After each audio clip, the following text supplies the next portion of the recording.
guess because I have well, technically a new computer set up in a new house, I've got to redo all of my connections again. Hello, Dusk. How's it going? Today we are going to be doing some spicy artwork.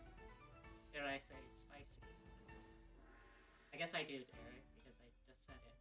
But anyway, we're going to be making some bunny suit art. I asked about it on Twitter and people seemed to really like the idea, so that's what I'm going to do. And I'm going to try and get everyone caught up on all of the stuff that happened over the last few weeks because it turns out that's a lot. It's an awful lot. How are you doing, though? Thank you so much, Skrill. You didn't have to do that. You can't hear. Can you not hear me? Let me see if I can.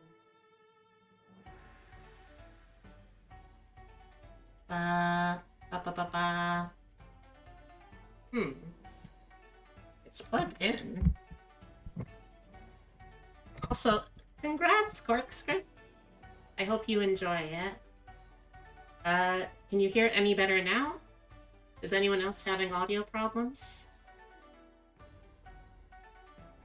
Still a bit quiet. That is very strange. I'm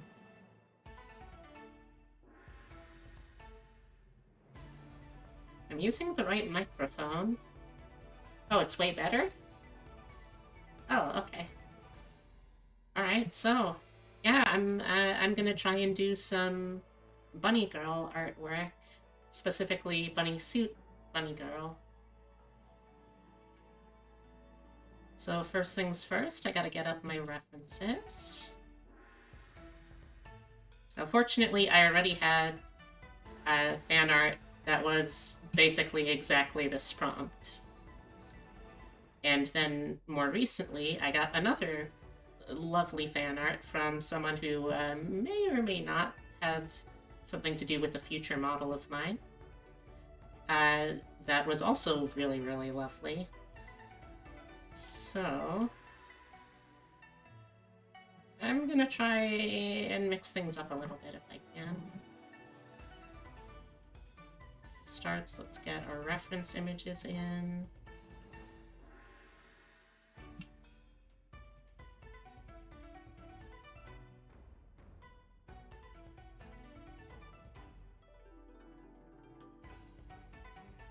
I was looking for copyright-free Chinese New Year's music, so I have no idea how accurate this is, but... Okay, come on. Blah, blah, blah, blah, blah.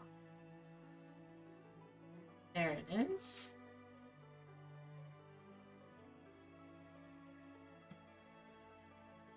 This is just such an absolutely gorgeous piece.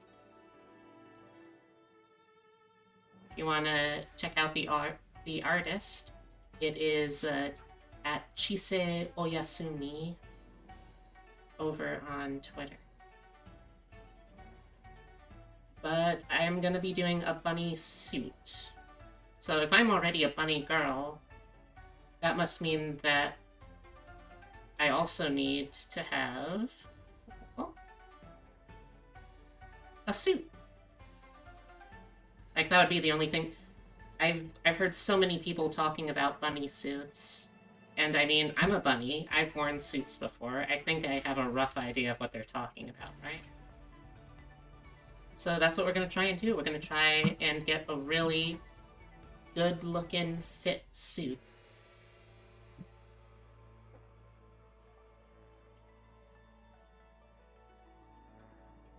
Let's see. Can I find a good reference for this shot that isn't fan art? Well, this will kind of help. Oh, that is from a forbidden page, I guess. Yeah, let's try doing it this way. There we go.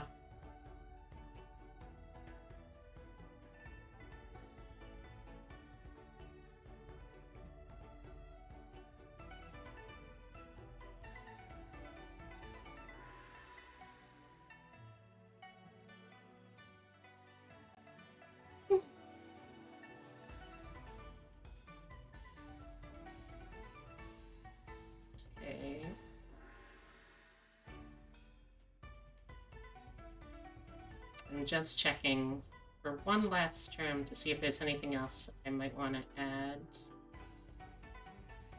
But honestly, I think this will work.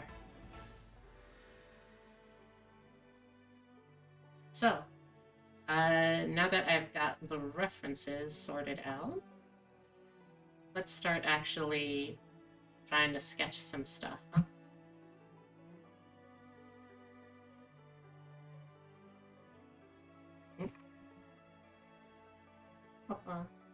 So, the last time that people saw me, I think, well, if you were checking out Lytra's stream, that would have been just last night. Had a very, very productive night of D&D, I gotta tell you. I know that it's not everyone's thing, especially now that the open game license debacle has probably permanently ruined, or at least for the rest of this generation, ruined a lot of the goodwill that people had towards Wizards of the Coast. But, you know, them's the breaks. Sucks to suck. But all I know is that we fought a clay golem and an invisible gnome, and I got to do a lot of cool strategic stuff, and I got to command him to stop telekinetically holding one of our teammates over a pit, so that was pretty cool. And, yeah. Oh. Okay. Oh. Okay. Let's start by sketching out a rough idea here. I really should have thought about pose, too. Let's see, it's supposed to be a Happy New Year kind of pose.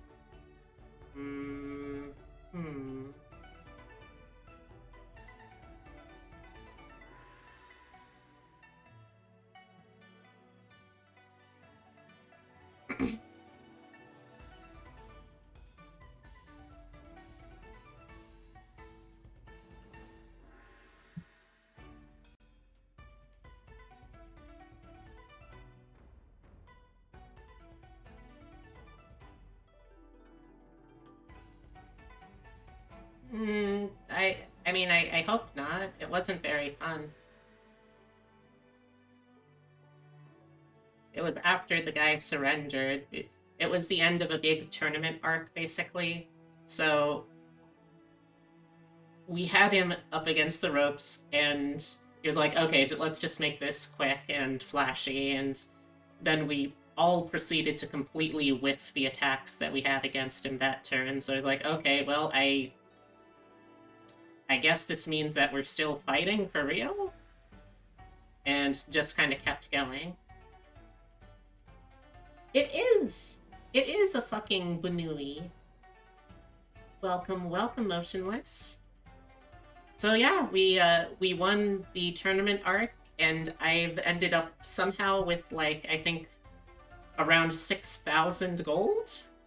Got a couple of things that we can do for a next quest too, which is always nice.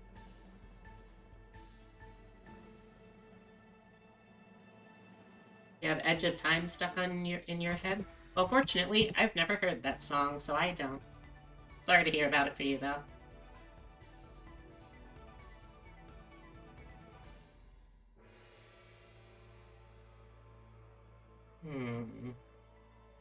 Now, for posing, I'm absolutely going to be looking at Takarazuka. I feel like if I'm going to be wearing a suit, and it's going to be all fancy, I gotta get a pose from Takarazuka, right? God, all these ladies are too pretty. Fuck me, okay. So yeah, that was last night in D&D. If you weren't able to catch that, then that means the last time we talked was last frickin' year. And that feels like way too long ago. So I hope everyone had a really good New Year's. Oh wait, no, actually, sorry. I forgot I did do a couple of streams before then. The last one would have been, Disco Elysium, I think. But my point stands. It still feels like it's been too long.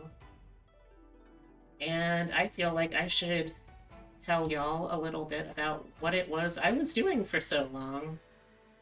So first off, that week, I traveled over 12 hours by train to reach.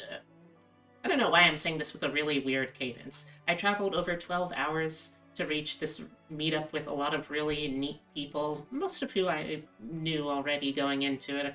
Like, yeah, basically like one that I didn't really have any kind of prior rapport with, but we all were a part of the extended D&D group universe, and there was I don't even remember how it started, probably because I wasn't in the conversation when it started, but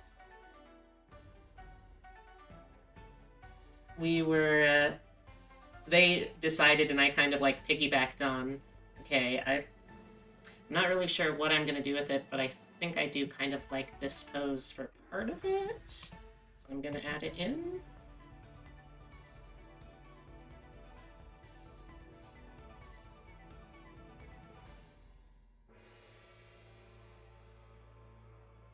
Okay. Lower it to about 7.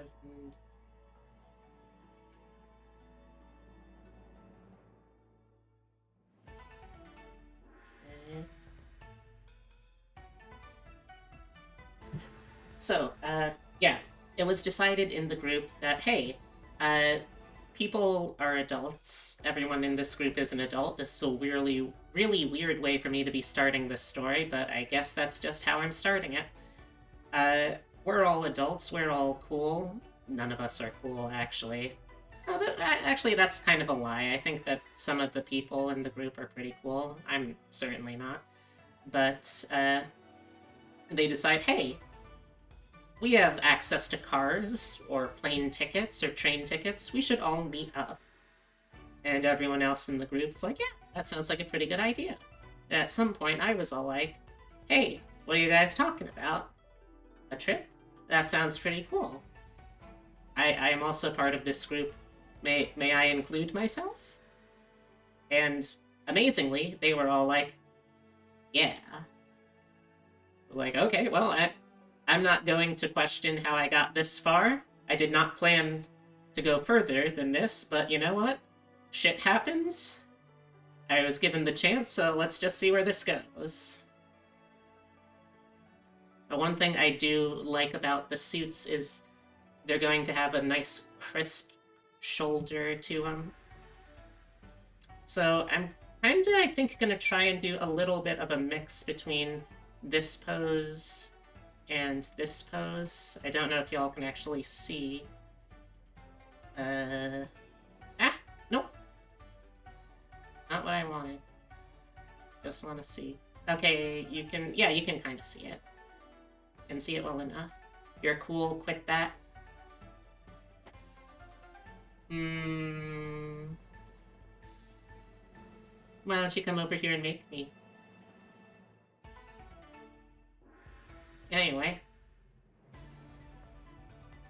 I sort of invited myself into this trip. And, then, like, a couple of months later, I realized, oh yeah, I invited myself to this trip. I don't really know how to adult in, like, any kind of meaningful way. Sure, you're coming over right now. Ha! I'd like to see you try with sunglasses, but it seems oddly specific, but okay.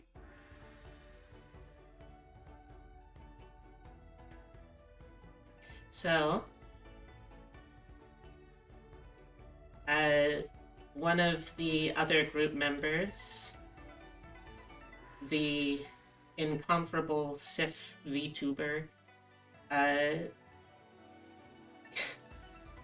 sort of, I don't want to say babysat, because that makes it sound like I am completely useless as an adult, which granted, in many ways I am, But that's neither here nor there for this conversation.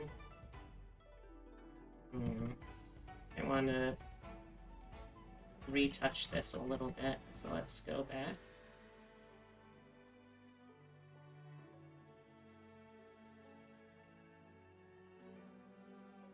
And if you got something to say, Corkscrew, well, you're a subscriber, so I can't stop you from entering the call. But that's really more of a you thing. So anyway, Sif kind of held my hand through figuring out how trains work. Which trains? They're big old metal tunnels. Well, not tunnels, they go in tunnels. They're more like big tubes. Trains are just a series of tubes on tracks, if you think about it. A likely story. Don't worry, I won't call your bluff. Anyway, so then we get a little closer, and it is a very, very, very early train. Like, it is one of... In order to get to the final location of the meetup in Pittsburgh at any reasonable time, much less to be able to train pool with 2 other people, which I'll get to when we get to it, I have to be on a super early train. So we're leaving at like... I think it was like 6:06. It might have been 6:10 at the latest. And, you know, with coffee and not having to walk through the really cold streets to get there, not as bad as not as bad as I'd feared. Also, hey, Happy.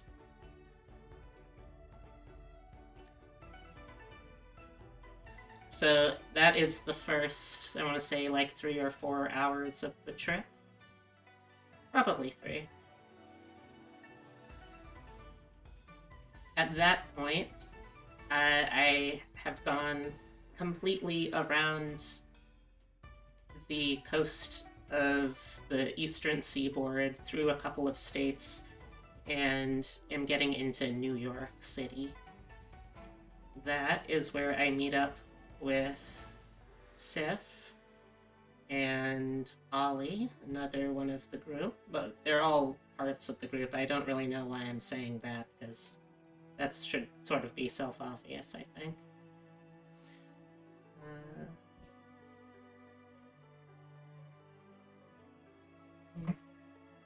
Let's make this arm go out a little further, sort of like this. Let's have this a little more closely mimic the other pose that we're using here.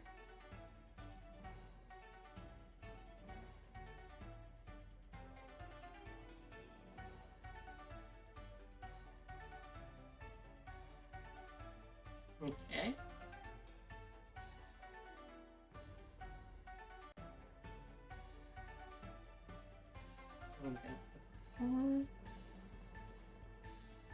So, the next leg of the trip, we now have a group of 3, and it is, I believe it was, I want to say 9 hours on the train.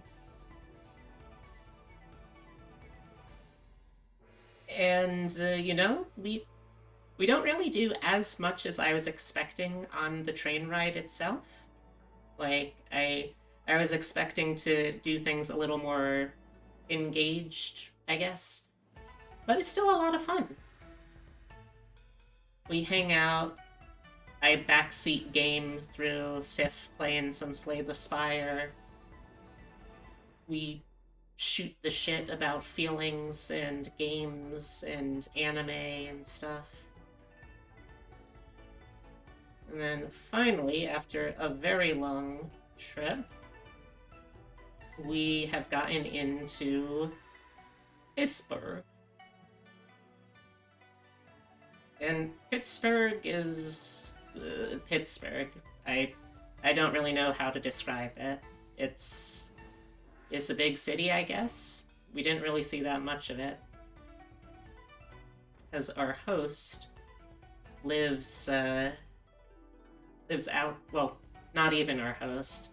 The family of the host, who's nice enough to let us use the property while we aren't there.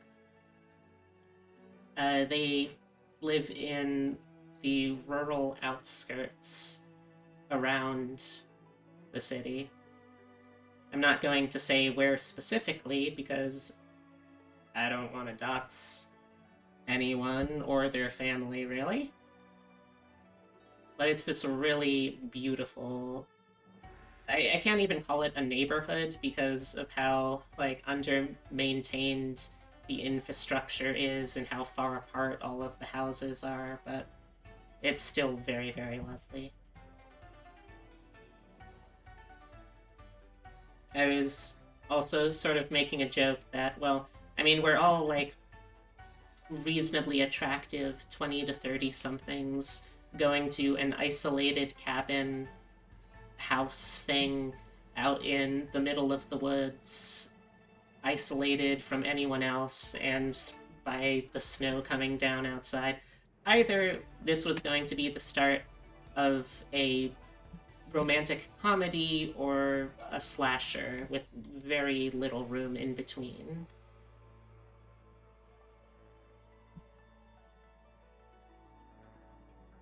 Let's see. I want to do the hips here. Well, I could still do this here. Let's take this up, zoom out a bit, resize. Okay.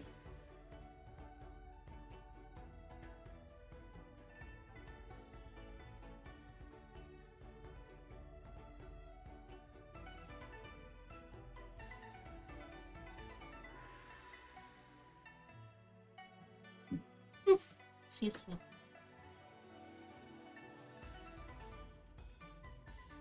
The house itself, though, is absolutely beautiful in a very weird way. Like, from the road as you come up, it looks like a very chic, modern kind of country... I don't know architecture. I want to say ranch, but I think ranch is only one floor, which that's not right. But it's this very sleek, modern-looking rural house. And then you walk a couple of rooms once you get inside, and you're suddenly in a 18th century cabin that someone built in the woods. And it turns out that's because the host's Lily's family is very storied. Like, they have documented family members who were a part of the Delaware crossing back in the Revolutionary War, for instance. They have, like, records of... I'm gonna make these legs a little longer than I normally would, I think, because it kinda emphasizes the suit nicely. Oh, right, I was talking.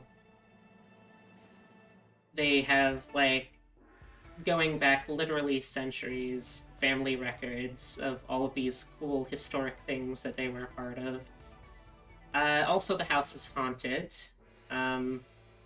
So you can, I don't know, just jot that down, I guess. It was a very blasé way that we were told that the place was haunted, too.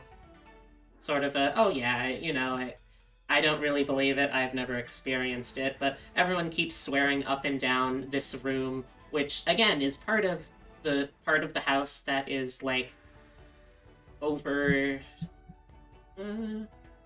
yeah, I would say over obviously over 200, probably around maybe 250, maybe even higher years old. Yeah, you know, sure, that's probably haunted, right? That makes sense to me. Kind of a wild thing to just spring on someone, though, after they've arrived at your house. But cool flex, I guess.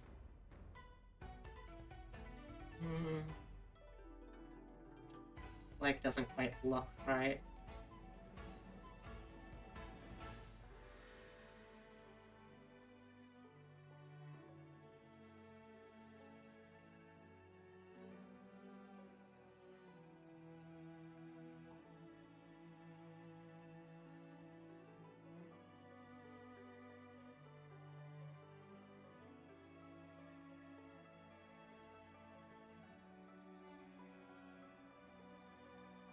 So the host was Lily.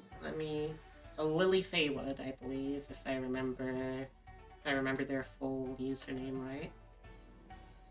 And then her partner is Maris Aurum. And if you're familiar at all with if you're familiar... Oh, hold on a second. I need to say something real quick in a Discord. Let's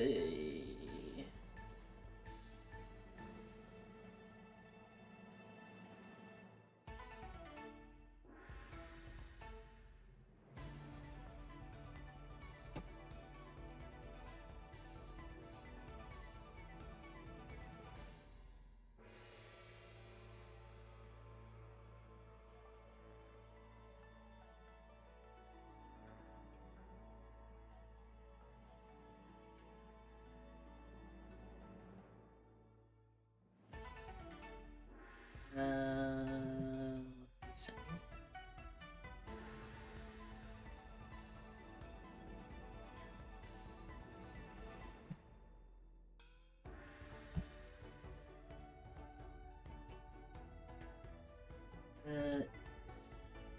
Also, if you're familiar with the D&D group that I'm in, Maris plays Valentine, the gunslinger, and Lily plays Lyra. Lyra the druid. Wonderful hosts. Maris is also just a phenomenal chef. Like, he took 2 separate foods that he had never made before. One night it was fried chicken, the other one was... Let me see if I can...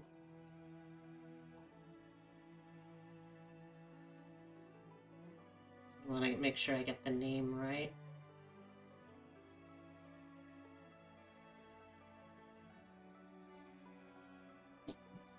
Oh, Rosuel, thank you very much. Even if you have some very interesting thoughts on my body parts, I still appreciate the support, and I'm flattered that you want to continue doing it. Hope I make it worth it. Alright, so the other food that he made for the first time, which still turned out amazing, was, I wish I could remember. I want to say it was something like a pastelito. Pascalito. It was apparently like a Puerto Rican food that was sort of like an empanada, like a beef turnover kind of dealy. And those also turned out really, really good. The one price of admission for staying over, though, was that we were required to watch at least 2 of the Lord of the Rings movies, because those are the movies that, like, these 2 are quoting from memory, line for line. And you know what? Honestly, it was still fun. Movies age surprisingly well. Better than I was expecting, anyway. Also, I did not know that not 1 but 2 separate actors on those films almost got killed. So apparently in one of the scenes in the... Oh, I'm guessing the new internet is not that great right now? Huh? Is something wrong?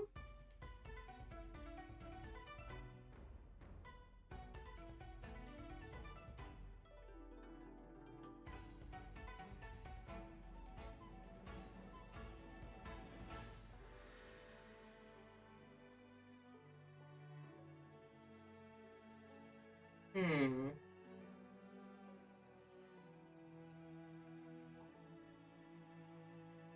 Let me see. What is going on with this? Maybe I need to check my settings.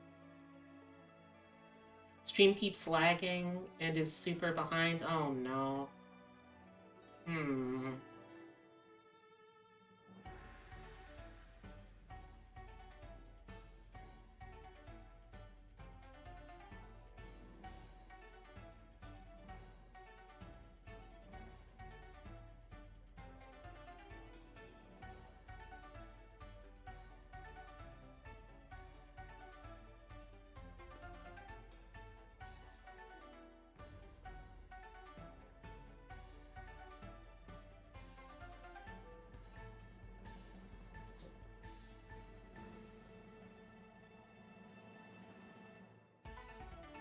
Hmm.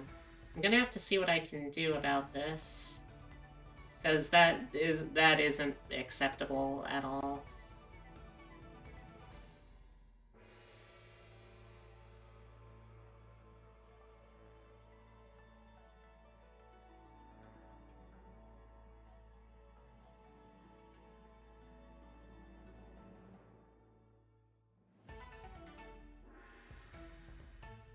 Hmm.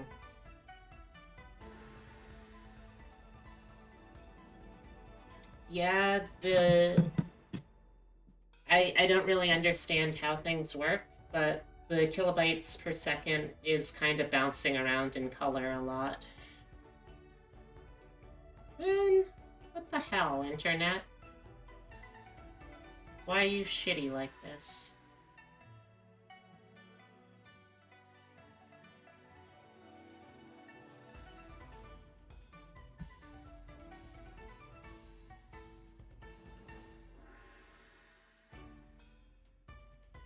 It was like working fine enough earlier, I thought. Hmm. And I don't think I have anything running in the background that would be slowing things down.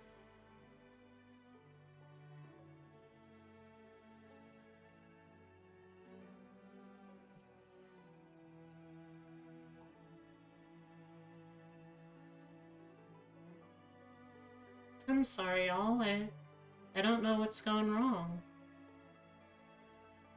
I'm a little sad now. Hmm.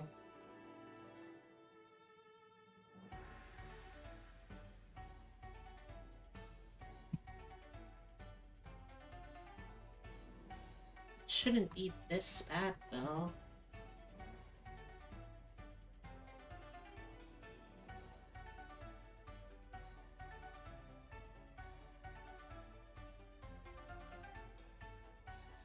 Hmm. I'm also not even sure what I can, like, ask about that will improve things here. Like, because I don't know how frickin' internet works.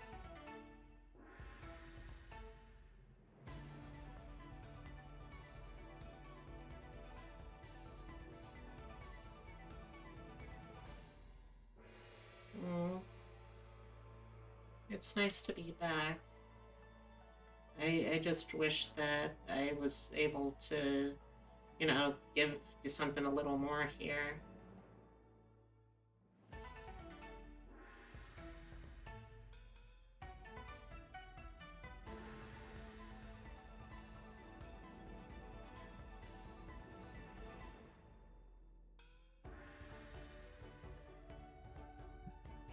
I might have to mess around with the, with what IP address it's connecting to, maybe?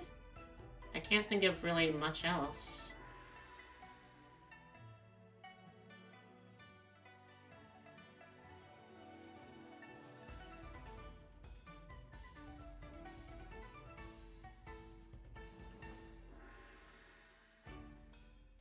It's fine in terms of connection? I thought you said that there was a big delay, though.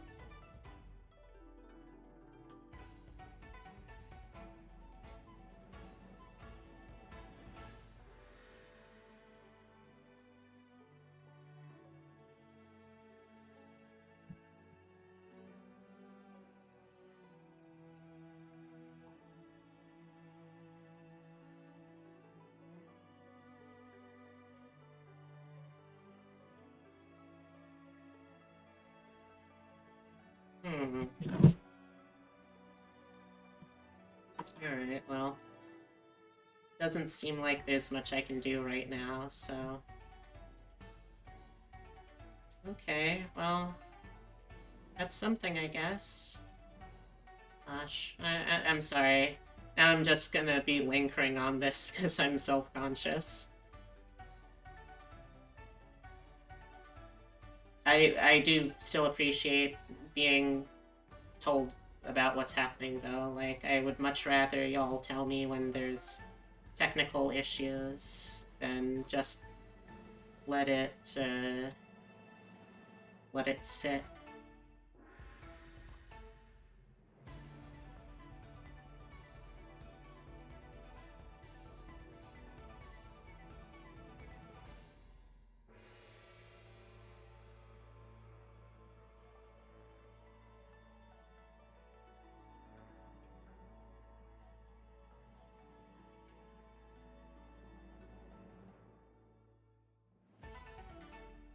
Wait a second.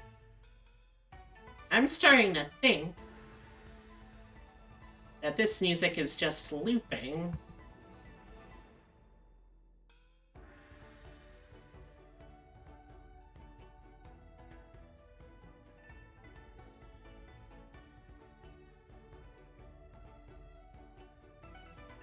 I'm gonna switch things out just in case.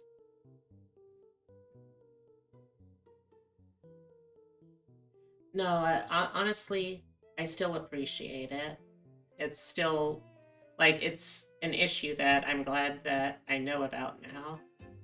You know?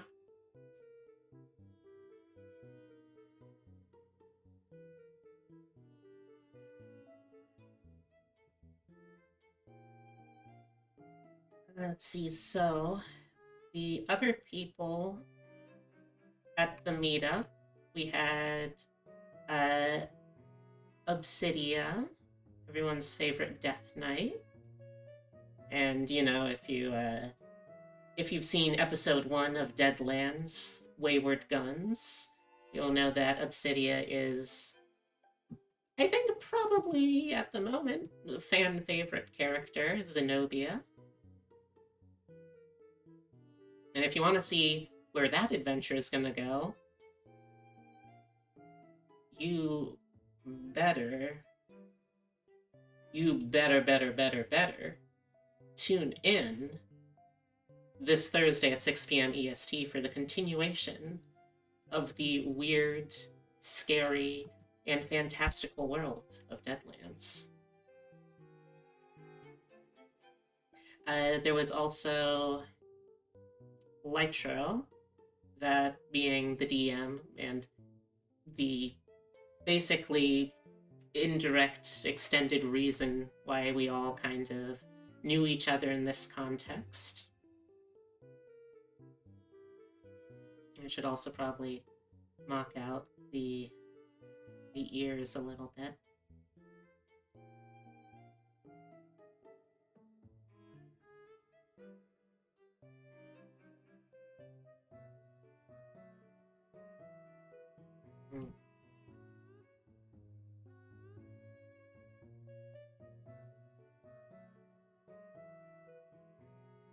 Do you have a command for Deadlands?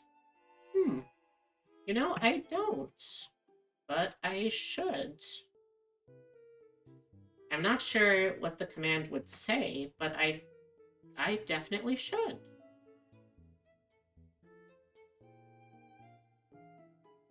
Thanks for giving that idea. But yeah, this Thursday at 6 p.m. EST, episode 2. Things are gonna get weirder. We're going to go underground. We're gonna explore the city of Chicago. And if all goes well, we might have our first battle, too.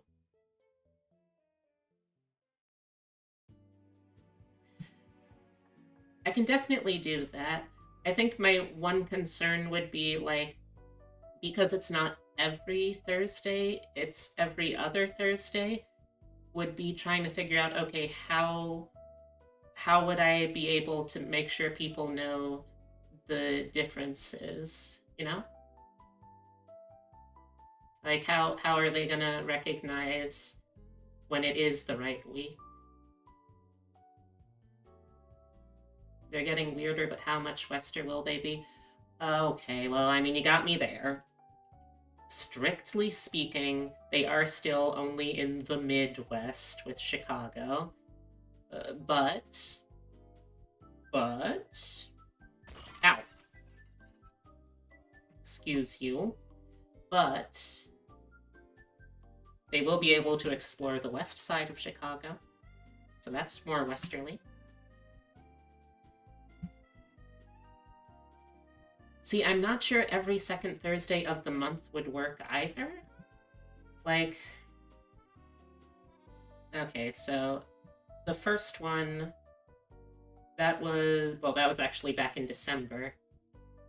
It would have been... this month, it would have been the 12th and the 26th. Next month... hello? Let's see... 26th... also, how you doing, Hazel? It's nice seeing you again. Okay, let's see then... wait a second. What kind of sorcery is this? What kind of calendar wizard are you, Rosaloo, that actually works out? Are you some sort of date demonologist?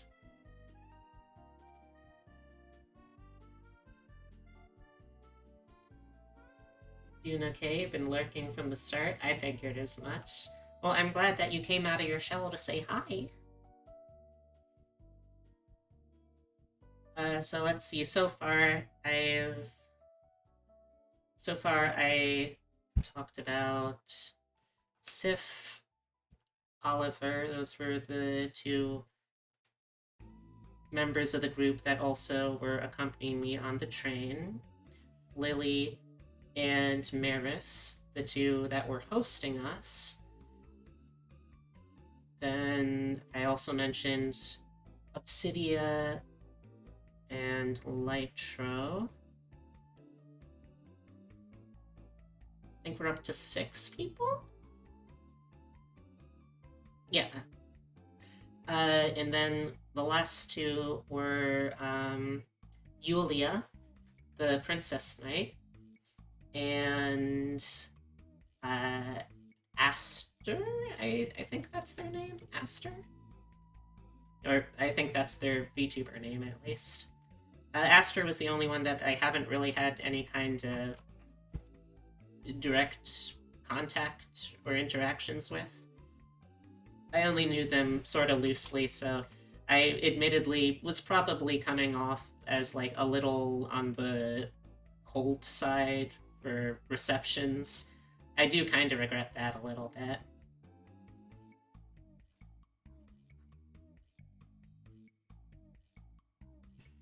Let's make these antlers a little bigger. But the 5-day weekend was absolutely phenomenal. Oh, also, hey, Sorceress, how's it going?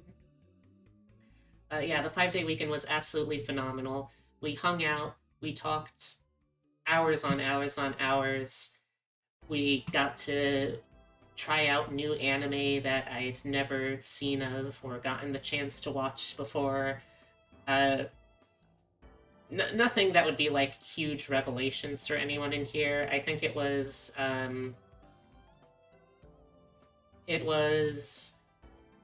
Bochi the Rock. We watched that start to finish. It was the first time I had ever seen that outside of all the memes that people had posted on Twitter.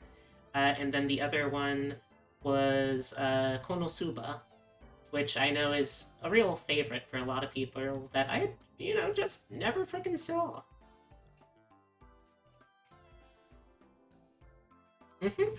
Bochi was very, very cute. I related to her a uncomfortable amount, I would say. An uncomfortable amount. At least as far as social anxiety goes, I have absolutely no real strength when it comes to hand-eye coordination and things like musical instrument playing. That's why I learned to be a vocalist, because my throat was the only instrument I could ever play. Drunk gremlin girl. I mean, you're not wrong. I'm still sort of a little about how one of the best adult role models in the show is also perpetually drunk. It's like, okay, that doesn't feel great, but you know, it could be worse, I guess, right? Yeah, it could probably be worse. We all have. I had a Bochi moment today. Oh no, are you okay?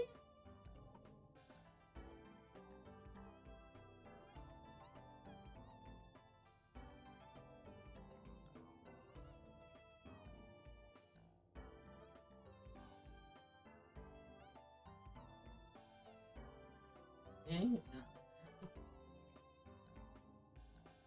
And, no, I think I'm gonna go the,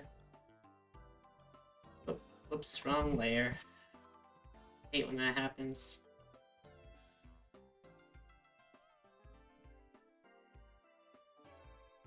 Ow! Oh. Hello, Tharava. Welcome to the Fluffle. How's it going?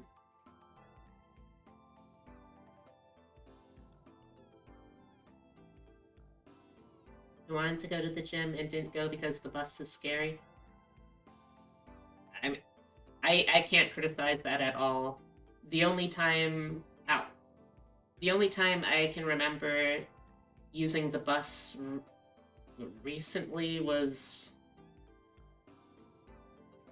actually, it was... I don't think I've, like, taken the bus at all in years, fortunately. No? Alright. Let me take this hydrate.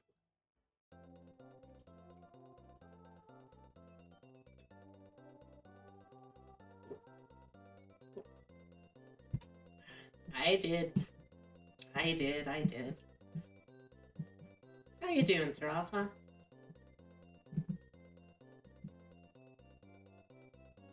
So I went to martial arts, and went to the wrong building and tried to ask someone just to get it wrong and speed walked to where I needed to be, thinking that everyone would laugh at you for going to the wrong place. Oh. They didn't, which was great. Good. I'm glad that you got that much dignity, at least. That's always nice.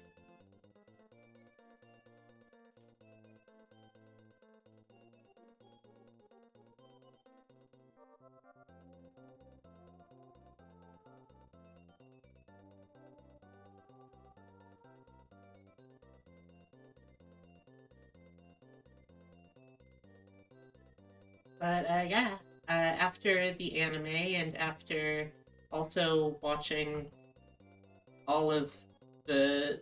We actually only watched the first and the third Lord of the Rings movies because Lily and Maris had very recently watched the second one, so I was like, okay, you know, I'm not going to complain. That is 3 more hours that I have back in the day to do other stuff. We hung out a ton.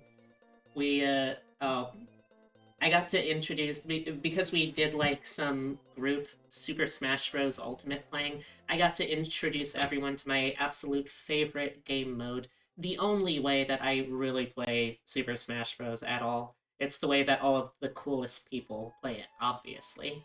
That is, what you want to do, you want to set it to stock. You set everyone to have 99 stock. But you also give everyone the handicap that they start at 300% damage, the max amount of starting damage that you can have.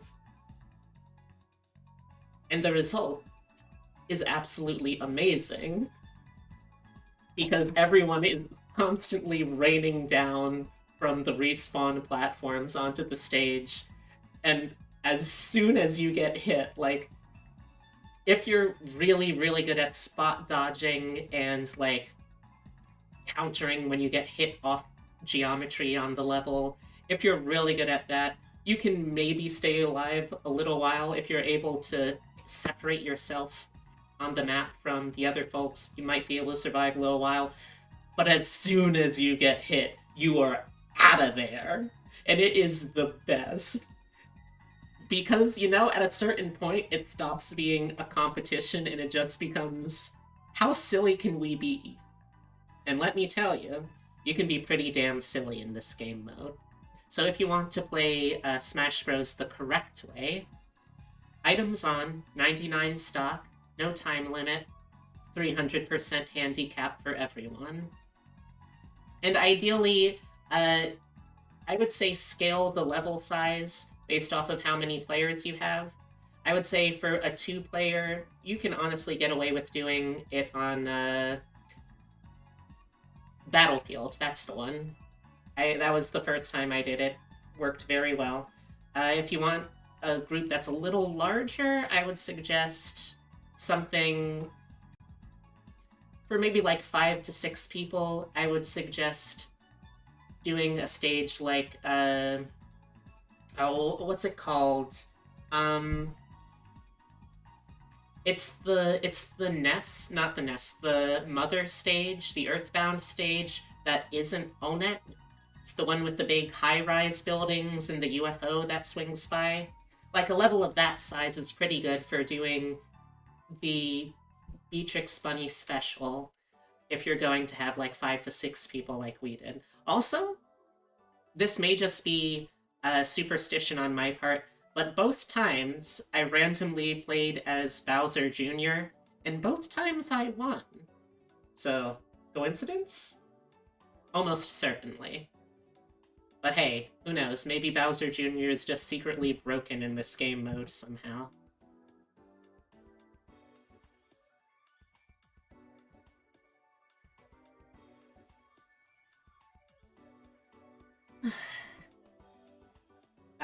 Yeah, we only actually ordered out 2 nights. Pizza on the first night, because we weren't really sure when people were getting there, and then Thai food on one of the later nights, which was really, really good.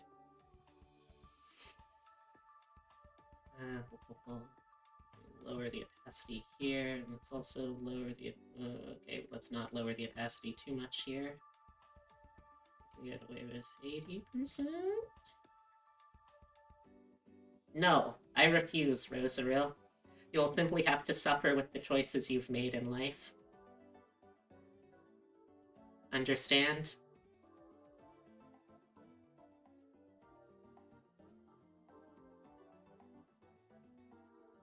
Okay, so let's see.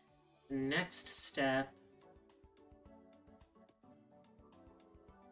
I should probably try and sketch the clothes as well. Let me see if I can get my...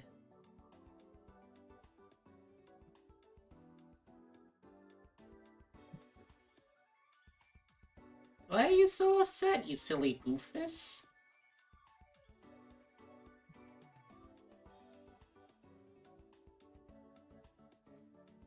I might need a fresh one of this because I want to make sure I'm able to get, like, the folds on the fabric right.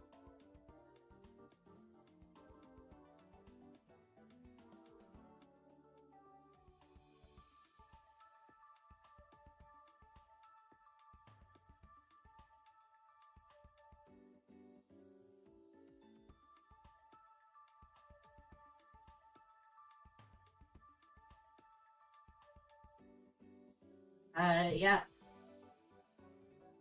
You are correct, Chibi. Your eyes do. They do see a wascally wabbit. That's me. I'm the wascal. And the wabbit. Don't want your legacy on my channel to be saying game theory. I mean, look, unless you make that literally your final words and then you immediately decease, it's probably not going to be your legacy. That feels fairly safe to say.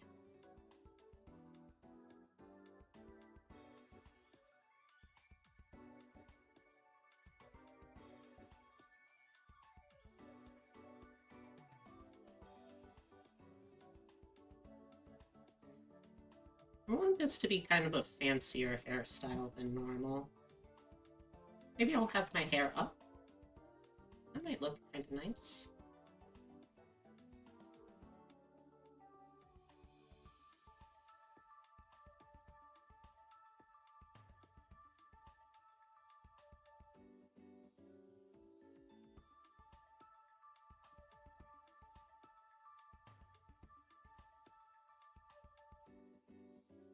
I want the last words on my deathbed to be, but hey, that's just a theory, then you just die.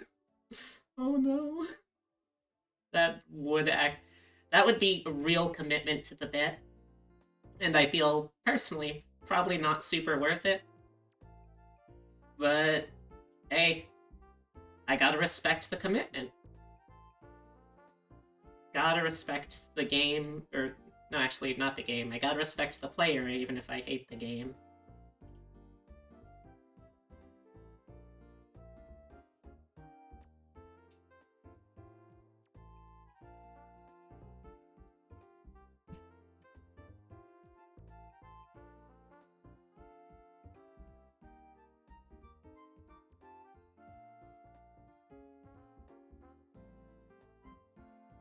I'll probably end up doing whatever I am not able to accomplish tonight on stream, off stream, just because I really want to do this. And I want to do it before it gets super past the actual new year itself, you know?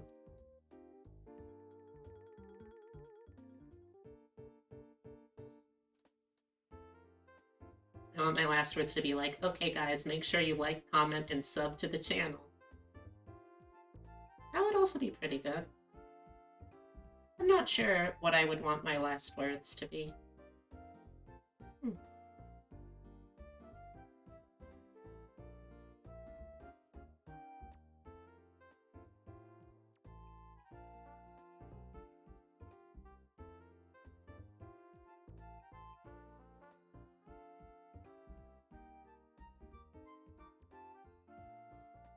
Maybe I'd try to do something really out of left field, like, I waited too long to share this secret. You can find the treasure if you simply follow the map and the clues I left you all in my inheritance. May the treasure hunt be in your odds. Something like that, maybe, and give them, like, absolute nonsense that means nothing in the actual inheritance. No, one thing that I kind of always liked in manga as, like, a premise is when someone in their will requires their heir to do something weird or funny or silly. Like, oh yes, if you want my inheritance, you'll have to go undercover at this girls' school without being found out for a year. Ooh, that sort of shit. It was very frequent. You know, come to think of it, it was very frequently that exact scenario. That probably should have tipped me off to some things earlier. Oh well. But the problem with that is if I set like an actual dying challenge to do something, then I would just be really sad that I would miss. That's because it was the start of that was the start of like several different manga I read as a young egg.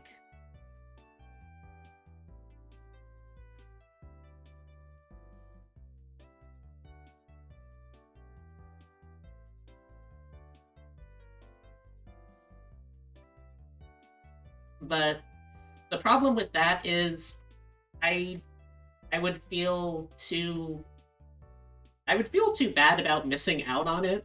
So I think it would have to be like I have to call my shot. Like when I get to be however old I get to be, I need to sort of feel it in my gut like okay, I feel fairly confident that I am going to pass away in uh, maybe like a couple of years. Okay, I'm gonna plan everything. Then I gotta set it in motion. I gotta do it while I'm still alive.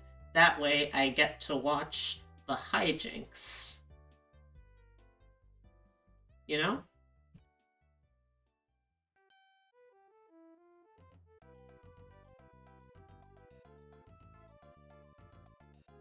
You know, at first I was thinking a ponytail, but I feel like a bun might look nicer now that I look at it in, like, silhouette. Well, not silhouette, but you know what I mean. Maybe. Simplify it a little bit.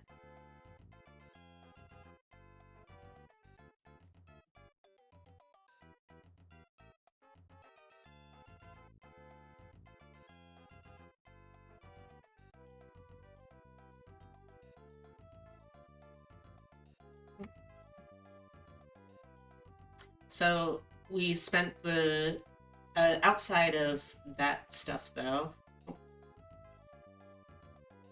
Outside of that stuff though, one of the things that we of course had to do was it was a meetup with a bunch of people who had met and befriended each other through playing D&D. Obviously, we had to do that. And I don't feel bad saying that because this was like also still several weeks, or at least far enough away. A little off topic, but you know what really got to you on Twitch? The people who are using gift sub messages in their notification to bait people? I don't know what that means, but it doesn't sound good. My papa dear was a fisherman, so I know that baiting usually not good for the thing that is being baited. Especially if you're being jabaited. Being jabaited is probably the worst.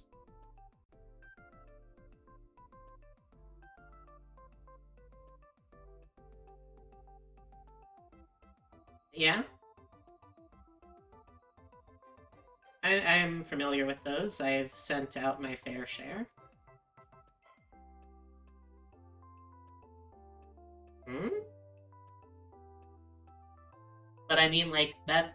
Doesn't that look like a different announcement? Or, like, a different kind of message? It... Oh... Yeah, I guess I can see how that would work. That is rather scuzzy. Hmm.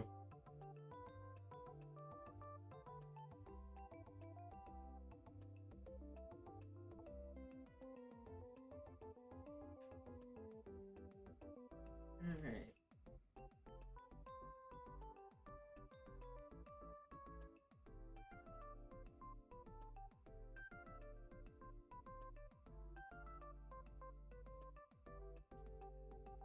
So... Stretch. The funny thing is it does the opposite effect on you and makes you unfollow a channel when they do it. Hmm. Fair. That seems fair.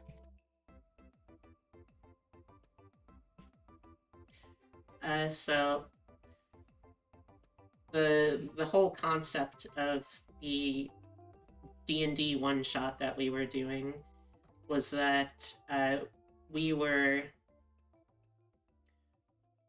all a part of this world that Lily had made on her own. And it was kind of like, how to say this? Like, the way that she described the reason for wanting to to do the one shot was that she has this issue of whenever she's prepping for something and like needs maybe 2-3 pages of notes, Lily always ends up with like 12 to 16. It's like, okay, you know what? I'm gonna force myself to try and improvise an entire session just to see how it works, how it feels. And so they just started off in their own OC universe, and we were all performers in a traveling group of entertainers, and we just got into a new city, and we were going to perform, and that was pretty much everything. Yeah, yeah, that's why Lily was forcing themselves that she could only do the improv work for that. Nothing else. Not allowed to prepare at all.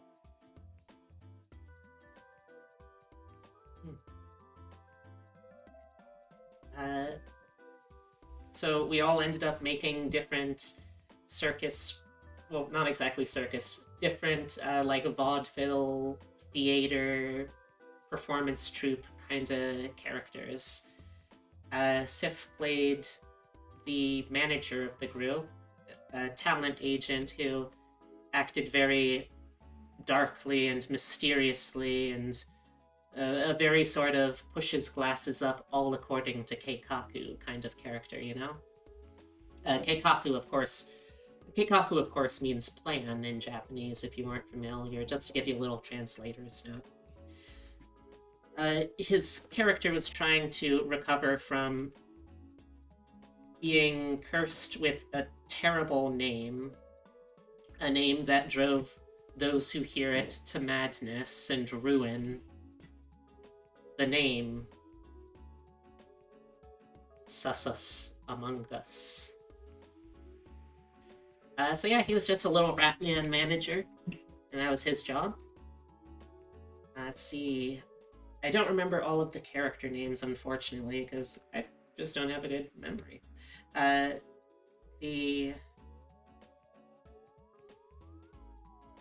The other backstage workers, there was a kobold named T, who was the seamstress of the troupe, and T... Why did you say the name? Because I have to... If I have to suffer it, everyone else does too. Susasamogus, Lord of the Ninth Circle of the Hellish Dimension, known as Lehigma.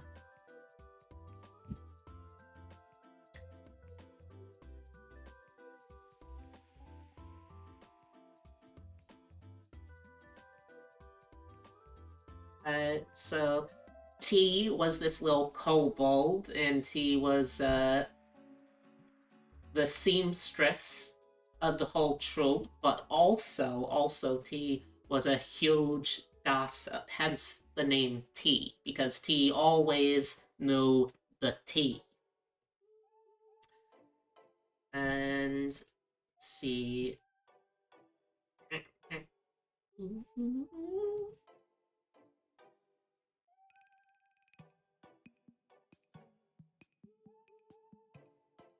You know what? This is my drawing. I'm allowed to give myself a little bit of hip if I want.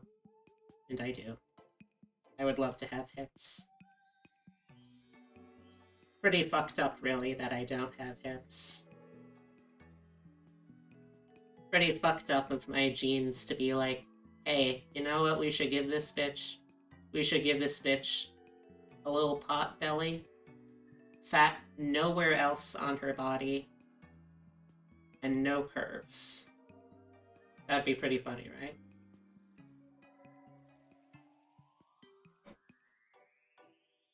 Yeah. So the other one, I can't remember her name, but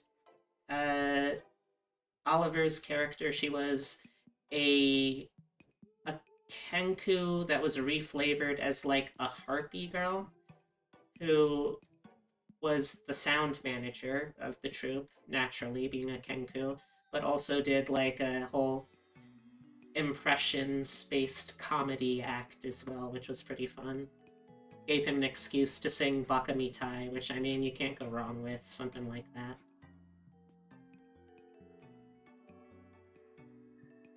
This is why if there is a god, we must fight them. Yeah, I mean, you raise a very compelling argument, and I don't have a retort to it, because I'm not particularly smart. There are those who would call me dummy. I would say to them, perhaps. Perhaps.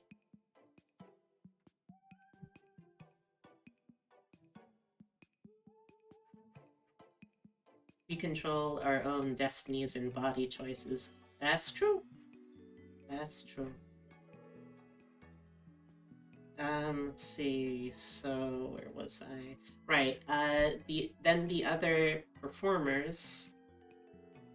Let's see. Yulia was playing a himbo ribbon and like silk veil kind of dancer. The way that she described it, it was basically Link wearing the Gerudo outfit from Breath of the Wild. Obsidia played similarly a Gerudo, basically a huge 7-foot tall acrobat. Let's see. Aster played a pyrotechnician that had gotten as far as learning how to do fireball in mage school and didn't ever really get beyond that, and decided to try and, you know what, let's just make this the whole career. And was doing a pretty good job of it. Let's see.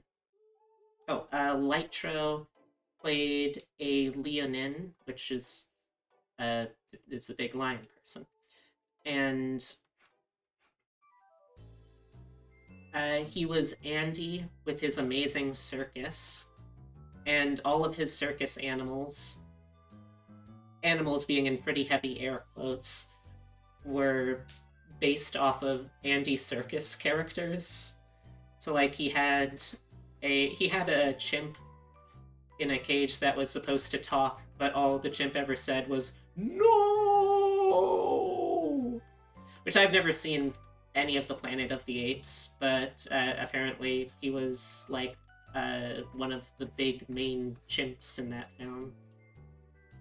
He also had, and this is why I put animals of his act in huge air quotes. He also had just straight up a goblin, like a sapient, sentient, humanoid goblin, whose whole deal was he has a little ring that makes him turn invisible.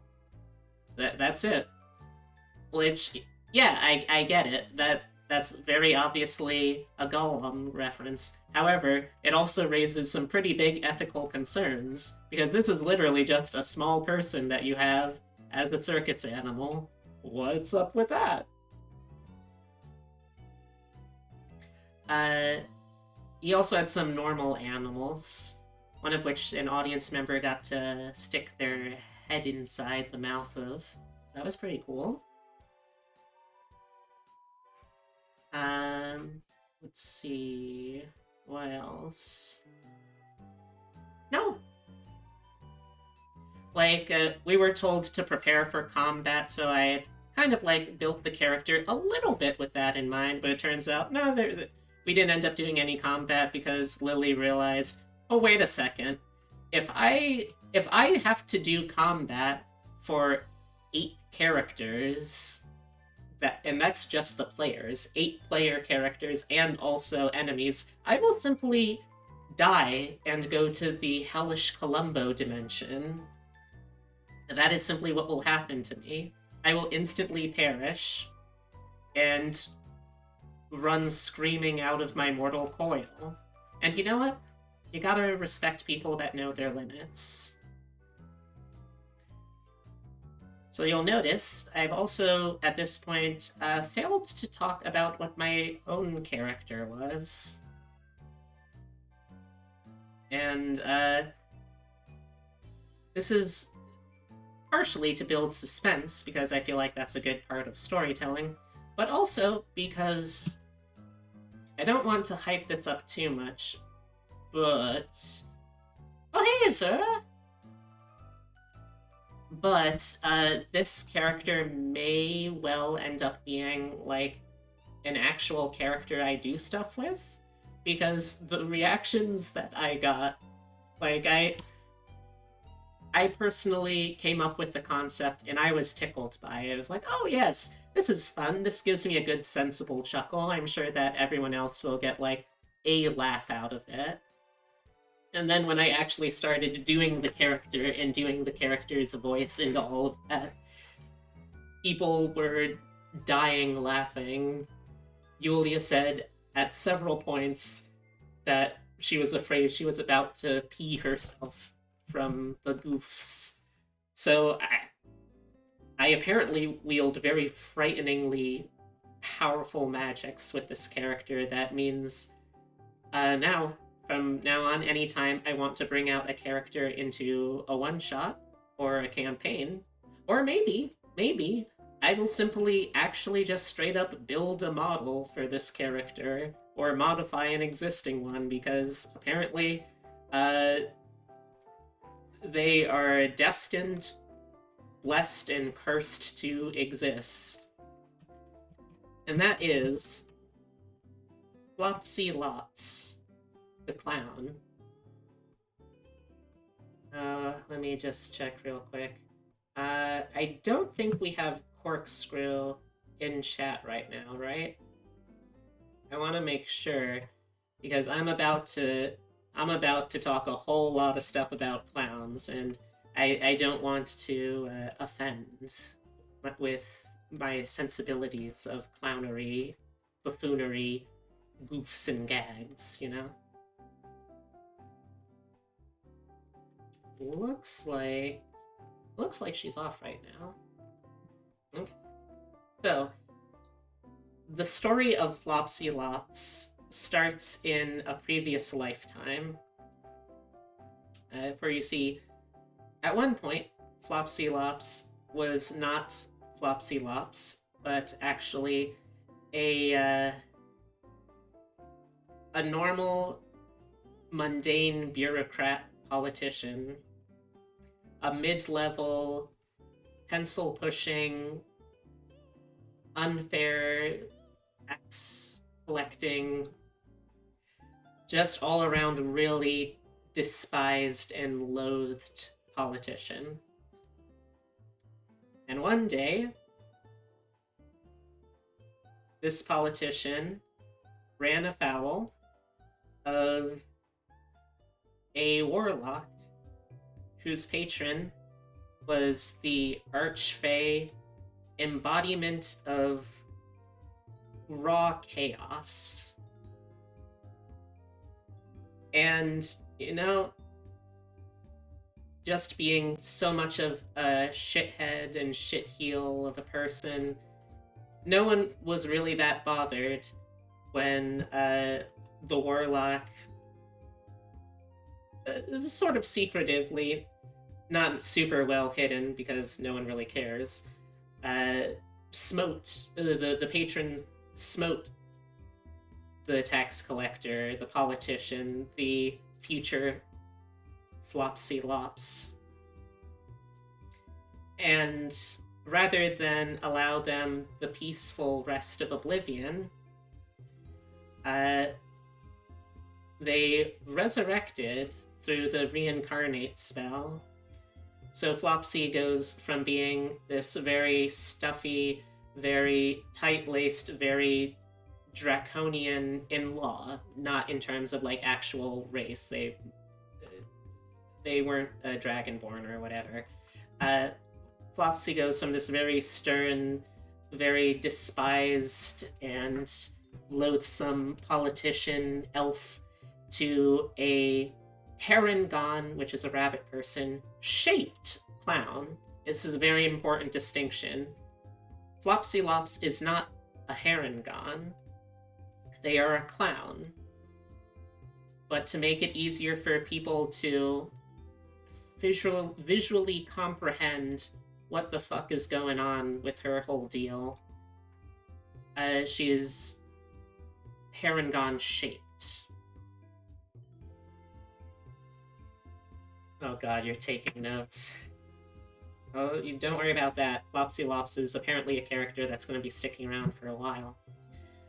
So, she's been cursed with clownhood, and the only way to lift the curse is to bring joy to twice as many people as Flopsy had brought misery to in her past existence. And I think probably the reason that Flopsy was such a hit with everyone was because I used a clown voice, so I used this kind of voice, you see? This was my clown voice. This was my Flopsy voice. But I used this to express Flopsy's intense existential horror at their very existence. The character can kind of be summed up with a single phrase of, I live in a hell of my own creation. Every day is unceasing torment as I'm forced to become the very antithesis of what I grew up valuing and loving in society.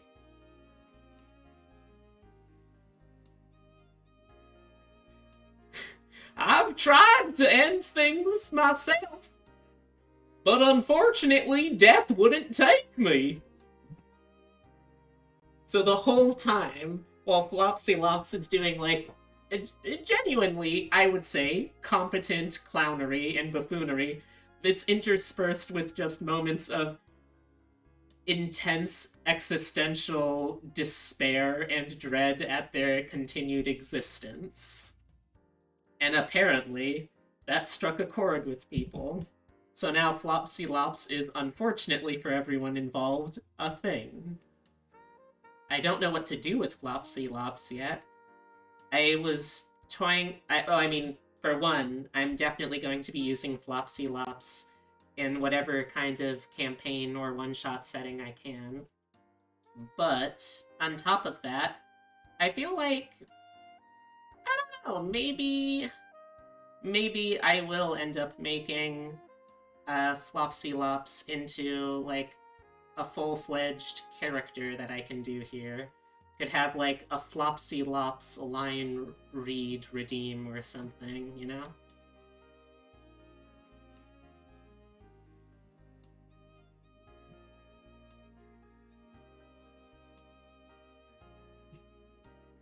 So yeah, that was Flopsy. Expect to hear a lot more of her, whether you like it or not, so I really hope you like it more than Flopsy likes it.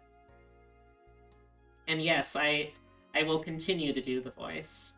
This is the year where B starts doing more character voices for bits.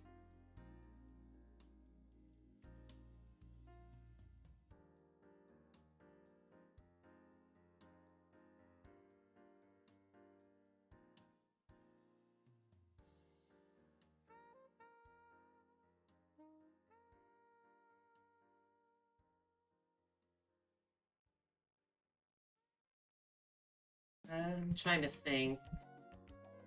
See, the problem with the trip is, while the whole trip was without problem for me... Okay, well, actually, I can't say that.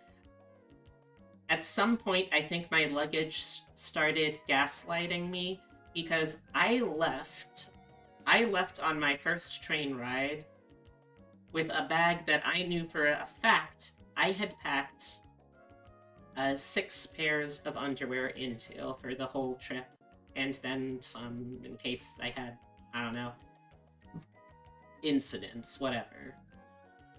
I know for a fact I left with a suitcase that had that many pairs of underwear in it. I get there, I get to Pittsburgh, I settle in, I open up my bag. There's only 2 pairs of underwear in there. I don't know where the fuck those other 4 pairs of underwear went, but they weren't fucking there. I did have kind of a meltdown on one of the days because I was feeling absolutely mortified by the idea that I would have to be wearing dirty underwear the whole time. I did get over it eventually, so like I don't get me wrong, I was a very dirty girl, unfortunately. I did end up having to keep reusing the same total of 3 pairs of underwear the whole trip. Am I proud of that? No. But that is a fact that I have to come to terms with because I think it will be funnier if other people know about that, and I am nothing if not willing to sacrifice my own dignity for the sake of a good joke. Or a bad joke. And any kind of joke, really.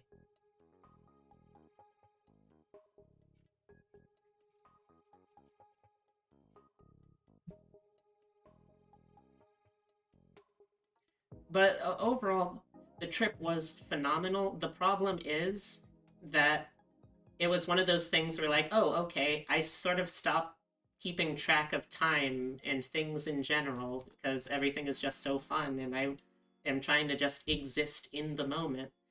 And I end up not remembering, like, half of the shit I do. Oh, I will BRB, speaking of remembering shit. I gotta go see if potential dinner is thawed. I will be right back.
I'm back. Hello, hello. Sorry about that. I had to check on something, and turns out, no, I'm not gonna be able to cook that thing tonight, so... Well, that kinda sucks, but what you gonna do, right? The UK has been on fire for the past month, with all these strikes going on. Government's posting an anti-strike bill, which pretty much takes less rights away from unions and workers on strike. What? I can't say I fully understand that sentence, but okay. It sounds bad.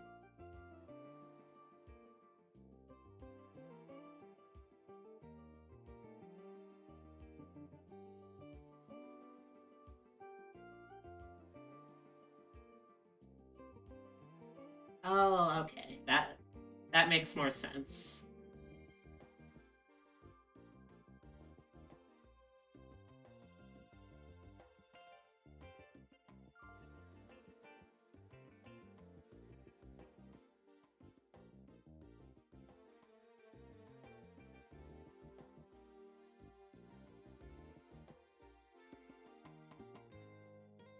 Hmm.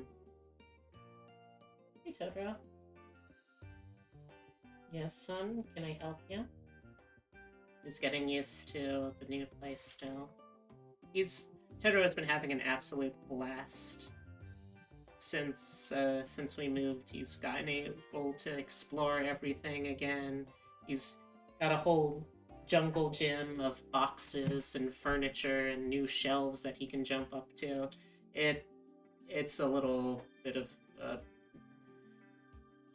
lot of a thing. Totoro, do you have to be there? He's being an armchair. Yes, son, that's my hand. Thank you for the kisses on my hand.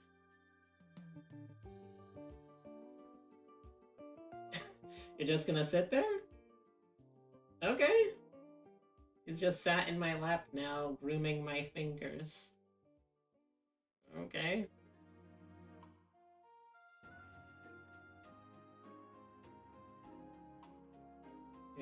Are you good, son?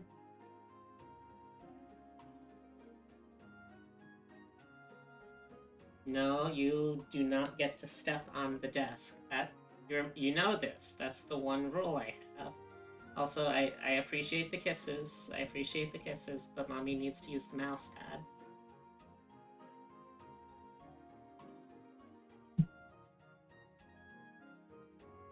I'm glad that Totoro doesn't have, like, production rights or anything on this.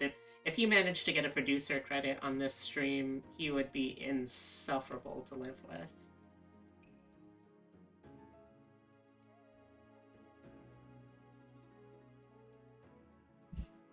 Yes, hello, son. Well, let's bring it, like, a little lower. Yeah, I hear you purring. It's very good.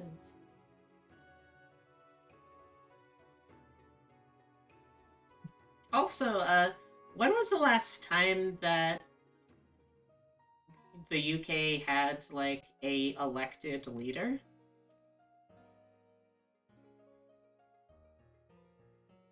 Because, like, I seem to remember there was an awful lot of turnover. Like, what are you up to, like, 4 different prime ministers the last couple of years? But I don't seem to remember any of them getting, like, voted in.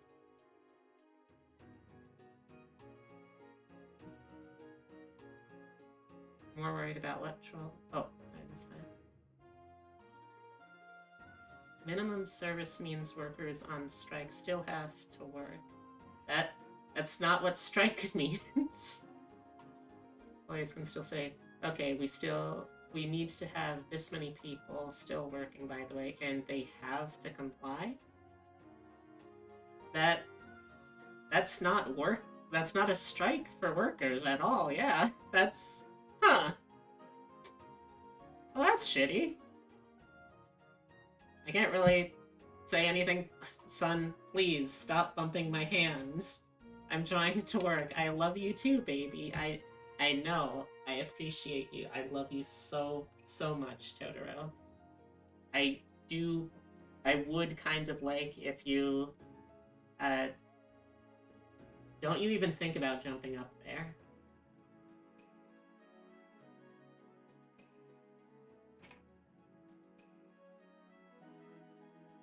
I swear it feels like half the time I have absolutely no brain cells going on because all of my focus has to be on keeping this boy out of trouble.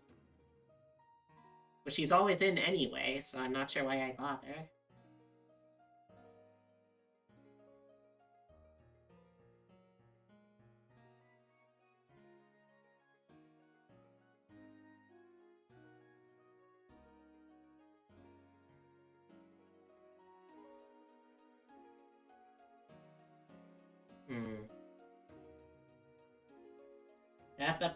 No pause on the desk.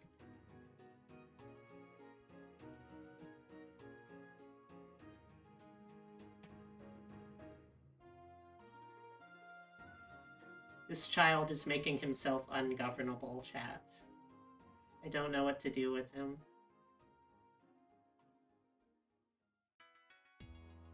Ooh, maybe I should give this... Maybe I should give this, some tails. No. That is not for you. That is not a place of honor for you, Totoro. If I could trust you enough to stay in only one part of the desk, maybe I could dedicate a shelf to you. But I can't. So I can't. It's like he's not even listening to me.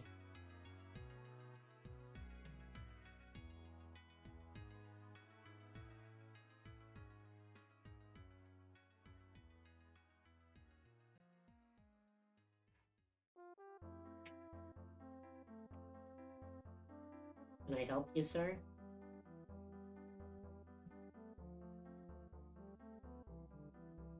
Chat, what do I do with this wild and unruly boy?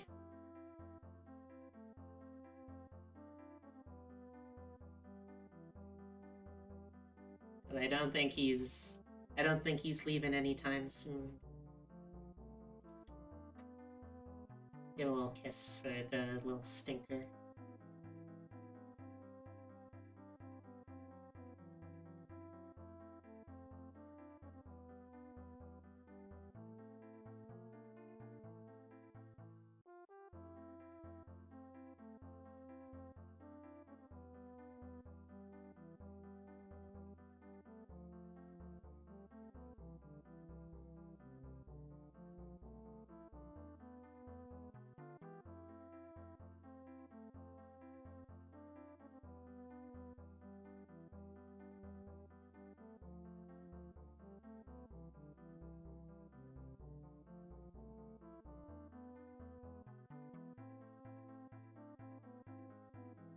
Punish him via smooches. I can try. Sometimes he just takes a swing at me, though.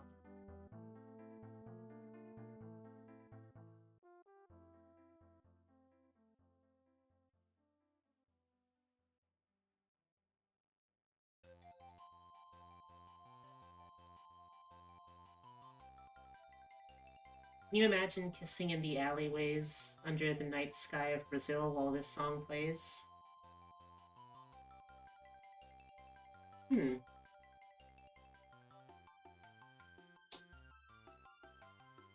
I can't say I've ever been to Brazil, so I don't really have a sense of vibes.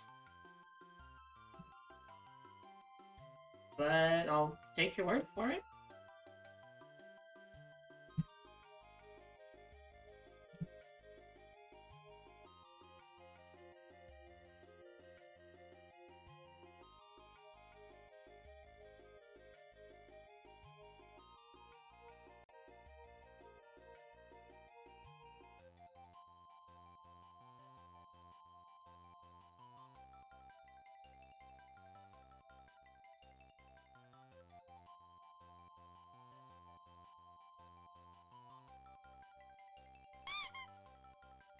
Thank you for the head pat. I appreciate that.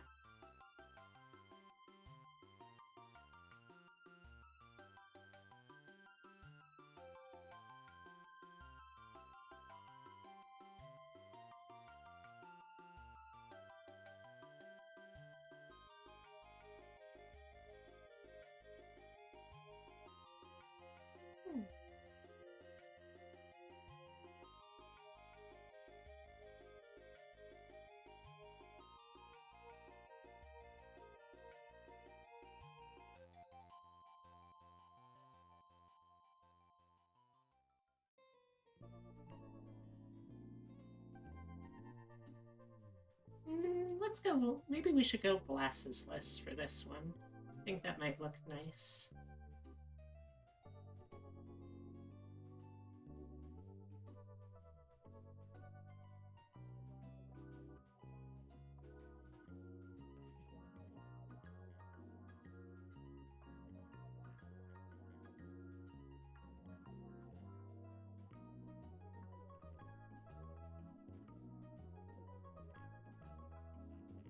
Oh, whoops, wrong layer.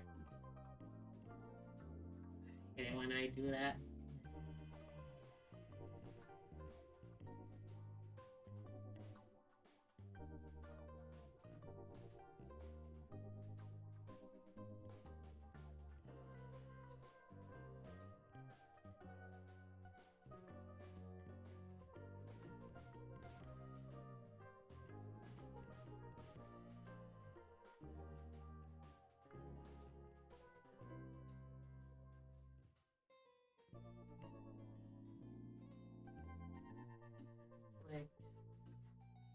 Like that and that.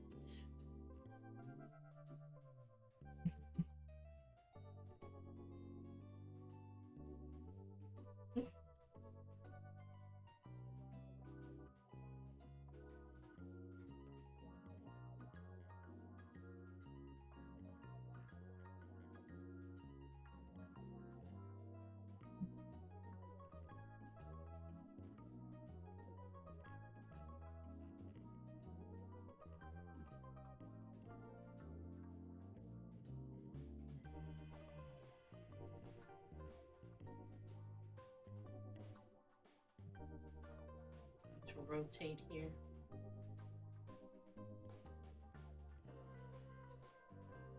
Okay.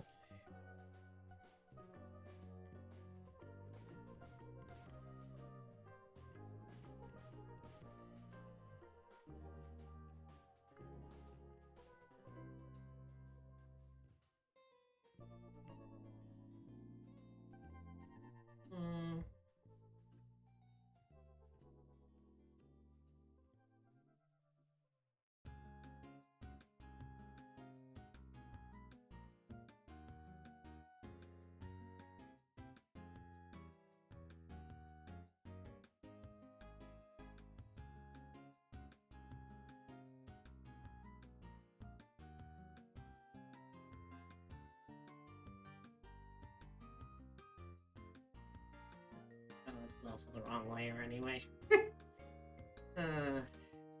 Every time.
Again, close here.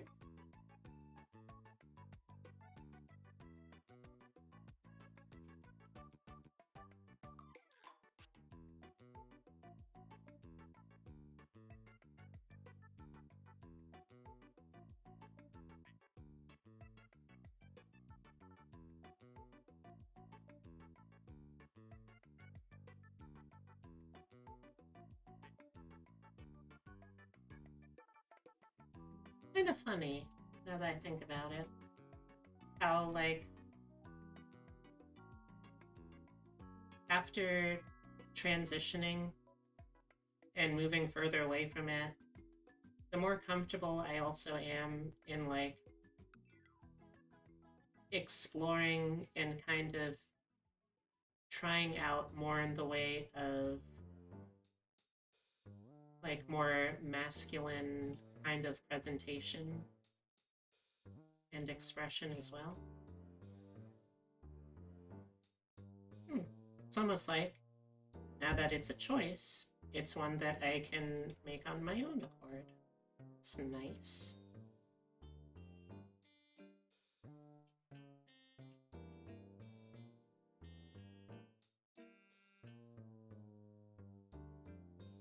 You know, some days I do want to be a fishy.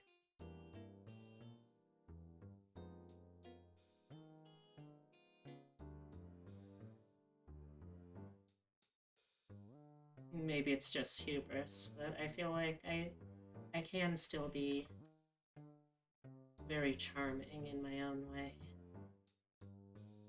Hey Tippy, how's it going?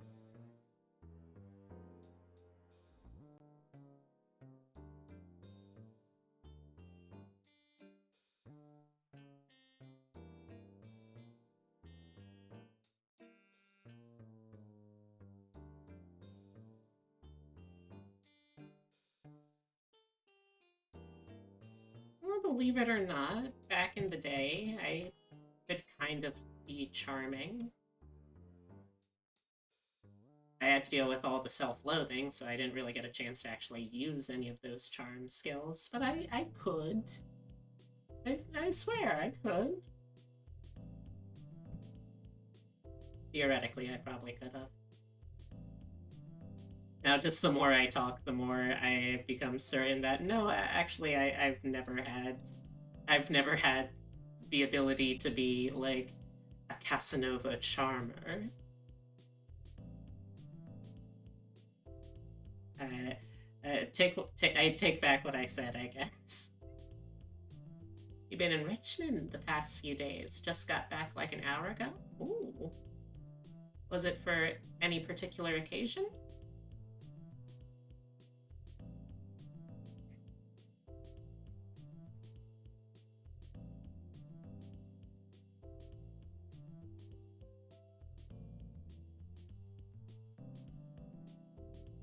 God, you know how much I wish to be a charmer.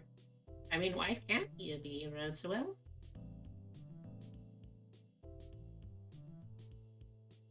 Is it just you stopping yourself?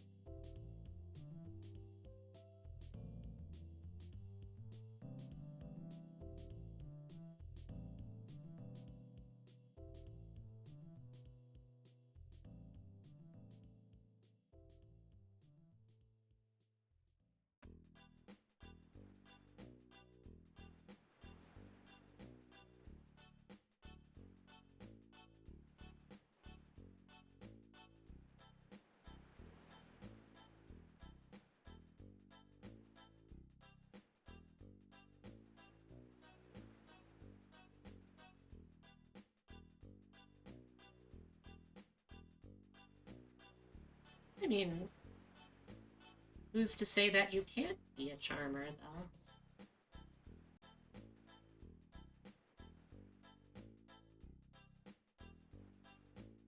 You know, other than yourself.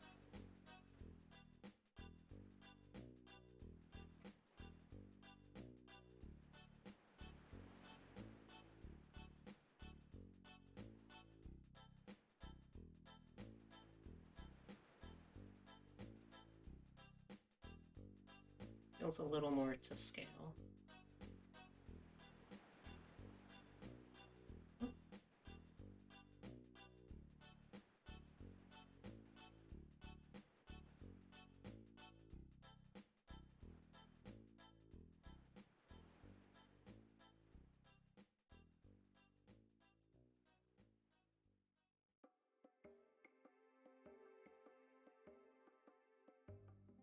Yes, I'm giving myself the cocky brows. Because I fucking deserve it. I deserve to be able to give people the DreamWorks eyebrow because you know what? I fucking ruined my face muscles when I was a child, specifically training myself to be able to imitate Jim Carrey expressions. And if I have to live with this curse, I damn well better be able to at least get some positive use out of it. Yet the best line I have is ha ha ha ha ha ha, yeah, near is fun. Says something that is silly and goofy and makes goblin noise. Armpit.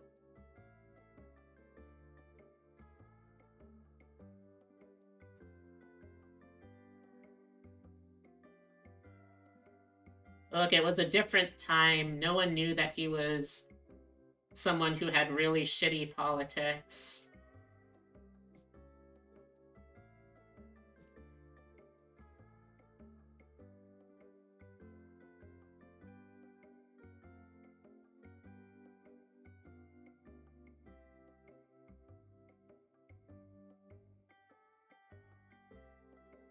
Okay, I think we got something here.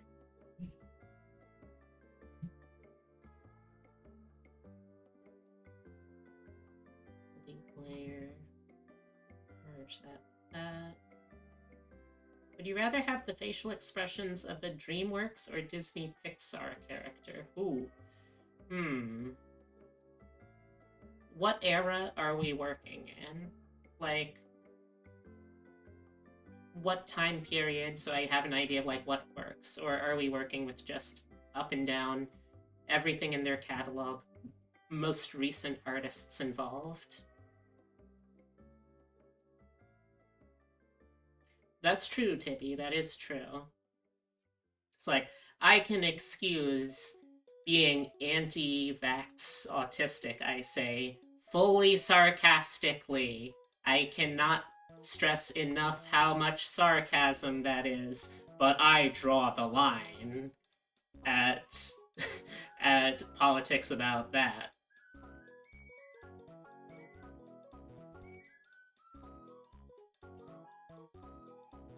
But no, for real, that is an unfortunately diminishing field.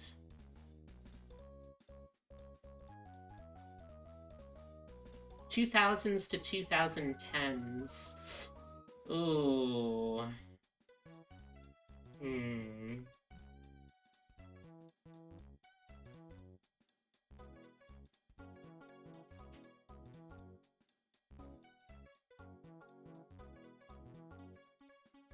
Hmm. Uh.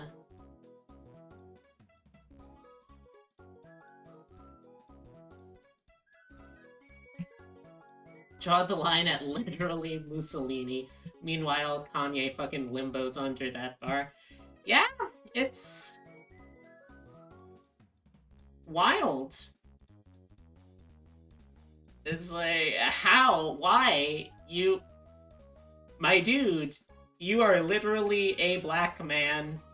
I don't know what makes you think that adopting these politics will make you safe from them. Come on, my dude. Use, like, literally a brain cell, and you can figure that out.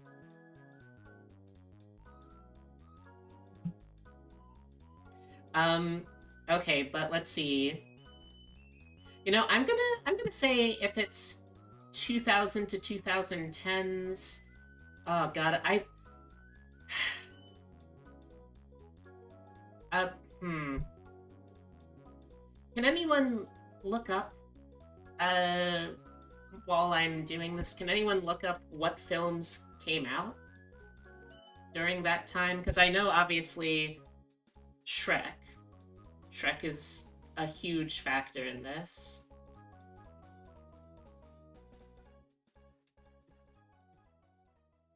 But I honestly don't remember that many animated, like, Pixar, or for that matter, animated DreamWorks films that were released during that whole time.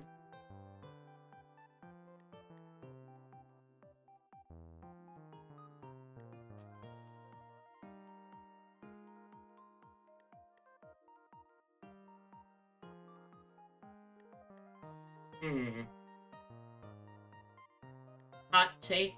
I don't really like much in the way of Pixar films. There's a couple that I will go to bat for, but all of the others I could kind of take or leave. Like, to be honest, even Toy Story, I don't really care for it.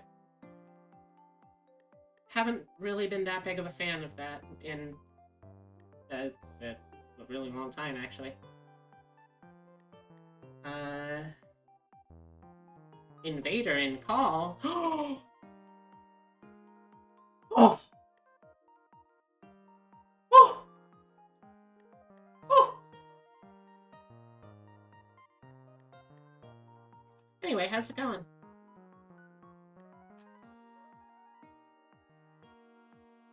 I know you're here now, Hazel.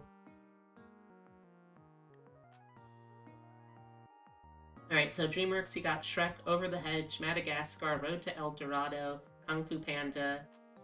Pixar has Monsters, Inc. through to Toy Story 3. Yeah, I had completely forgotten that Road to El Dorado was a, I'm not coming through on Discord. What? Oh, right, because I have myself on push to talk from last night still. Blah, blah, blah, blah, blah, blah, blah. Blah, blah, blah, blah, blah, blah, blah, blah, blah. Hello? I hear you now. Yeah. Oh, wait. You were saying 2000s to 2010s at the latest, right? Because if it's 2000s to 2010s at the latest, 110% I'm going with DreamWorks. Not only do we have shit like Shrek and Kung Fu Panda, we also have shit like Road to El Dorado and the fucking Prince of Egypt. That means that if I'm gonna be stuck with DreamWorks, like 1990s through to 2010s, I'm gonna be fairly happy with those facial expressions. You're right. Knowing the catalog, Road to El Dorado and Prince of Egypt absolutely seals the deal for me. Fuck Pixar. I enjoyed Up, and I actually was a pretty big fan of Turning Red, but everything else in your library, I'm kind of ambivalent to, at best.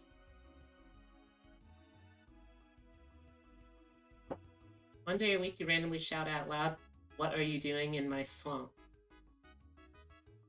Okay, see, the problem is, Tibby, that is implying that that isn't something I already do on a regular basis. I had my headset off for a second.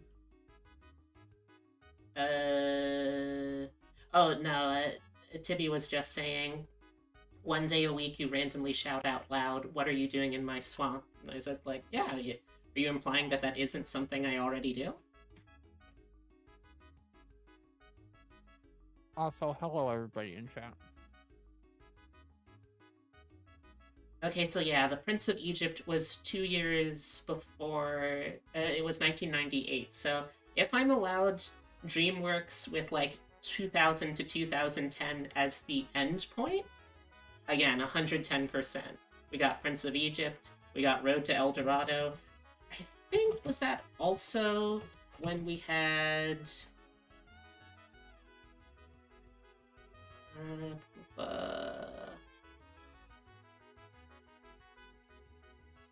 let's see, what was that?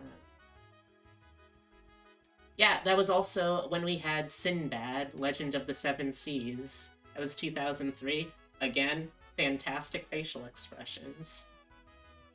I always forget that DreamWorks had animation well before they got into the 3D game, and that is absolutely a game changer.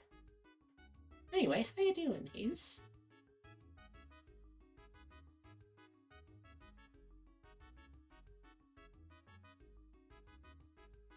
They also had Spirit. Pixar, right? I honestly have no feelings about Pixar. about Pixar's Spirit specifically, I should say. I haven't seen it. I know DreamWorks? Oh! Sorry, I got Spirit mixed up with Soul. Soul is Pixar. Spirit, that's the horse one, right?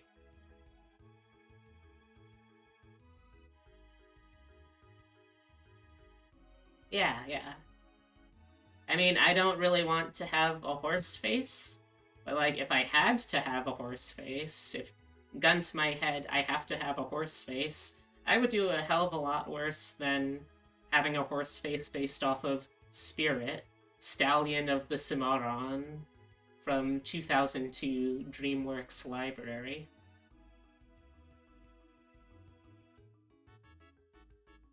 What about you, Hazel? You have to choose either you can have the expressions of Pixar characters from 2000, let's go, from the 1990s to the 2010s, or you can have the expressions of DreamWorks films from the same stretch. Wait, did you give me a Nara? Huh? Who's Nara? Is that a someone?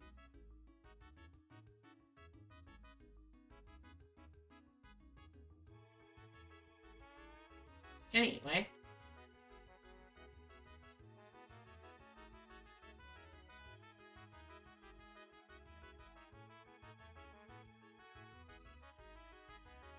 And also, just how have you been doing?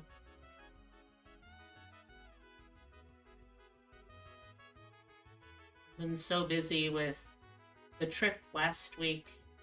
Well, technically 2 weeks ago now.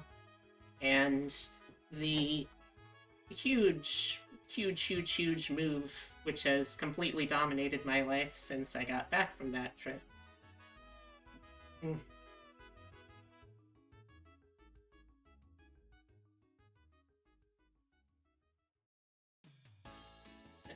Hello? Hello?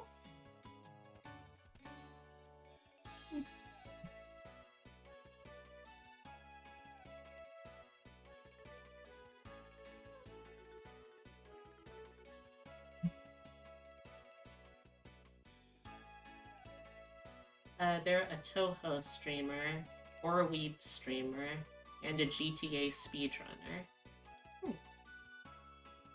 Interesting, I guess? Yeah, I'll go with interesting. Oh, Hazel, I meant to ask you. I saw you were doing something earlier. What exactly is this GTA RP that you've been doing? I saw it was something called, like, Arcane? So, like, based off of the... Say what? No, I was saying, what was the stream that you were doing earlier with the GTA RP? I wasn't able to catch any of that because I was unpacking for most of today. That's okay. That's fine.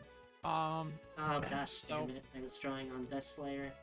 How much? Oh god, I was drawing so much on this layer. Go on. So essentially, it's like a roleplay thing where you get to live in the city and be a character. Mm-hmm. Okay. You know, like your generic roleplay, but in Grand Theft Auto. We use a special launcher called 5M to connect to these roleplay servers.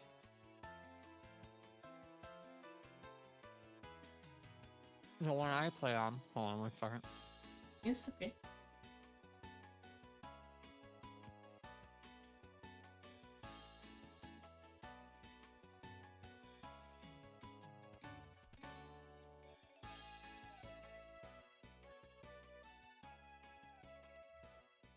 I'm having a cheeseburger for dinner. Hell yeah. But, so we do this. using, like I said, we use the 5M server, and there's like an economy, and there's things you can do in the city and make friends and do stuff.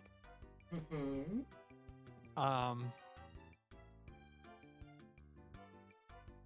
One of my two characters' names is Lily Coffee. Ooh. She's a mechanic, and Oh, she also a does bees churger, Rosaru, a bees churger. a Cheeseburger. Oh, sorry, a beam churger. No. A Beam Sugar. Of Bismarck, North Dakota.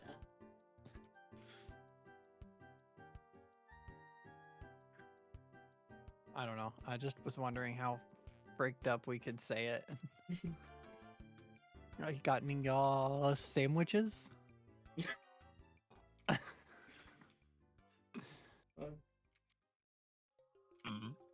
Oh, excuse me. I actually played one of your clips on my stream the other day Oh? of the sandwiches. Oh no. What was the context? It was the first time we did it Oh? at inside of the camp. Hmm.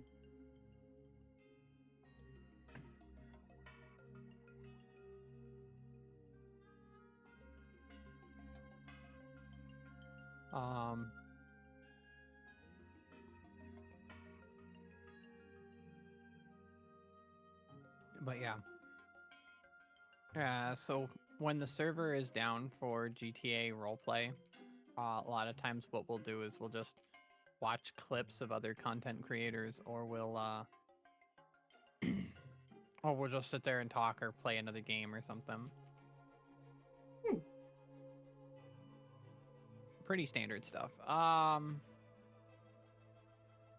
As far as your other question, as far as like the arcane thing, so it's not based on the show. Our roleplay is supernatural, which is kind of different for most servers.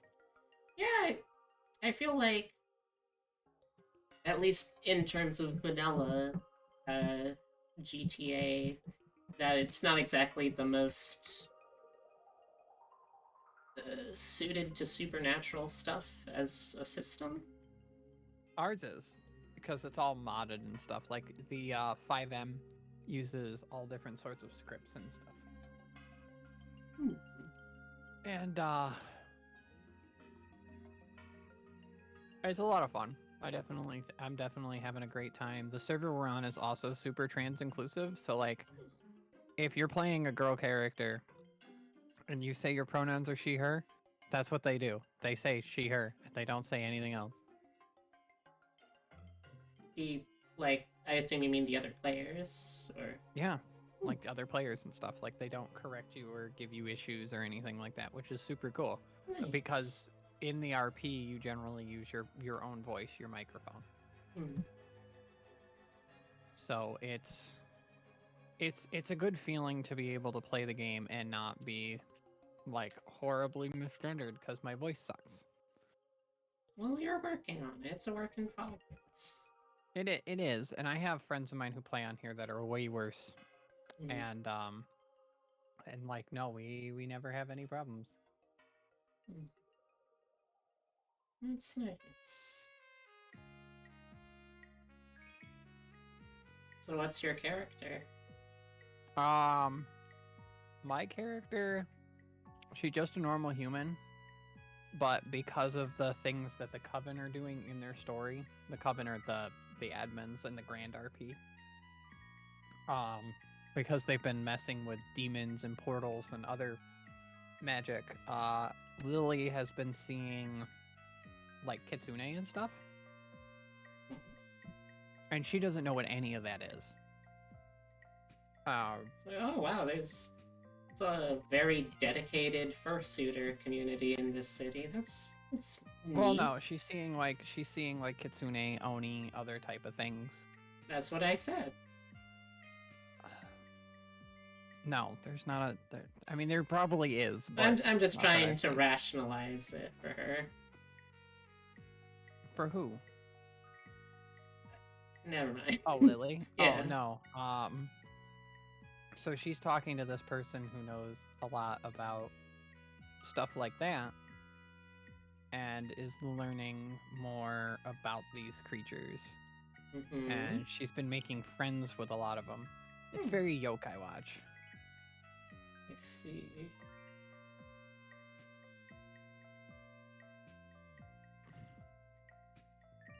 But I know there's 2 fae folk in the city, possibly more. There's a bunch of demons. There's a couple angels. There's at least one vampire that Lily has not met yet, but she knows he's around. Ooh. One of the characters is a known werewolf. I guess that's But all better of than an unknown werewolf. Yeah, right. And then, but on top of that, there's your normal GTA stuff. Like, there's people committing crimes, there's cops, there's the hospital, there's EMS. One of my favorite things to do in the few times that I've ever played GTA is just roleplay as a completely law-abiding citizen. You can do that. That's what Lily is.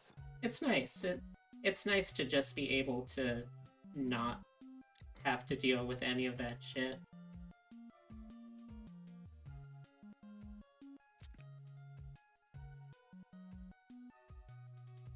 So yeah, she's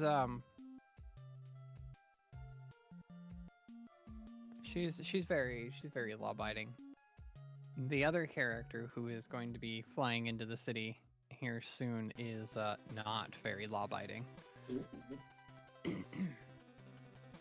So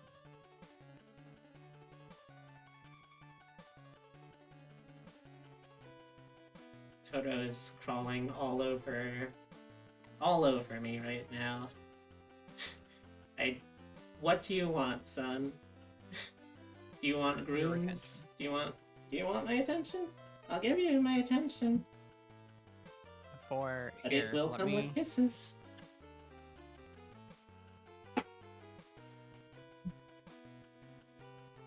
Let me do a thing real quick, and then I can.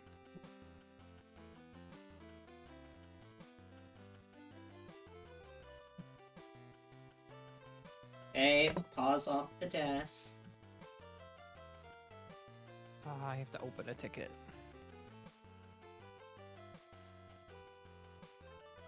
I hope it's a nice ticket. It should be. I'm just reading over some things real quick to make sure that I...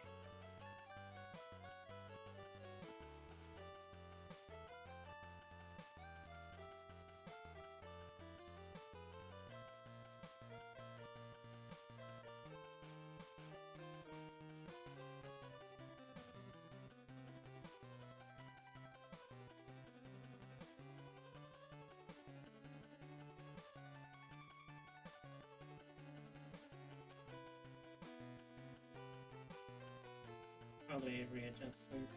Also, yeah, I think I like the higher wrist on these.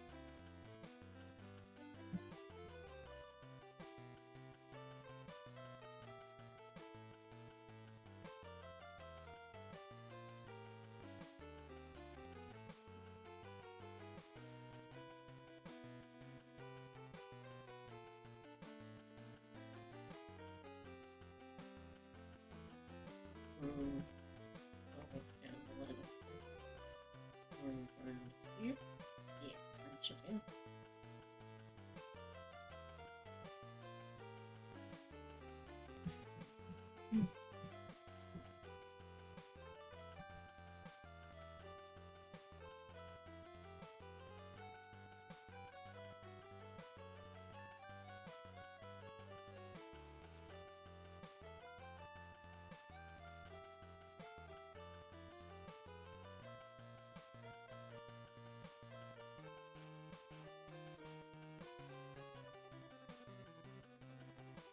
Okay, pretty straightforward. Totoro, can I help you, sir? Sir?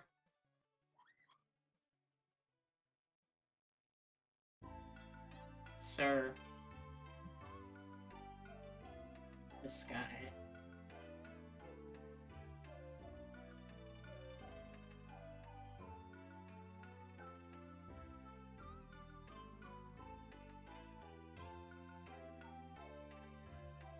careful, son. I don't want you to fall.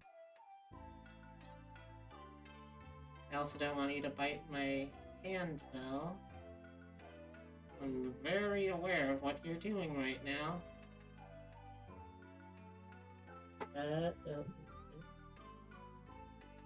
May I... what are you doing?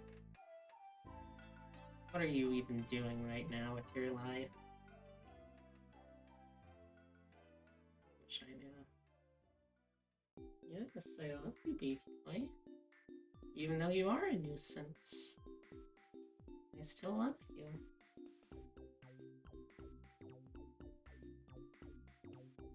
That goes for most of you too, chat. Even if you are nuisances, I still like you. Except for like a couple, maybe. Can I help you? She likes me, I'm her favorite. You're up there.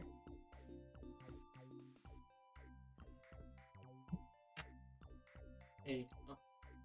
A little smoocheroo from me to you, Totoro.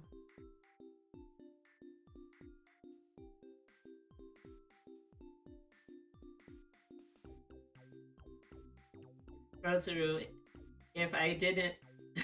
oh, okay. I thought you were putting yourself down, and I was about to say, if I didn't like you, I would not be continuing to hire you out as, like, a videographer.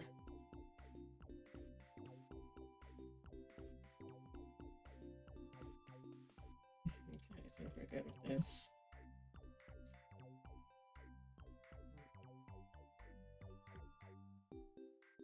Let's hide the references for now. And focus on the line art first, then we'll add in the folds as we go. I don't really do much in the way of clothes folds, as I'm sure y'all have seen before, but it's something I want to work on, so... I don't like you, so I'm going to pay you. No, that's not how that works.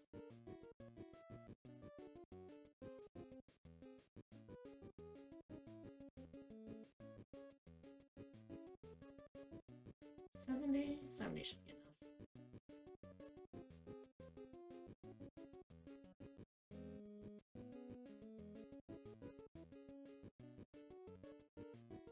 So this is fitted, but there's also like a fair amount of wrinkles around the sleeves.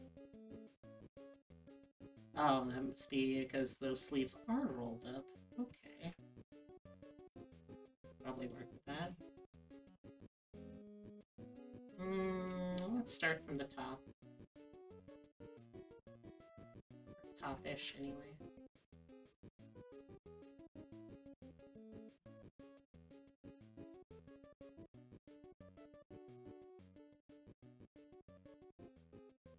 You ever thought about how you could blow up a plant right now? What? Do you mean like with the potassium in my body? Or... Because I'll be honest, as someone who is a reanimated taxidermy, I don't know what my inner chemicals are. Do I have potassium? Maybe? I don't know. I try not to look a gift mad scientist in the mouth.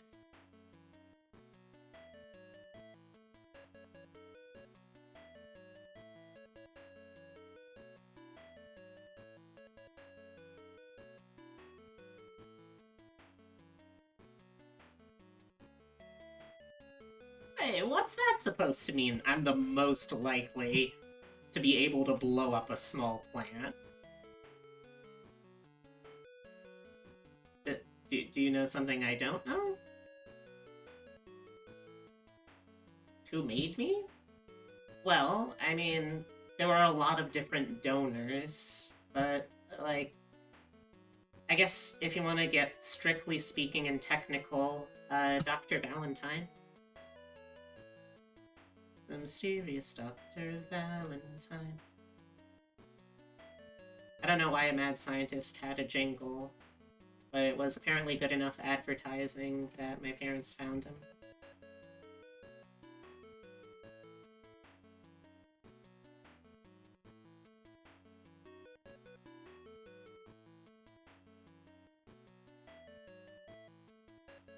It's been a little while since I've had a checkup, though. I probably should at some point.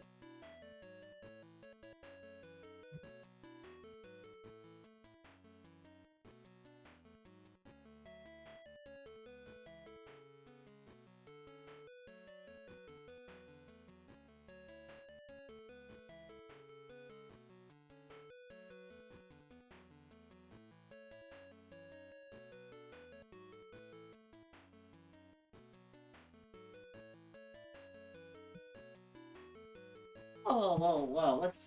Let's not go making accusations about who may or may not have volatile and incredibly flammable materials in their body. I mean, we don't want to say anything we can't take back, you know?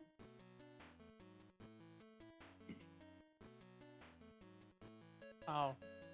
You know, I just realized we have to work on some stuff at some point. Hmm? Still gotta work on that, on the character and stuff. Hmm. If you want, you don't have to. No, I'm still game to do it.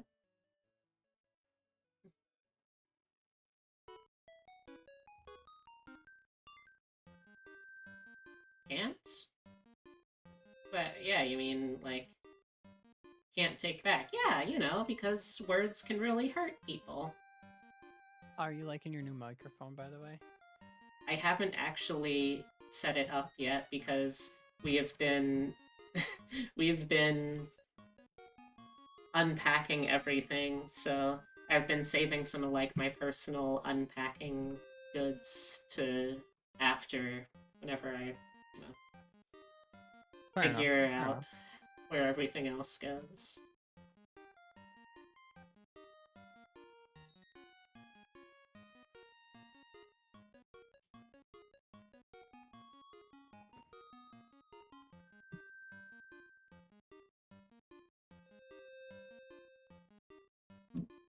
Excuse me.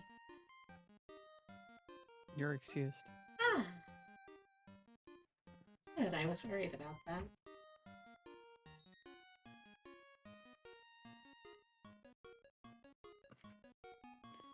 Do you know I actually have the same microphone now, by the way? Oh? Yeah. The Elgato? Yep, the Wave 3. Hmm. So if you need help setting up the program stuff, I can help you out with that. Oh, I'll keep that in mind. It could be pretty useful. Have you been the weird sentence? How have you been experiencing it so far? I like it. Okay. It's one of those sentences that, as a real thinker, I had to stop for a good couple seconds to think. Is this words? Am I saying words right? This doesn't sound like words. Not words right, correct for sentence.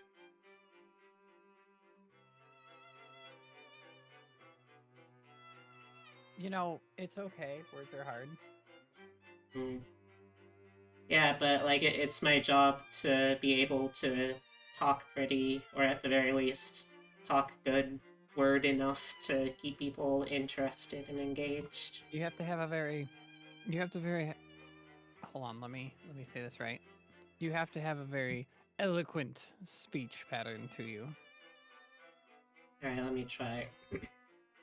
Hello, everybody. I'm Markiplier. Like that? Hello, everybody. My name is Markiplier. Hmm. I'm sorry, baby. Did you alarm one of your animals? No.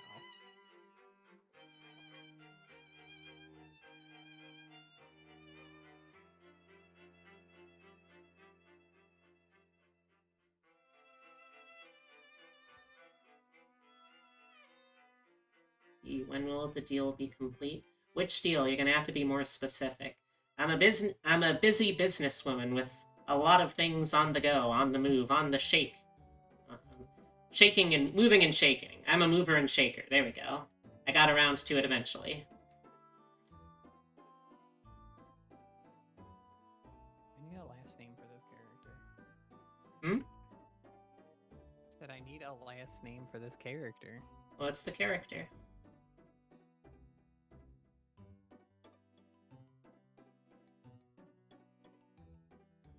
I don't know.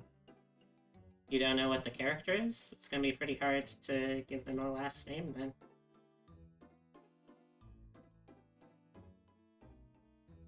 Are they... Oh. That's another thing, Rosaru. I'm waiting to when I actually have, like, moments to think and stop and, like, take the time to record, to take those pictures. I'm still gonna be doing it. Don't worry about that. I want to be able to spend some time to just sit down and make a night of it,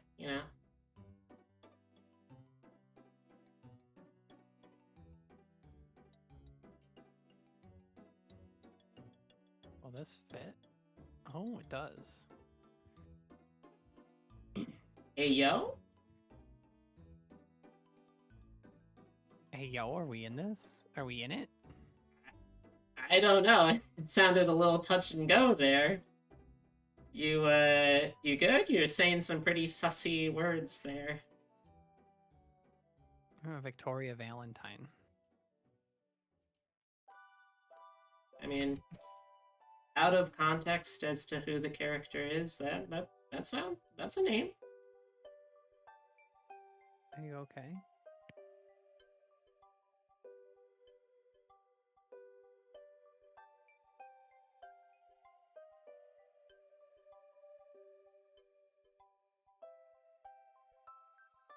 Hmm?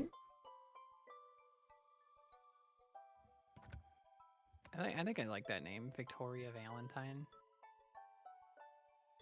Who's... I'm gonna be honest with you. I'm looking at like characters from Resident Evil and picking out and looking at their last names. Oh, who is this character for again? It's another character for GTA RP stuff. Oh. What's Victoria's deal? She's more on the crime side of things. Ah, she's a nasty crime gal. I see. She has a thing for organized crime. Oh, are they going steady? How long have they been together? Pretty long hair. Or not pretty long hair. Words are hard. Give me a second. Take your time. I understand. You are a lesbiab, but not.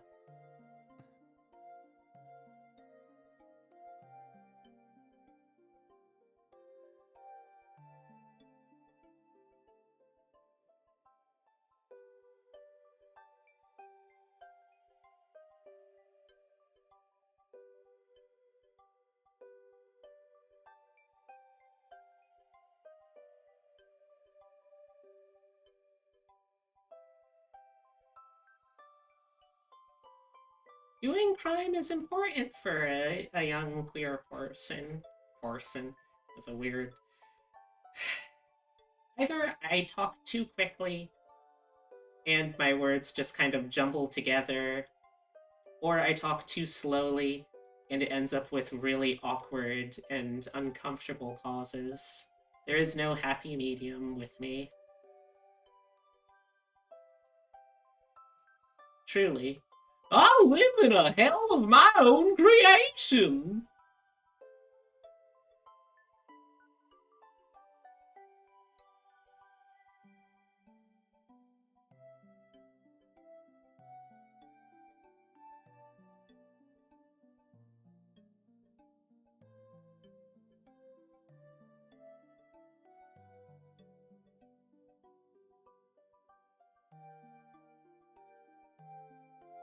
Found a game that you think I'd be interested in? Ooh, what's the game?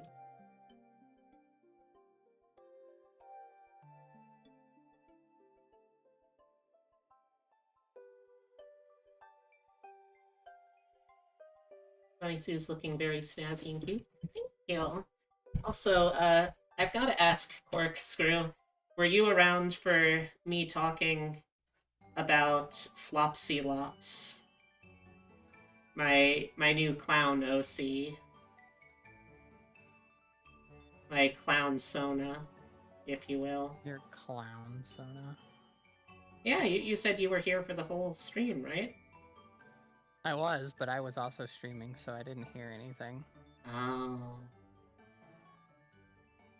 Well, originally it was just a character I came up with for the one-shot during the weekend getaway with the D&D crew.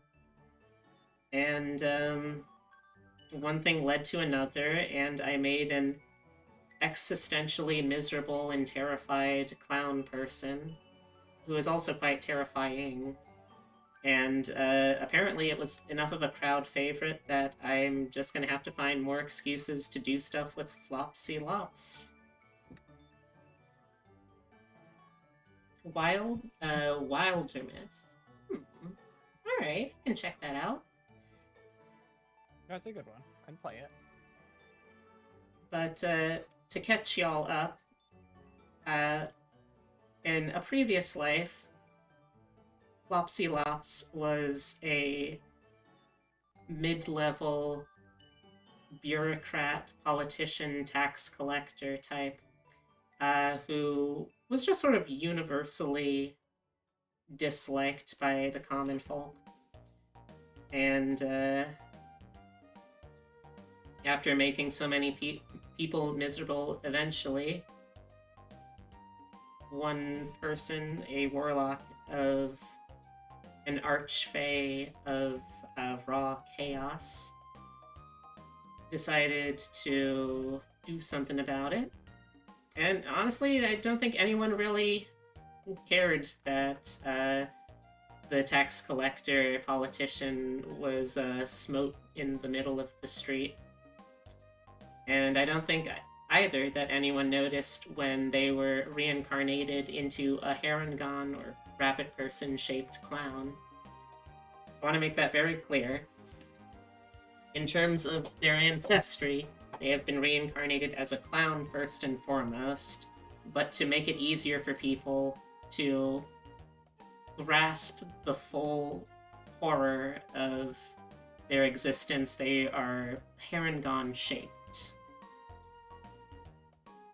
So, to escape their curse, they have to make twice as many people as they made miserable genuinely joyful. And in terms of clown skills, Flopsy Lops is actually quite competent. The problem is, Flopsy is also still fully aware of who they were and how torturous their existence has become. So it's the sort of character who would say stuff like, I live in a hell of my own creation. Every day I wake up as a mockery of everything that I held dear as a political figure. I live as a laughingstock, a sort of first antithesis of everything that I existed as before. I've tried to escape in the warm embrace of the never after of death, but it wouldn't take me. So that's Flopsy Lops. Like, it's the kind of character that I designed and I came up with the voice and I was like, okay, yeah, I think this is gonna be... This isn't a joke! This is a sincere cry for help! It's the kind of character that's like, okay, yeah, this will probably be fun for a one-shot. I'm sure that it will make for a good, sensible chuckle.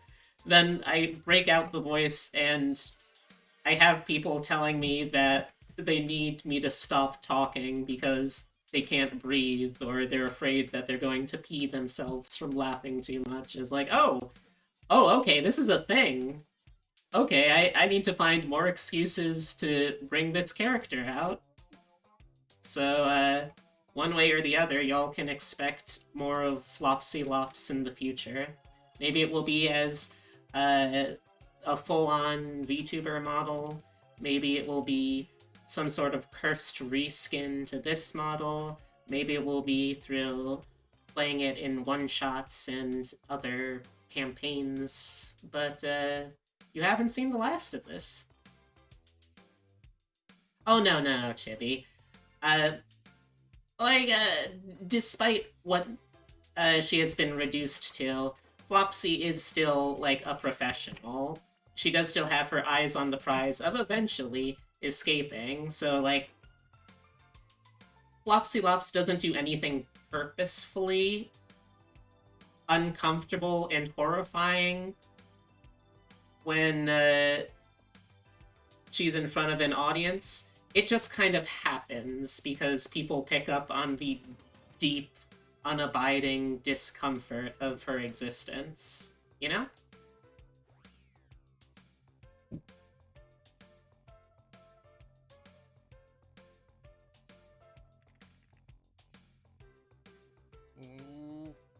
Oh, hey there, bud.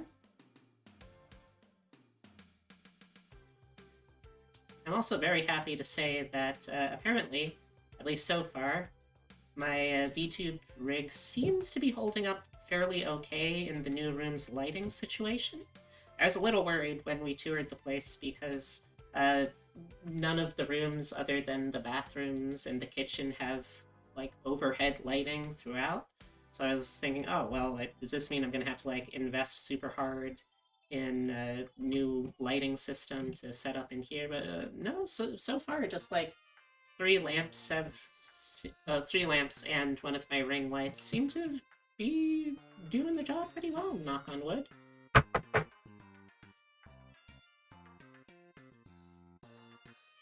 So I just wanted to explain that now, Corkscrew, to avoid coming across as me doing clown face, you know? Because it is an earnest character. I don't want to come across as insensitive in that regard.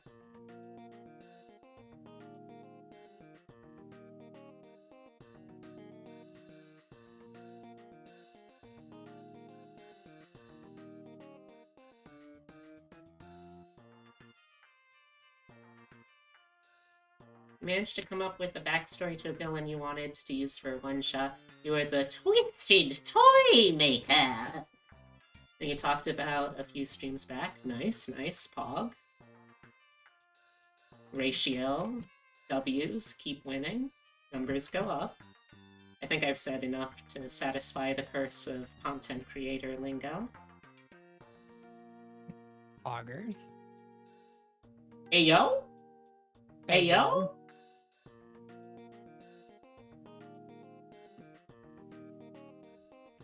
Everyone is encouraged to do clown face because it's funny. Okay, whew, that's a load off my mind.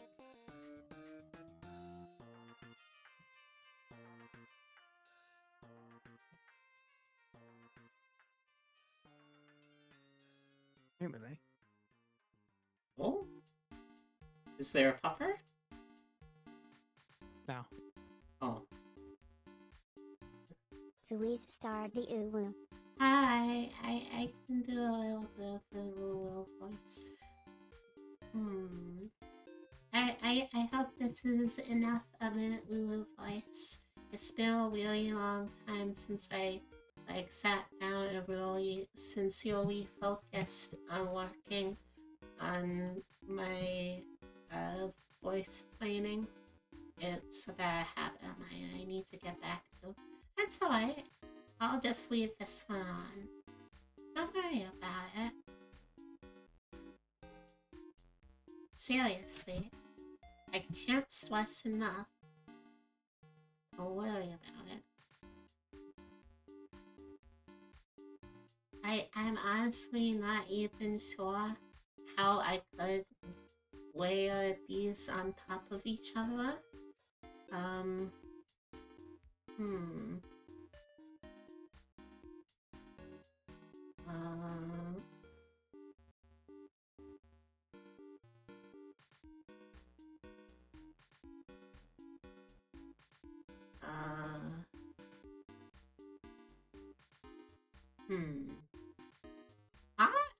I live in a hell of my own queen.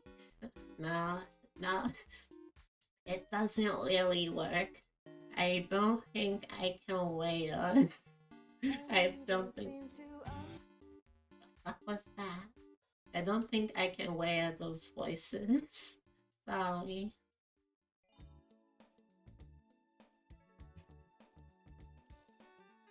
I also love that my go-to line to get into character voice for Foxy is I live in a hell of my own creation.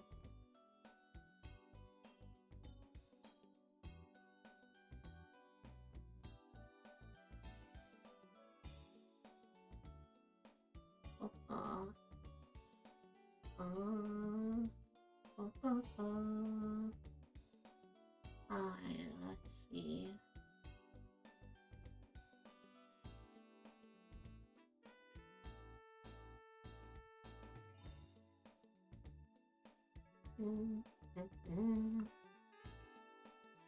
Okay, what was I doing again? Right, I was fine. Let's keep flying. That's how you know you have a fantastic character. Because I have to say I live in a hell of my own creation whenever I want to get into character. I don't know if I follow.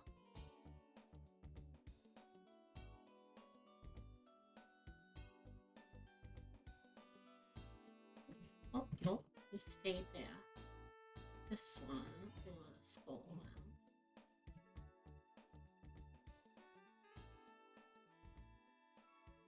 Okay, let's see. Here we are. Let's go back to working up here.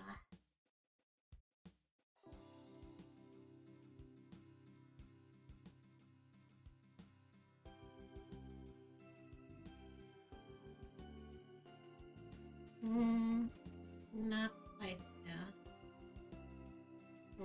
No, not quite there. Right there we go. Kind of works.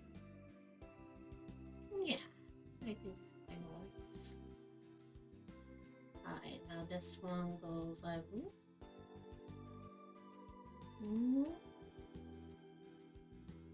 This is probably gonna be a longer one than I initially anticipated. If you have to say something so crazy and out there to get into character, I feel like it makes them even better story-wise. Alright. The living contrast? I don't think I've heard of that term before. It sounds interesting though, and probably like something I should know since I was paying the actress. Oh man.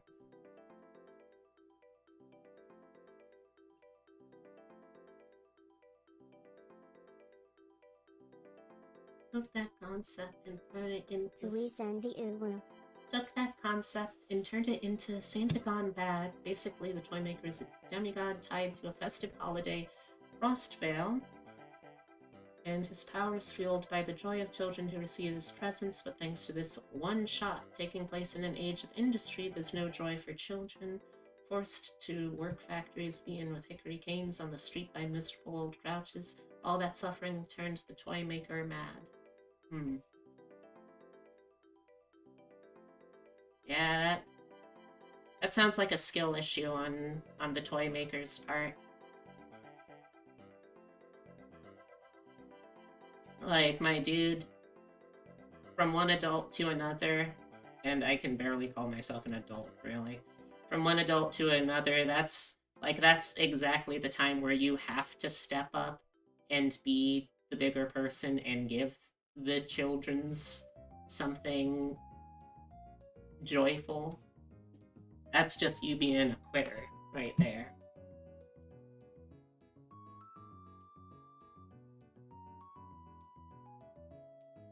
I would give the toy maker a stern talking to.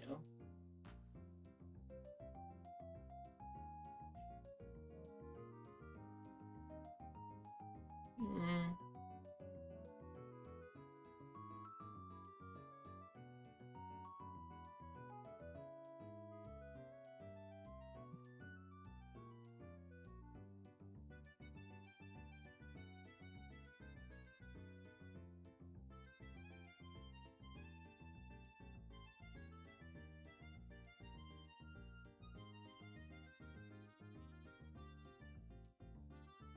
Oh, I mean, I didn't say I expected it to succeed. Plus, I don't have a character sheet. I don't know. As for you to figure out, my dude.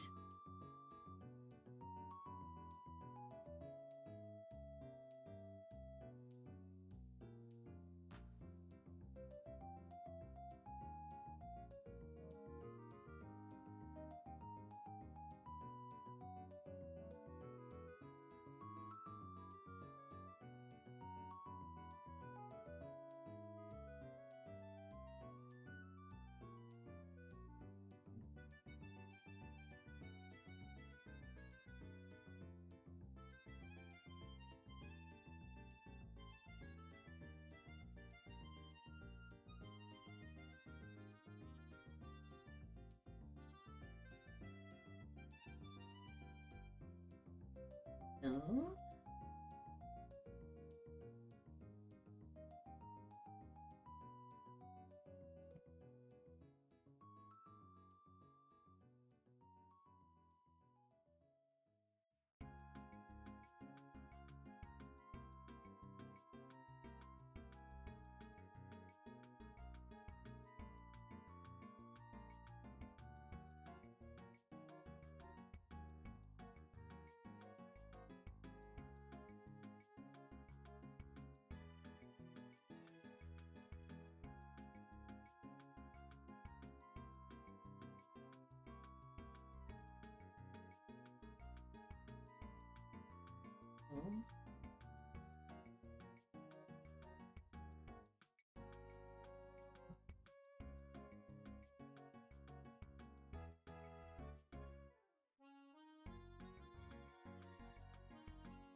No?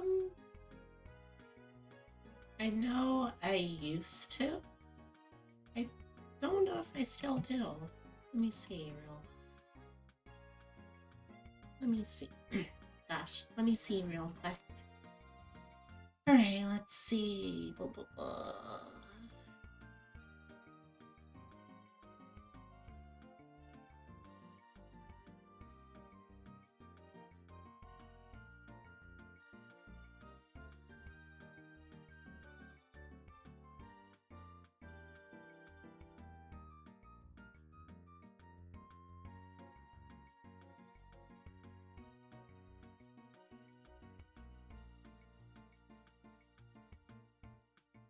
Hmm.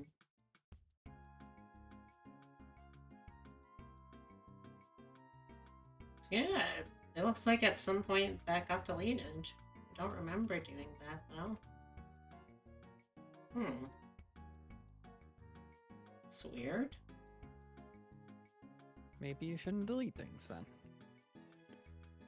You got me there.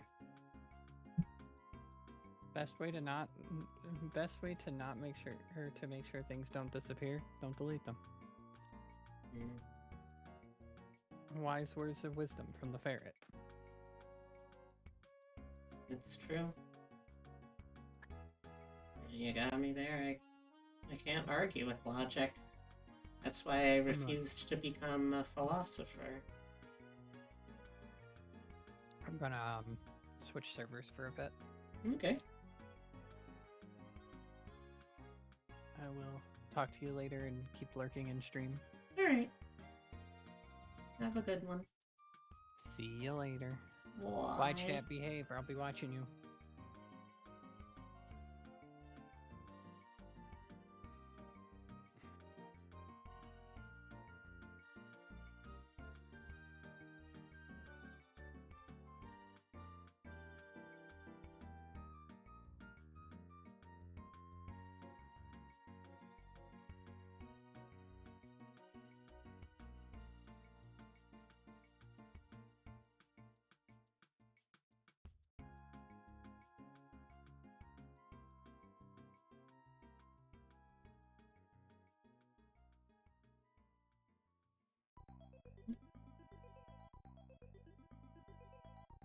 delete everything so you remember.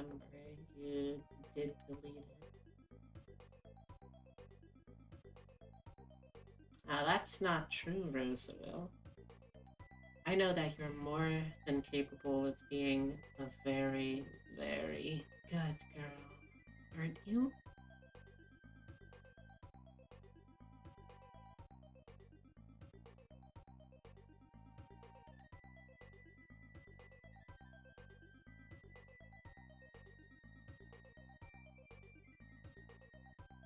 Or am I mistaken?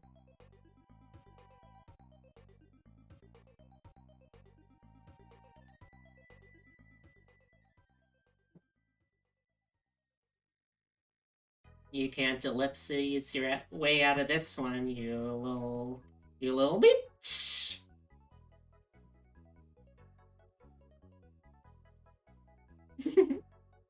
But it's fun.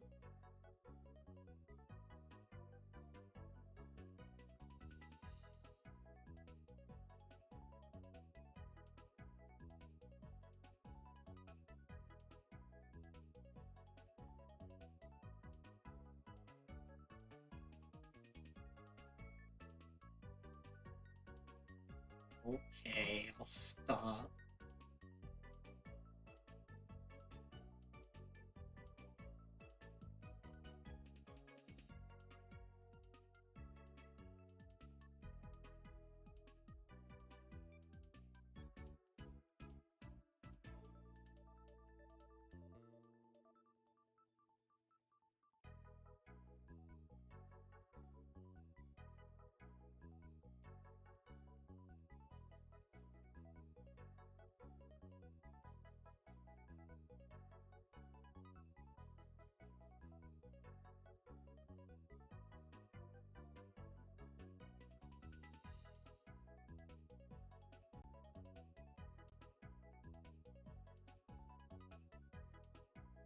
You can't ellipses your way out of anything. That's true. Why are you still blushing like a little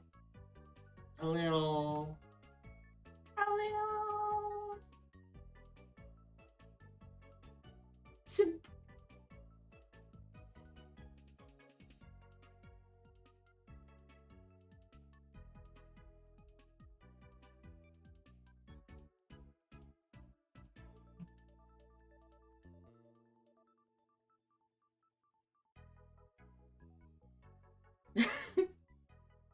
All right.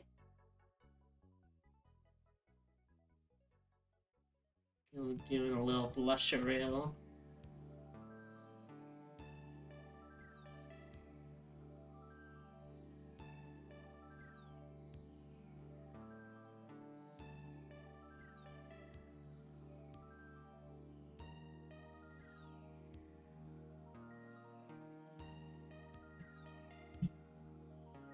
Oh, but you like it. If you didn't, then you would have told me by now, surely, and I would have felt that and been very apologetic.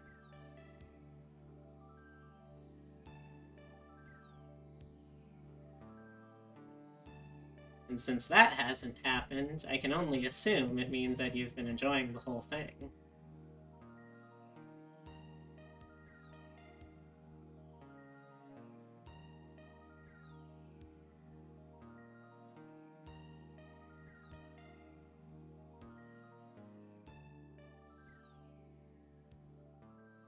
Welcome, Raiders. Hey! Hey, Pan! アンダーバーナップスイズレイディングウィズアフラフルオブセブンジャッカロープス Welcome, welcome, everyone. Come on in.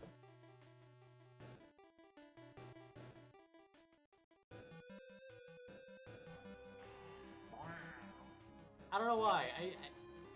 Bonker's little animation when he comes out the Pokeball is very stimmy.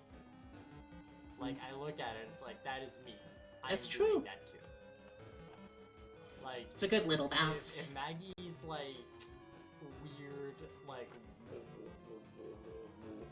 noise is, like, stimmy to make, Bonkers is stimmy to do. Like, I don't, like, my model to, ooh.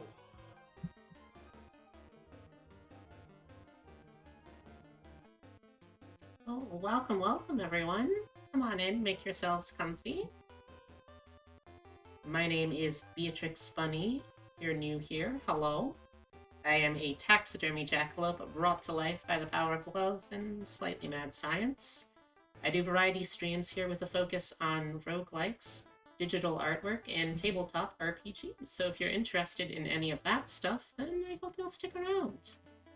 A special announcement: this Thursday at 6 p.m. EST, we finally, after a long winter's break, have the episode 2 of Deadlands, The Wayward Guns. So if you want some weird, Wild West monsters, magic, and mystery, then I hope you'll swing by, because it's going to be a hell of a ride. Hi there, how are you? Just came back from trying to learn some Pathfinder 2, learning how the barbarian works in the game. Yeah, that's another thing I can mention. I also am currently a part of a group that does D&D every other week, and we're also learning how to do 2nd edition Pathfinder as, you know, a backup, because everything's gone all higgledy-piggledy to shit. Gonna munch and crunch, hope art goes up. Alright, thanks for stopping by and for trusting me with all your lovelies. I'll do my best to keep them entertained. Have a good munch. Have a good crunch.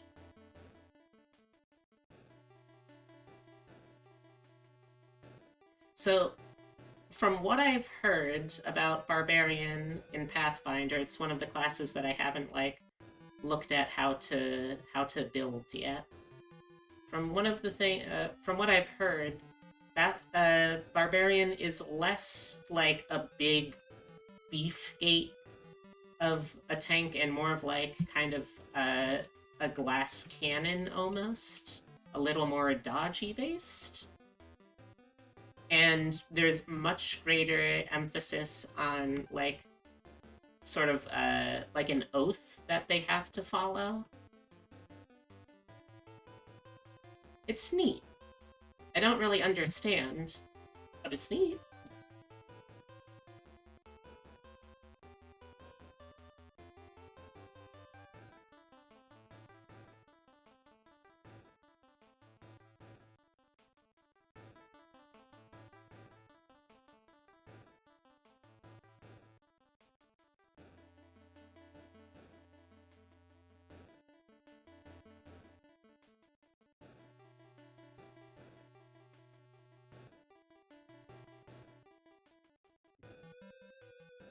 And I remember hearing also that, like, they have certain behavior restrictions that they either have to do or can't ever do.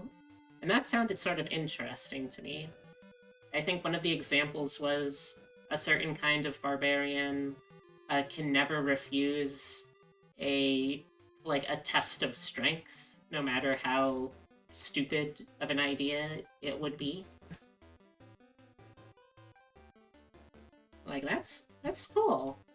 That's one of the things that I was always a little disappointed of with 5th edition, in the sense that, like,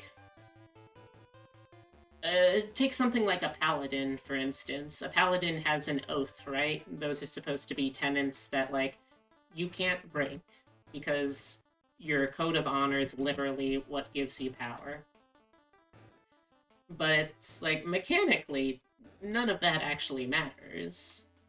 You can have a DM that will, like, house rule. It's like, oh, you behaved contrary to your oath, bad thing happen, or spell goes away, but you don't actually, like, have any real consequences to the roleplay choices. And already, with systems like Anathemia, that seems to be much more interesting in Pathfinder. I will say that much.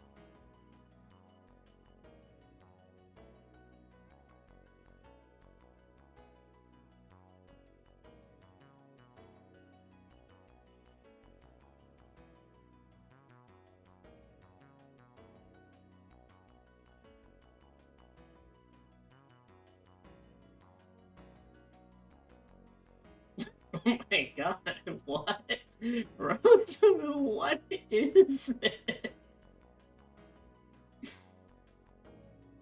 Since it's not there, could you do this in your clown voice? Oh, I see. Huh. Let me give it a quick read over.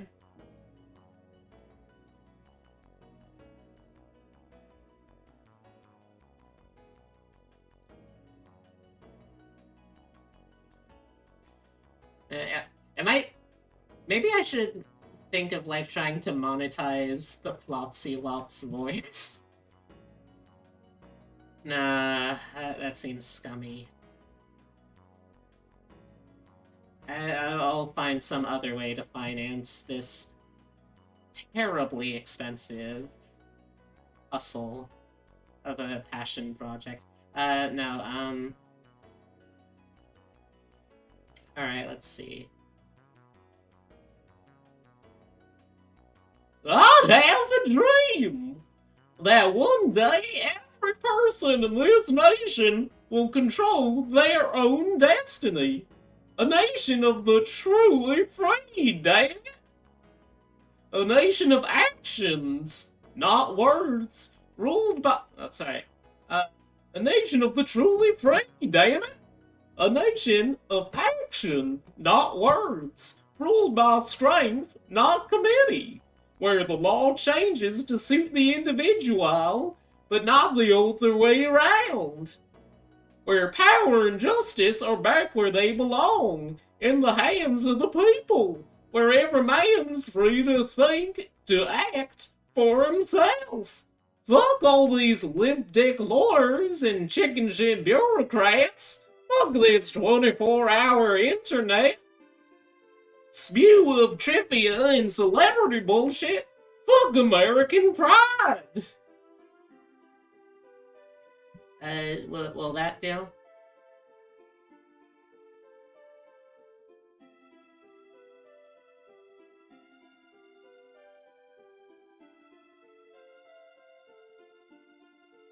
Excellent. I realize that you are not Rosaru, but I will take your answer.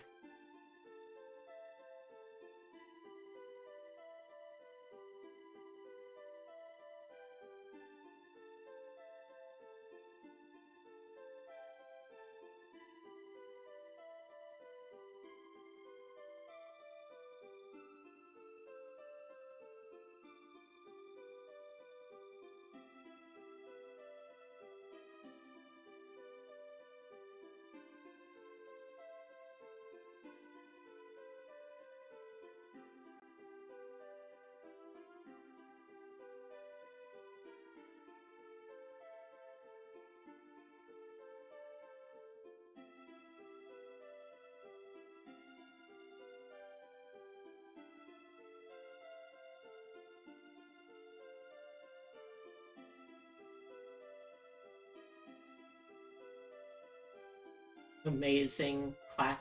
Bravissimo. Another satisfied customer.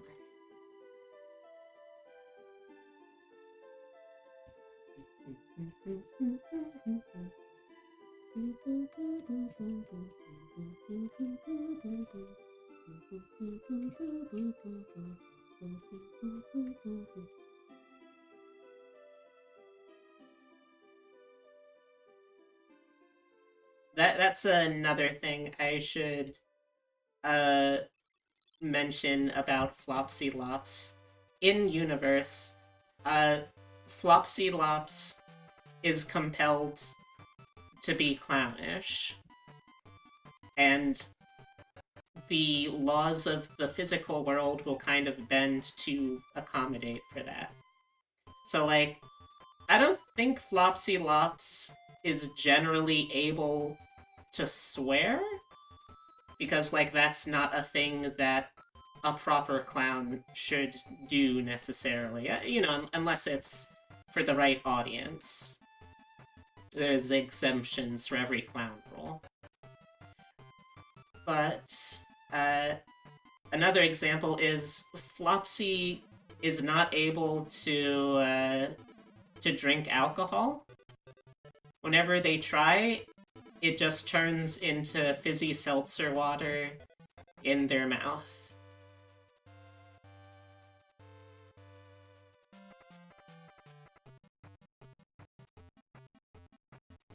Coincidentally, fizzy seltzer water is also what she cries.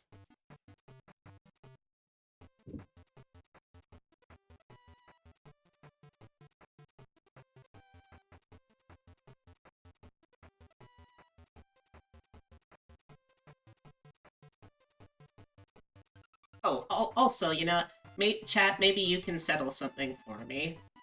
So this was like a high fantasy world, right? Where they didn't have things like latex.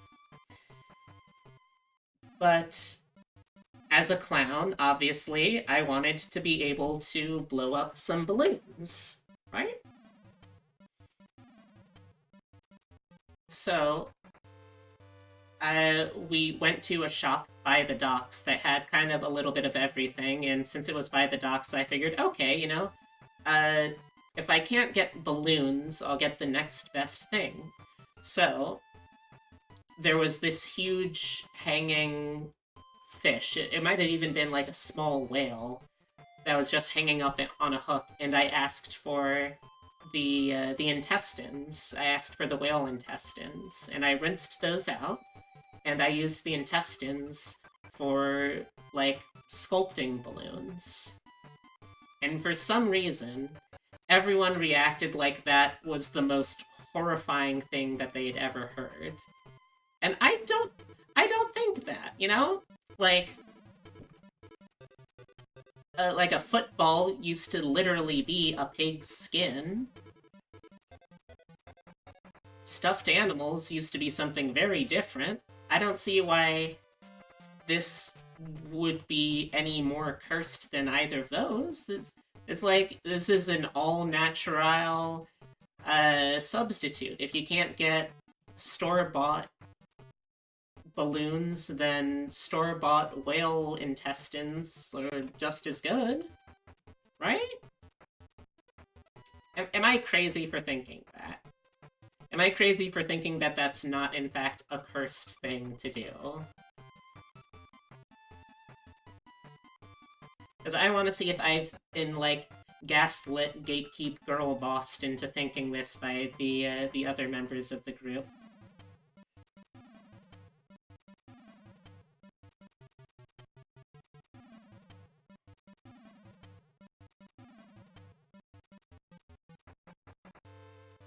Nah, you're just B. What does that mean in this situation, Rosaru? That's not horrifying? Okay, thank you. I feel vindicated.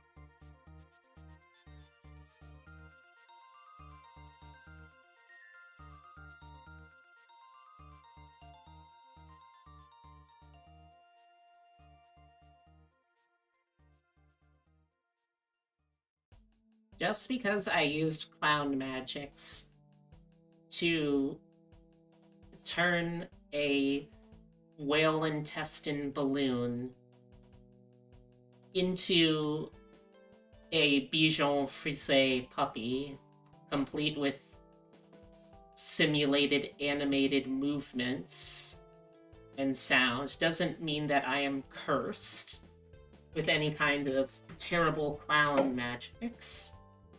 That's a totally normal thing to do. Right? Right? Can I get higher with this voice? I think I can. Oh no, I'm really starting to get into like extreme voice training. This is gonna sound absolutely terrible in the recording. I'll stop.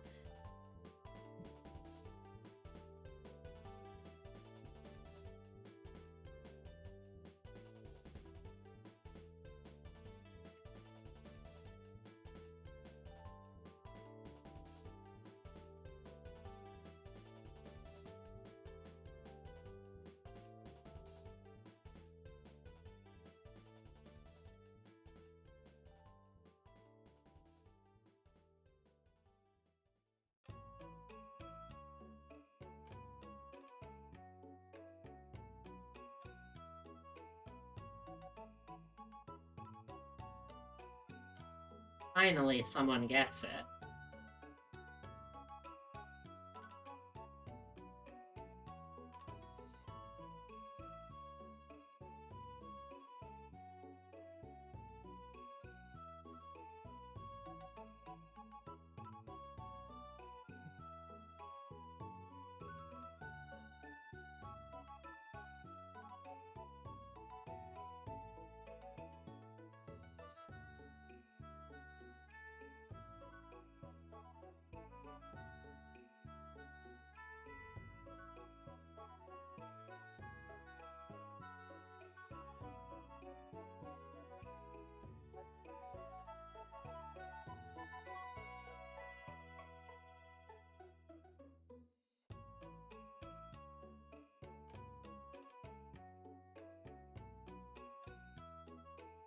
You know what, chat? Oh wow, Minnie Mouse guest stream. First of all, really? Do you think that actually sounded at all anything like Minnie Mouse? And second of all, how?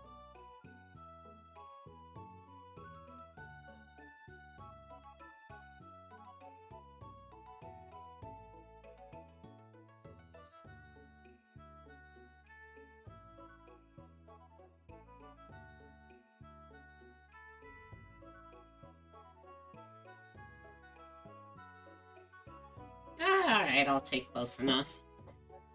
I can't afford to be picky in this economy. But you know what?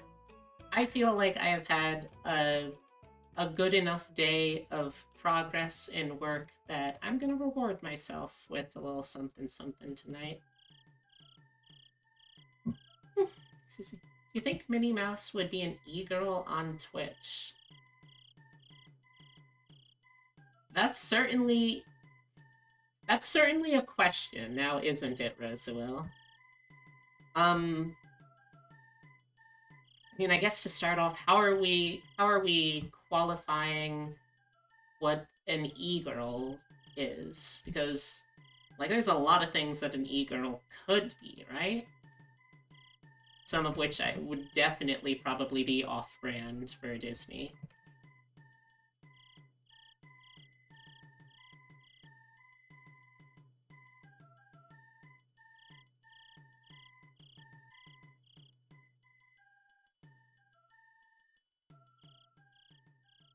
No, that's Daisy. Oh my god. I mean, Daisy to me definitely seems like the kind... Minnie is a makeup YouTuber. No, honestly, I think Daisy is like the Instagram influencer kind of person, you know? She strikes me as the sort that would probably do like a lot of promos and stuff like that on her channel.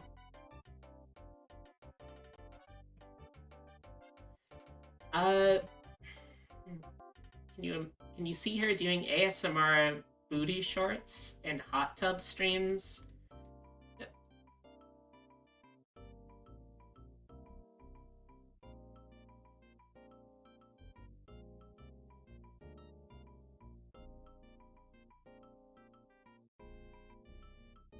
I tried. I honestly tried. No. I don't think so. I feel like Minnie is like too centrist to really lean too hard into the e-girl scene. I feel like she would be a vlogger, though. She does strike me as the vlogging type.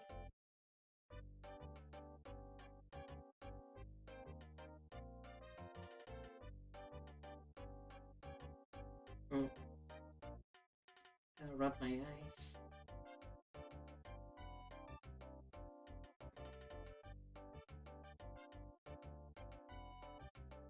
Okay, but yeah, do you ever really think that Disney would allow her to run her contract out? Absolutely not. She is gonna be stuck there until she dies.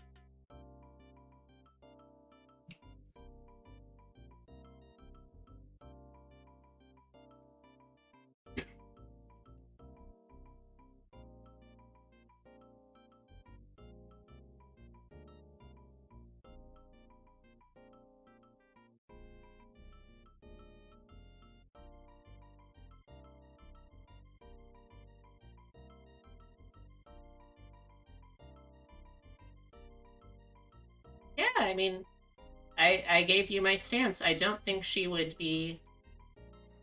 oh, what do you think Peach would do on Twitch?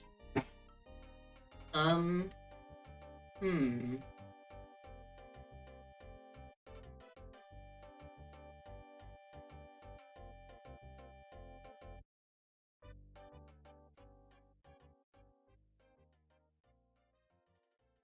I would say Peach... Well, if I want to go for stuff that feels kind of canon, I would say Peach would be, like, someone who does gardening streams. Like, gardening streams and, like, cooking/baking streams, I think. I think that would be big for her brand. If we're talking about specifically... Oh, also, I think that she would probably talk a lot about political theory. She strikes me as the kind of person that, like, outside of her role as playing damsel in distress for the make-believe, I'm a firm believer in the Mario games are make-believe to entertain Bowser's numerous children fan theory. That outside of that, she's also, like, you know, being a head of state, very involved in politics. I imagine that you could, like, ask her, I don't know, like, what do you think about the current situation in Eastern Europe? And she would be able to have, like, a very long and passionate discussion about the political defenses made in favor of Ukraine or stuff like that, you know? If we're talking specifically gaming, party games? Party games feel like they would be really up Peach's alley. If I want to be funny about it, though, which, I mean, I probably should want to be funny. That's...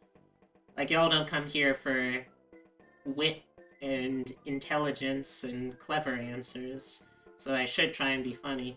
If I was gonna just try and be a internet funnyman, I would say... Peaches Hassan? Who? I would say for games... I don't know why, but I could see her playing Doom. I could see her playing, like, some boomer shooters. That, or, you know, maybe just, like, Valorant. I don't know. But yeah, that is my earnest answers. Never heard of them.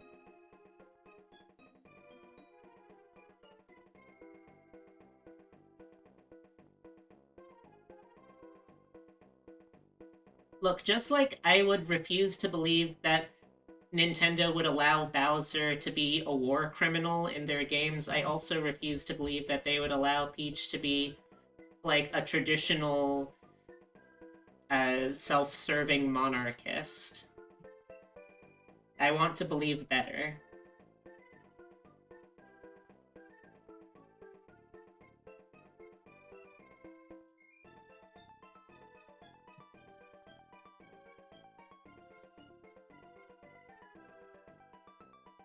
Peach plays jungler in League of Legends.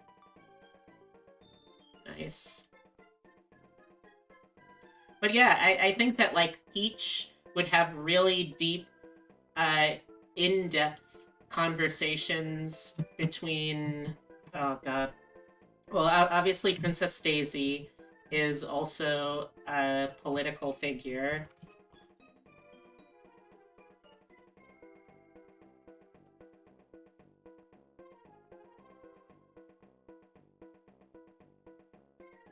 What was the other one's name, though? mm,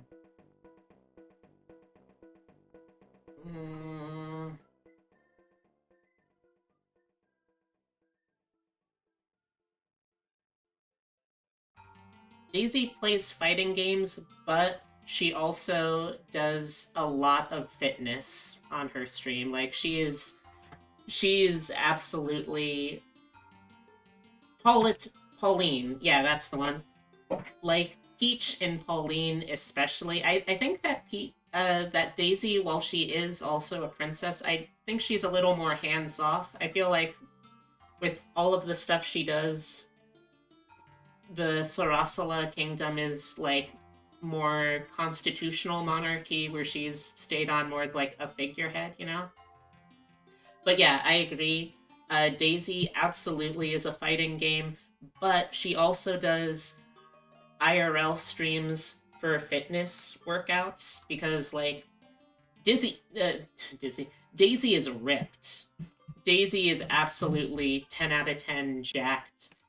People are constantly wondering how the hell she is in, like, this open relationship with Luigi. But yeah, she's absolutely the streamer that has to deal with people asking her to step on them. And I do feel that Pauline and Peach would have a lot of really interesting political conversations. Require 3 tons of 12H2211. For my Ant Farm of Game Tens. Know where I can get some? No, I don't know chemistry. And also, joke's on you, Chatmoth is Italian. So I don't even know those words for numbers that were said.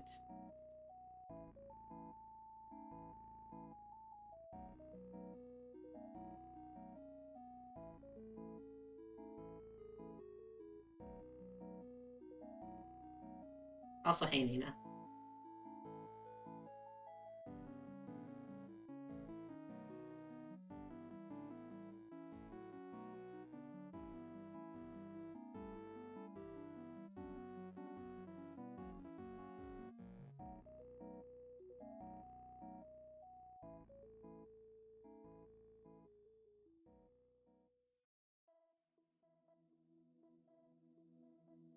Oh, okay.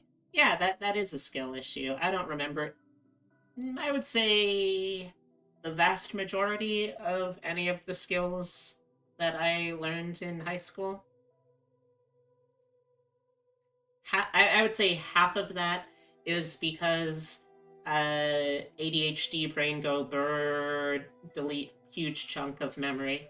Half of that is because just because of a dysphoria brain, assumed that I wouldn't live long enough to really make use of things, so I never really planned for the future. And then the third half of that would be because I was also pretty terrible studying those things when I was actually actively studying them. And then the fourth half of that is because fractions are hard. Did that answer the question?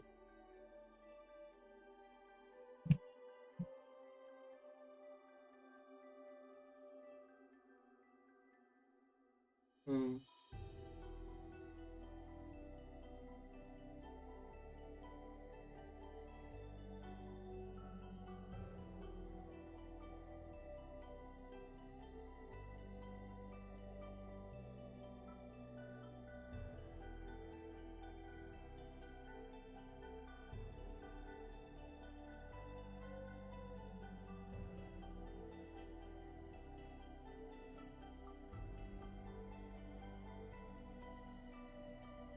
Thank you for adding that in.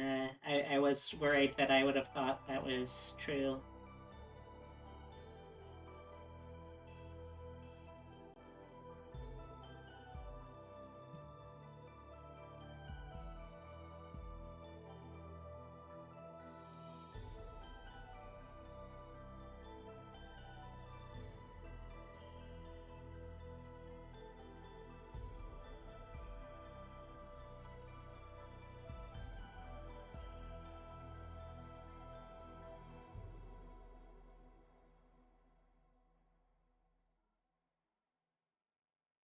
Don't worry, I understand.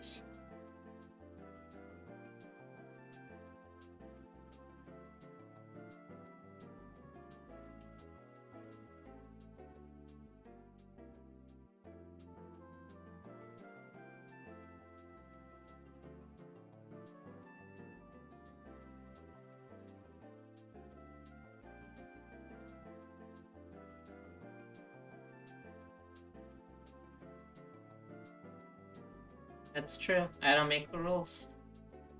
You're a cis woman here, you're a sister. You're a trans woman here, you're a sister. If you're a cis or trans man, you're a sister. If you're non-binary, agender, questioning, you're a sister. I don't make the rules, I just have to follow them.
I'm spending way longer on this than I would like, but at the same time, I'm also going later than normal anyway, so we should probably be fine.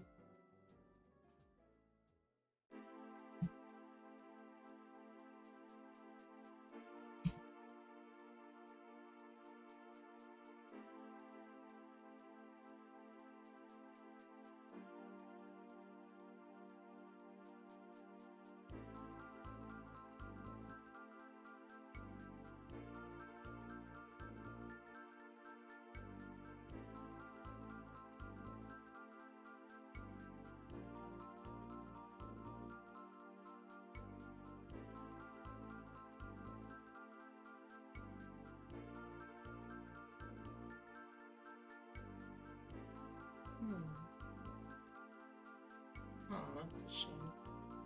Sorry, I was just checking something.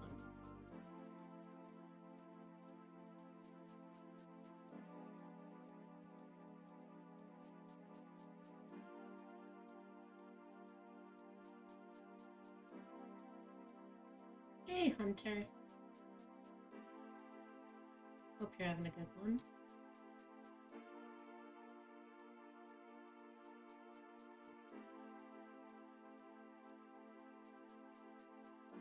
How you doing, Hunter?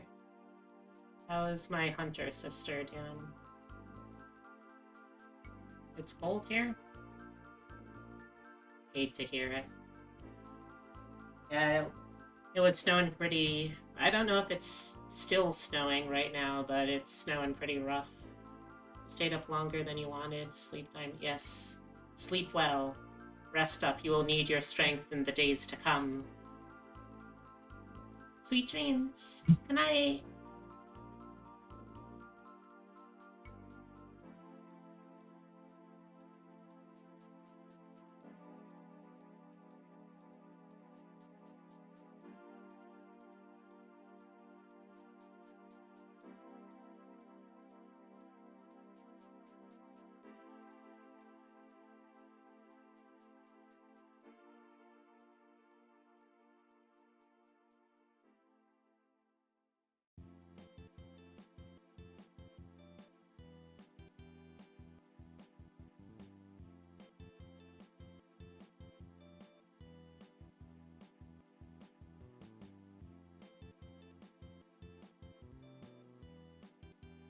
Hmm.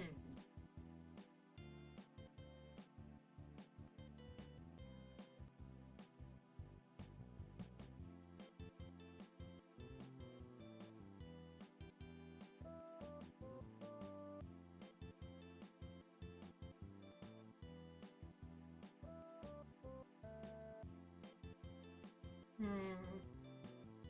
We'll see about this, I think.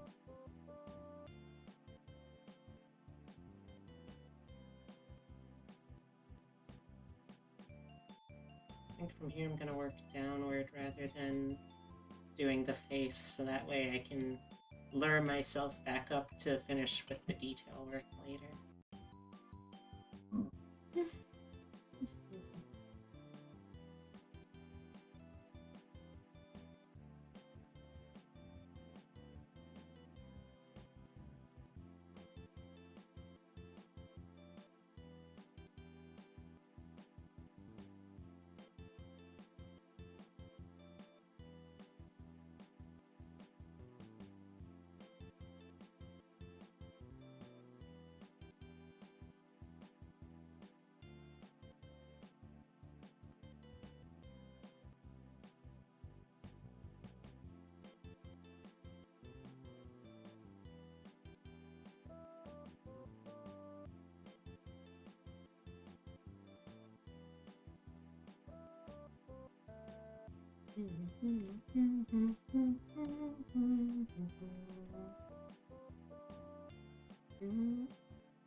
Okay.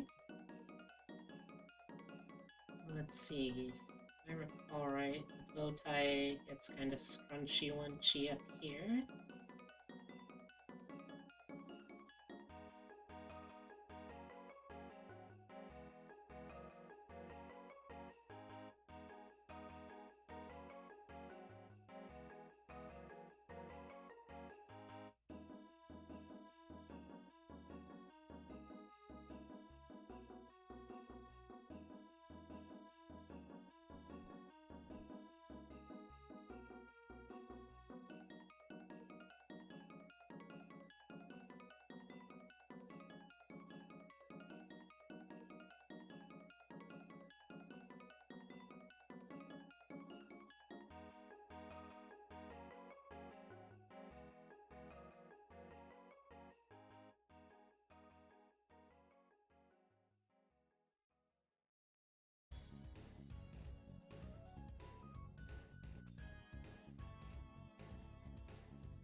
Longer on this side to balance them out.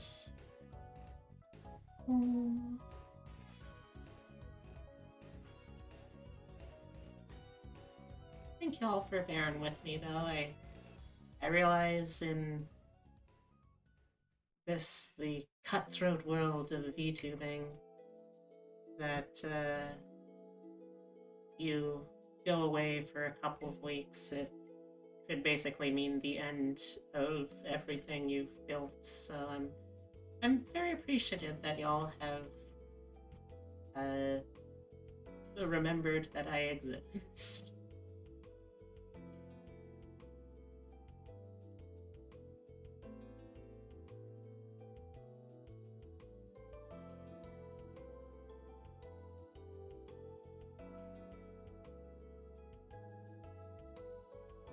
I've always liked the kind of what do you call these?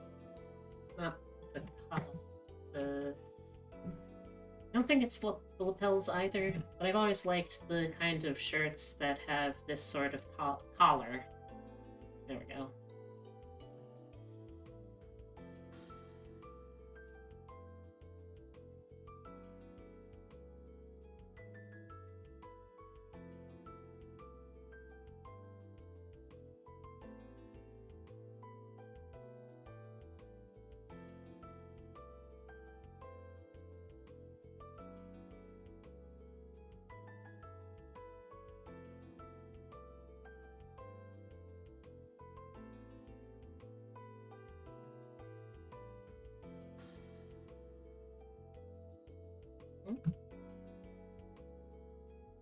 Feel you.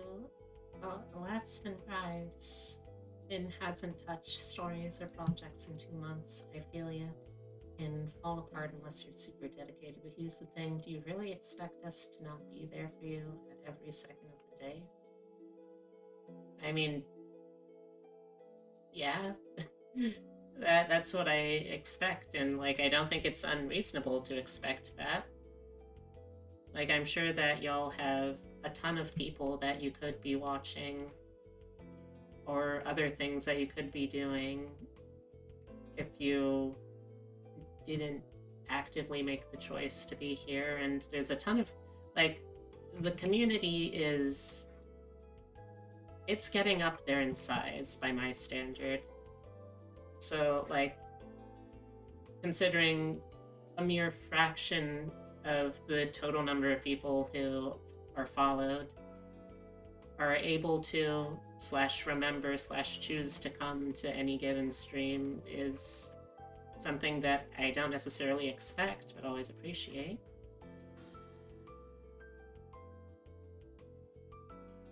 Fact, Beatrice is an official fluffhead.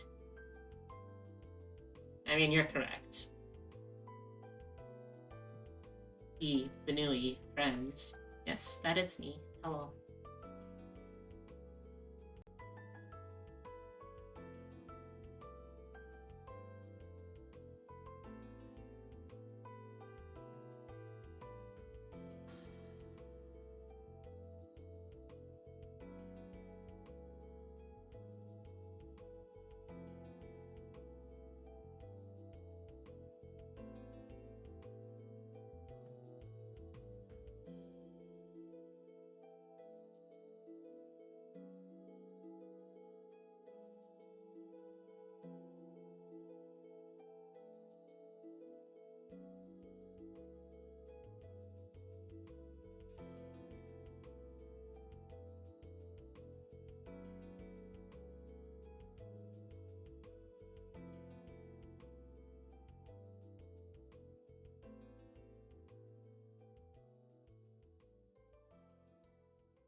But, my sister under God, I have a follow list so thin, I can remember all the channels off the top of my head. But it's alright for one reason. What's that?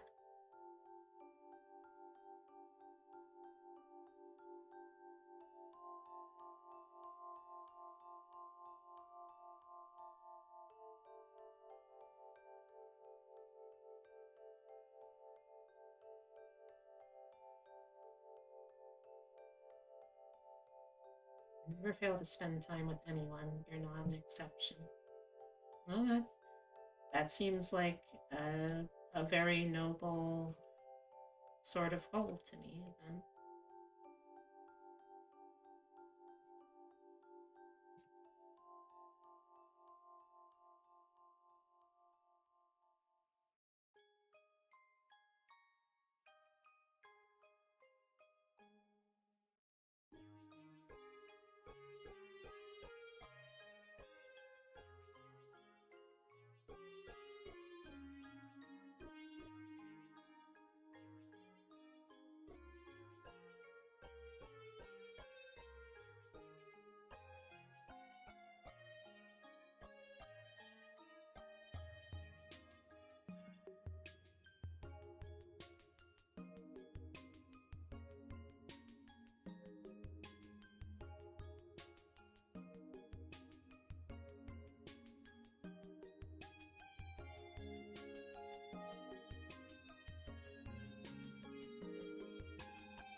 The only time I'm completely dog water uh, is keeping track of immediate time, chores too, but we don't talk about that here. Schedules? Name a weekday. I will show up, or so help me Dawn. Again, that's very sweet of you. I guess it's more just that... Oh, hello! Hello, everyone! Oh my gosh, come on in, make yourselves comfy. Easy, easy. Time for more scary stuff, I'm sure. That's correct. My favorite!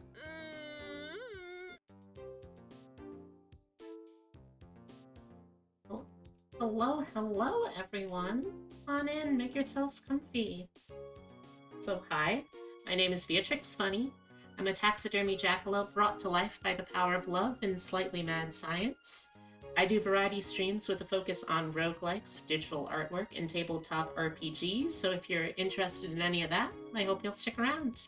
I'm joined by my co-host channel mascot, Francisco. Francisco, you want to say hi to the good folks? He's a bit of a charmer.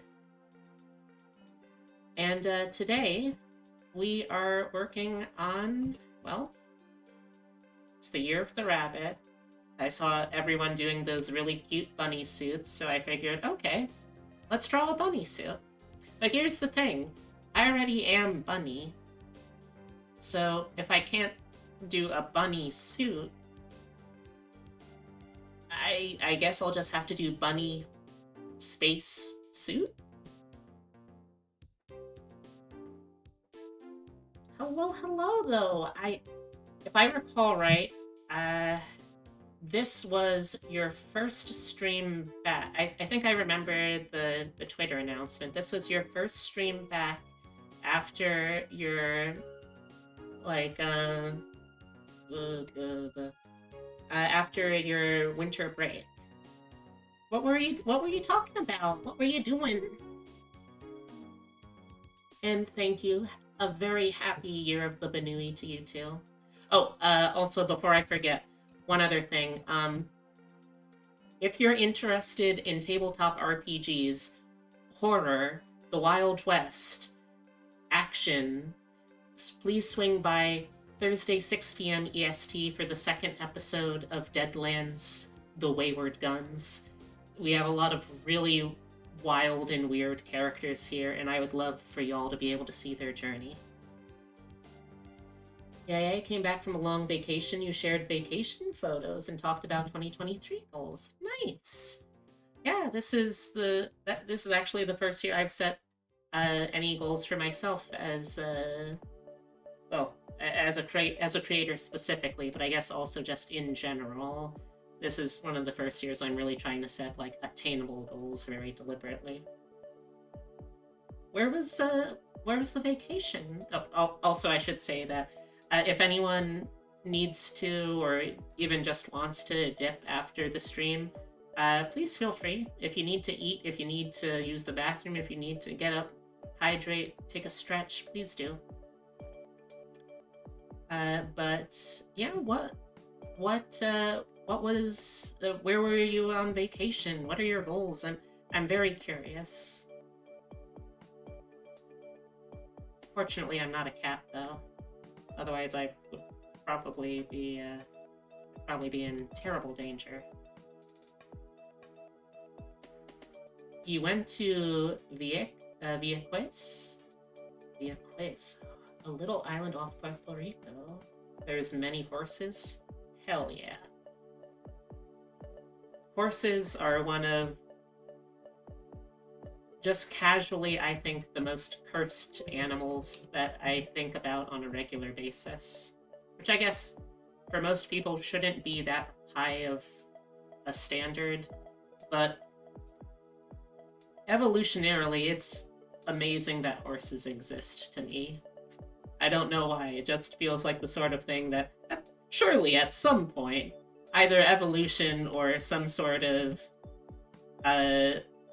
intelligent design would have thought, hey, you know, it's kind of fucked that they have... Exactly, it's kind of fucked that these things run around on their little fingies, and that a single stiff wind will break all of the bones in their body and basically kill them. They're wild horses, but they're all very docile. Ooh. This sounds like a very dangerous place for anyone who ever had a horse girl phase to go to.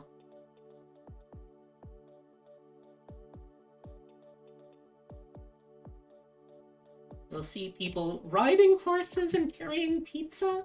Oh, that is... I don't know why, but that is absolutely delightful to imagine.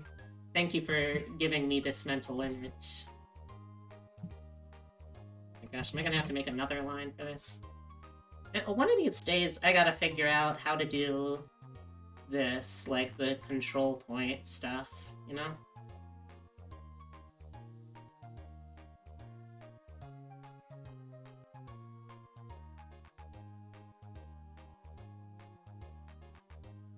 No idea how to, but if I ever find out, ho-ho! I was so scared of horses as a kid, and this place makes me feel like a horse girl. That's impressive. Horse girls feel like a very rare... Well, not really rare so much as like a very specific breed of person, you know?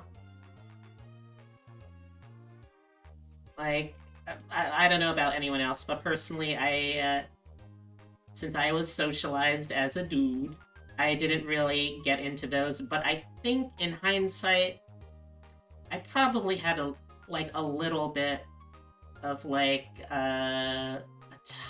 just the tiniest whiff of a wolf girl period growing up. But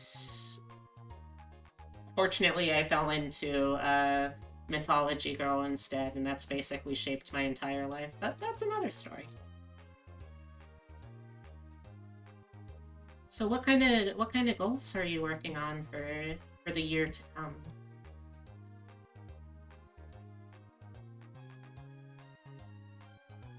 Let's do a leftover right lapel.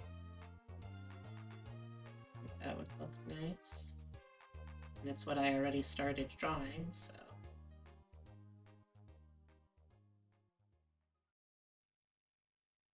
Oh my gosh!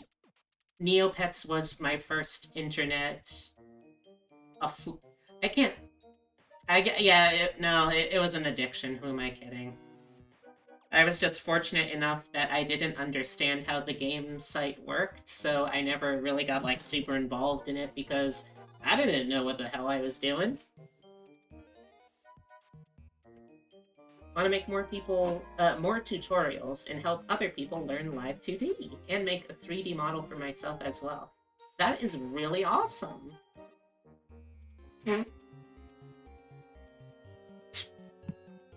Honestly, I've like not to gush or anything, but I've been really like impressed by the up in quality in so many Riggers games this past year, yours included.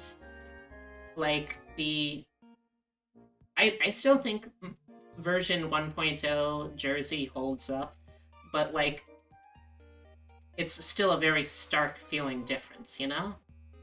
How do I say this without it sounding like I think that your first version sucked? Because that's not my goal. I should probably just stop talking about it, shouldn't I?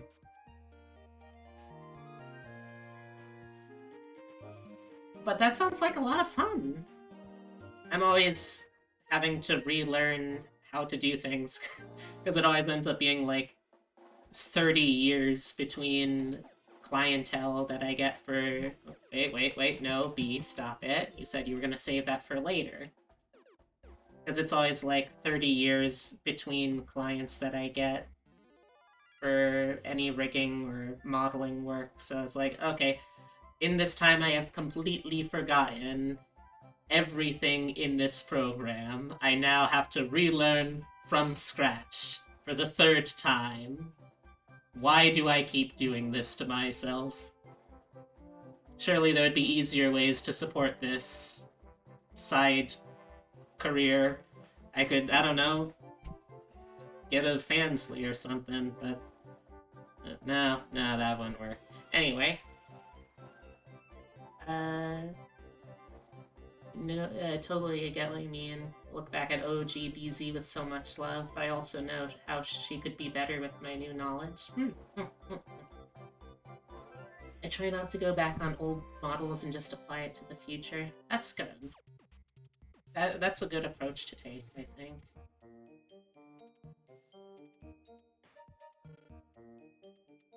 I think that if I'm able to keep myself busy with more modeling, period, that I'll also be able to hopefully keep my own skills a little sharper, and hopefully, maybe with tutorials made by fellow cryptid, I'll well, that was weird. I winked and my other eye was the one that moved. There we go. Then maybe I'll learn some new skills too.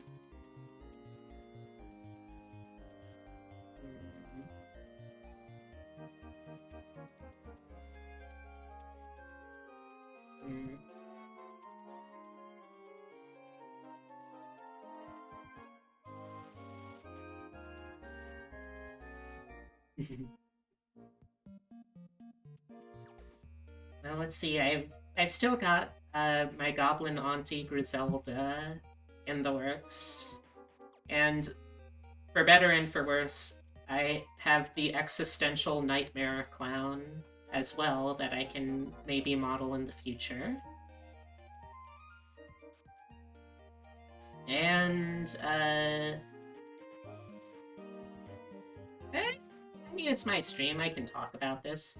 And I'm also finally making good on an old promise to have artwork that someone did as like a redesign of my model made by this artist. Let me try and get their name again. Chisei Oyasumi on Twitter.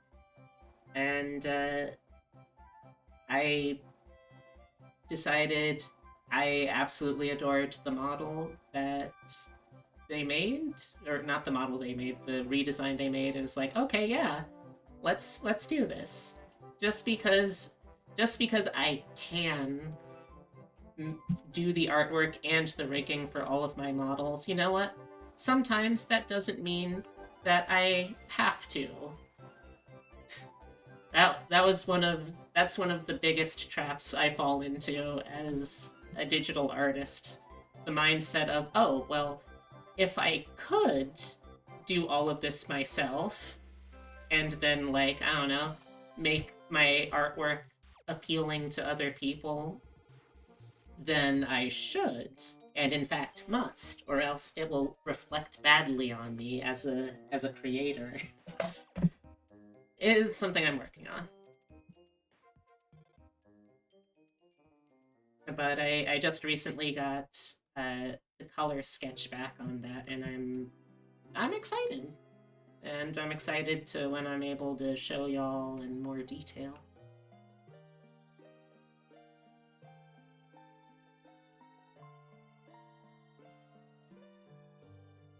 Oh. Oh no.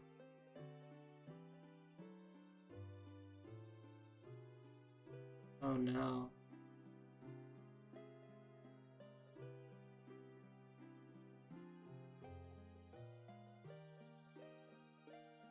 Oh god, why?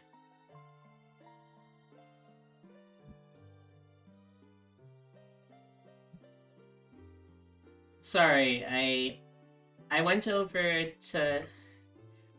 to Twitter to check to make sure I knew Chise Oyasumi's name properly, but when I was scrolling through, I happened to notice a retweet someone did. Let me just read this verbatim. Foot-chan, free live 2D model. Have you ever wanted to be a foot tuber? Say no more. Get footed. And it's literally an anime girl foot with eyes and eyebrows. And I kind of just want to die. So, I guess this will be my last stream. I will be dead, and it will be because of Foot-chan. It's been nice knowing y'all.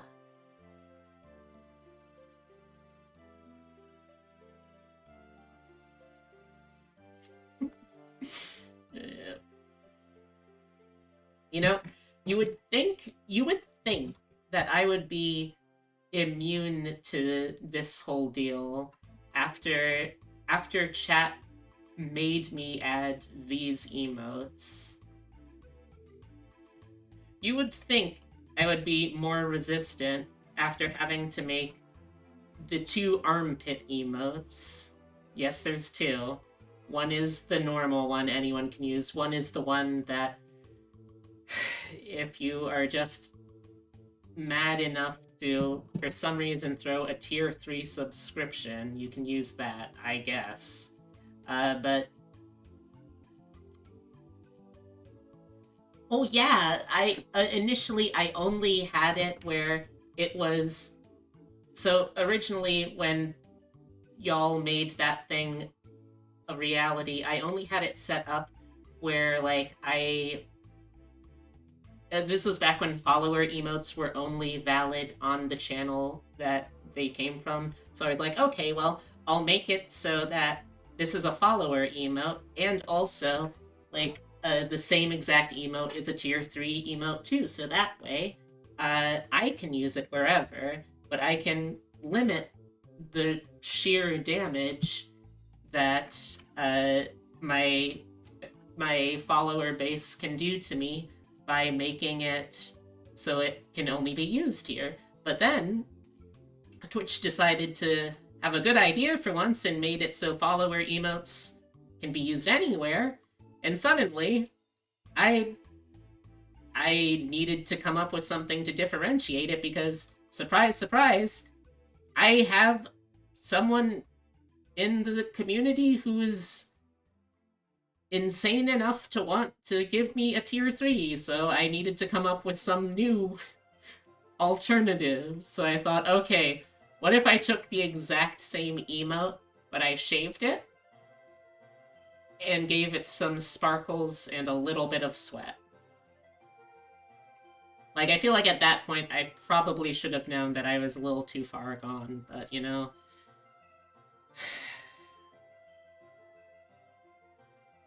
Being a Twitch internet micro internet celebrity, it does something to a motherfucker. Also, just reading that last post of yours, Jersey, that was enough to make my heart skip a beat. Thank you for that one-sentence horror story.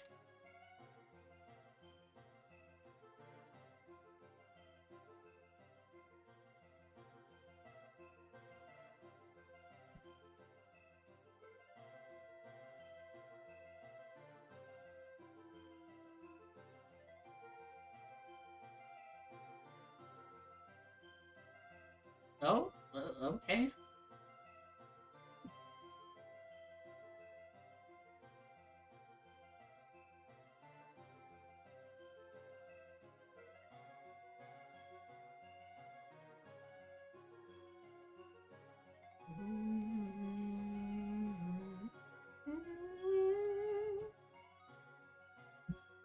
Not really a fan of how this side turned out. I think I might just do a little cheatsy doodle.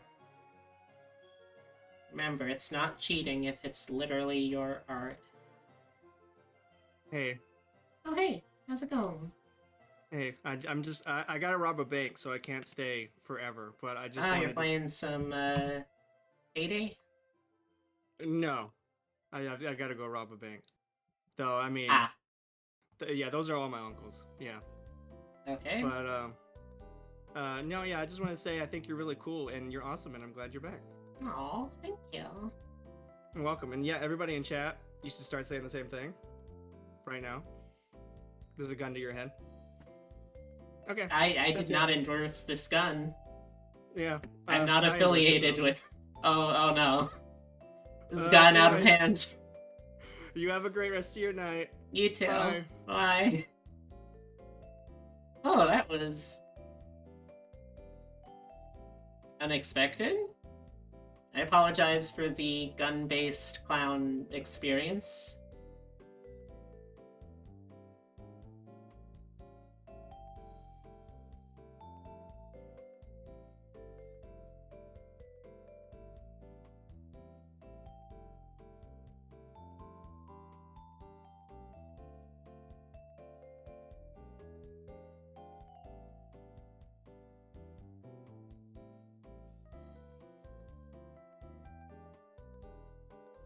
Oh, Corkscrew. It looks like you're being rewarded for this. Well, Corkscrew, I think it's important that you know that you... Yes, you are a very, very good little clown girl. It's true. There you go.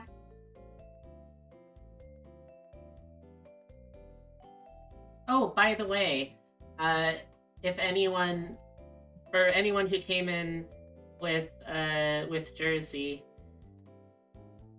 to explain the whole clown deal, other than Corkscrew just being a clown, over the break, I had a really lovely trip where I met a whole bunch of people that I had only known through doing internet D&D with, and we, like, I ended up traveling 12 hours. People were coming from all over the Northeast and the Midwest, and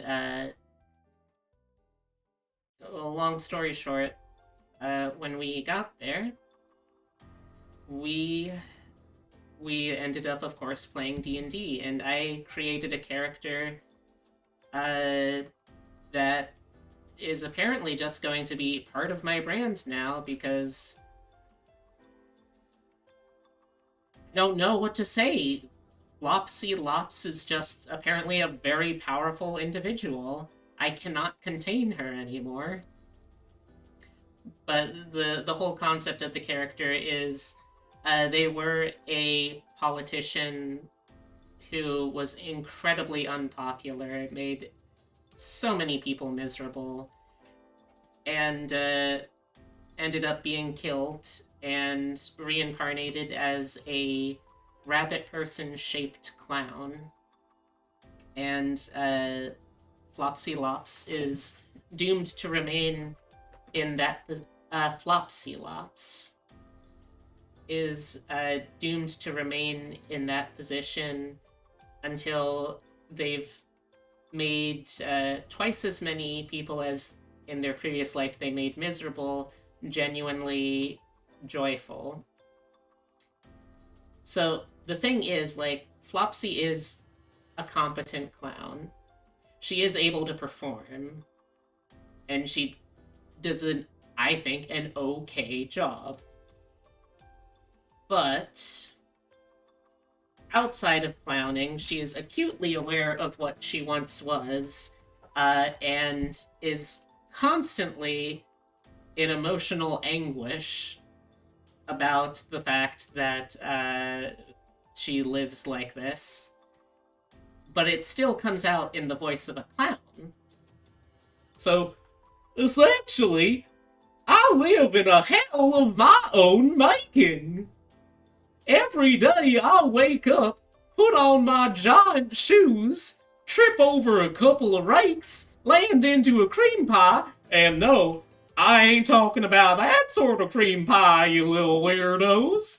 And I'm reminded, as people laugh and ridicule me, that this is, in fact, the antithesis of everything I worked for my entire previous life. I've tried to escape this existence to the sweet, cold embrace of death, but it refused me. This is just my lot in existence. I am the fool. And, like, when I thought of that character, and when I was working with that idea, I was like, okay, yeah, you know what? This is fun. This will be a cute little, like, one-shot bit that will probably get old really quickly for people.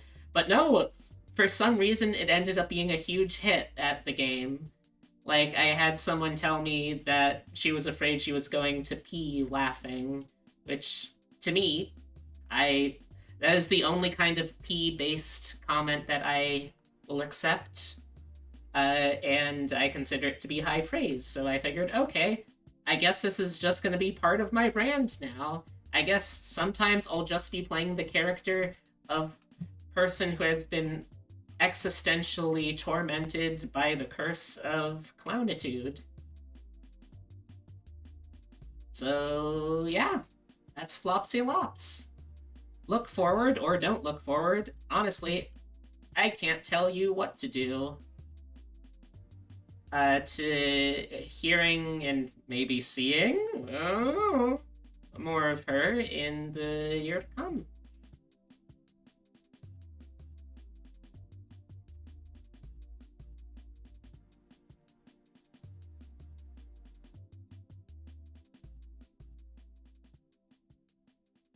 I apologize for any clown-based blunt force trauma anyone experienced listening to that.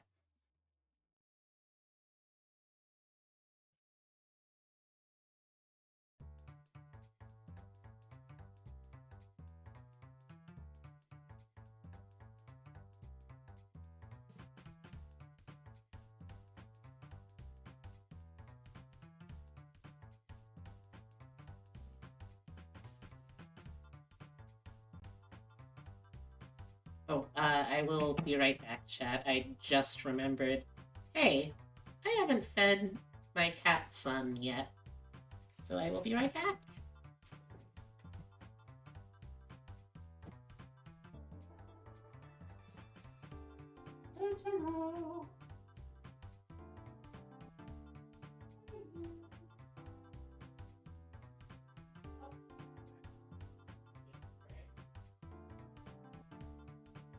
Never mind. He still has a ton of food, actually. We're good.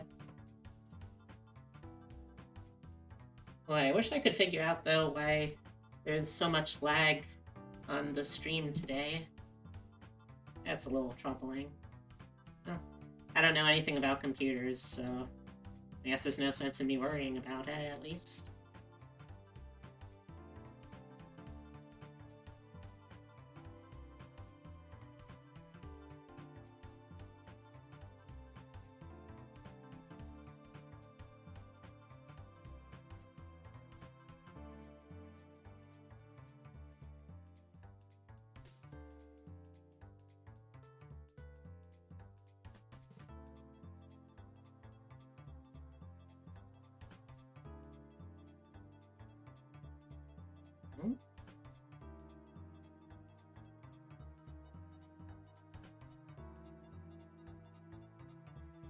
That's weird.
No.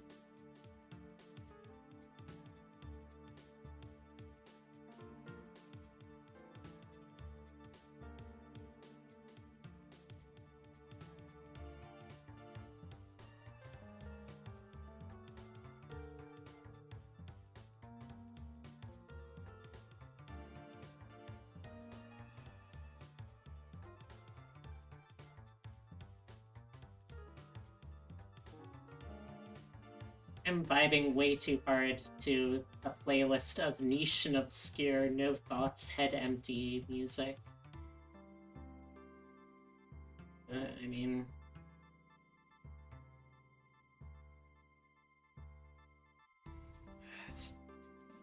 it just has to be how it goes, I guess.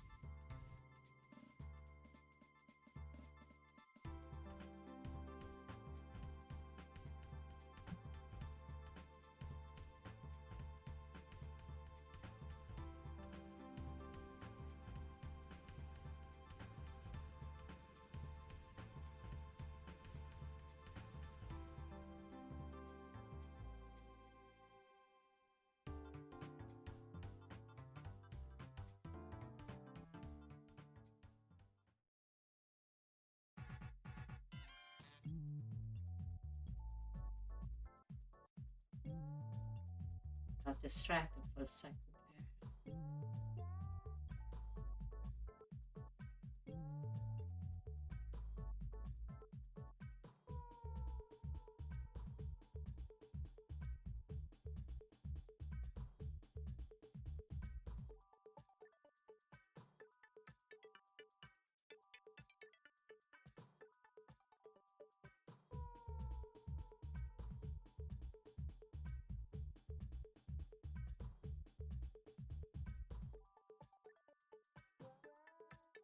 There we go.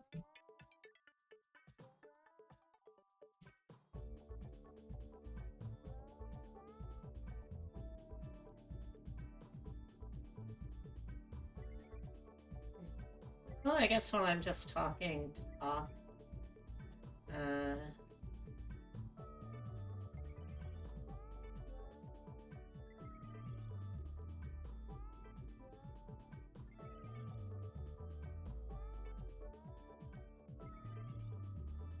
oh boy, I'm getting very distracted. Oh, sorry. I guess while I'm just talking about things to talk about things,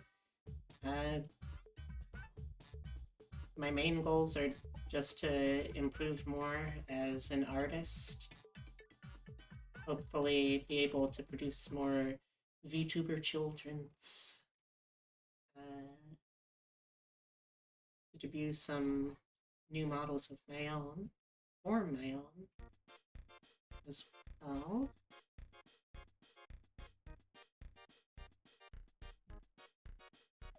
Maybe try and get back into the more singing and voice acting. Second RPG campaign is gonna be a big one too. Yeah, I'm having a good time. And although I'm a little distracted by everything all at once right now, I feel like I'm making some progress with it too.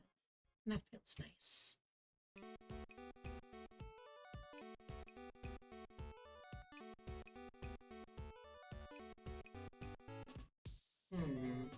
Let's see.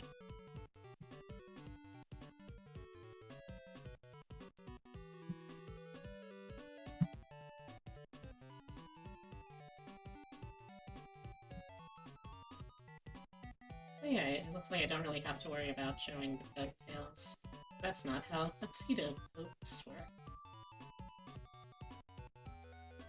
At least, not in that way.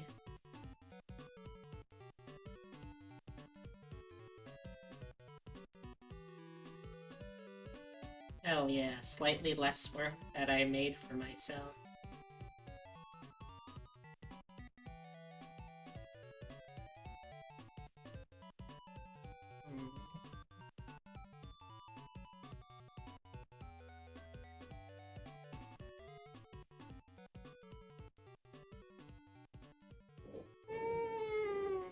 Yeah, I think that'll do.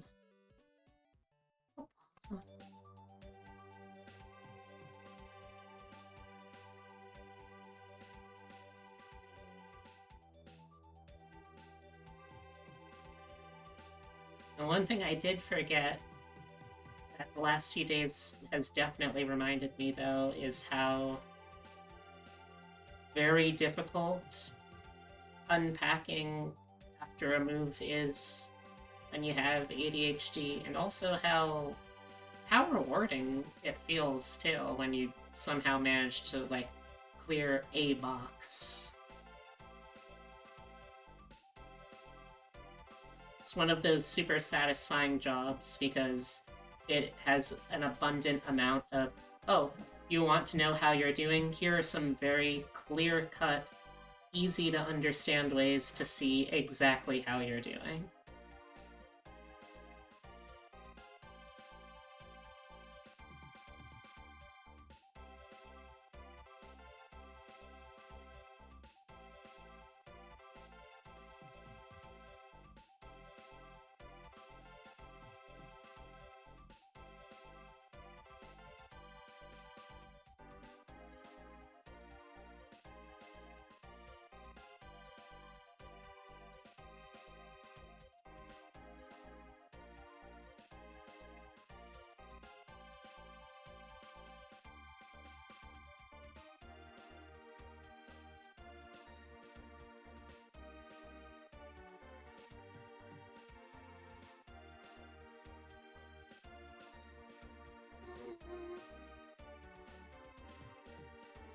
Ignore.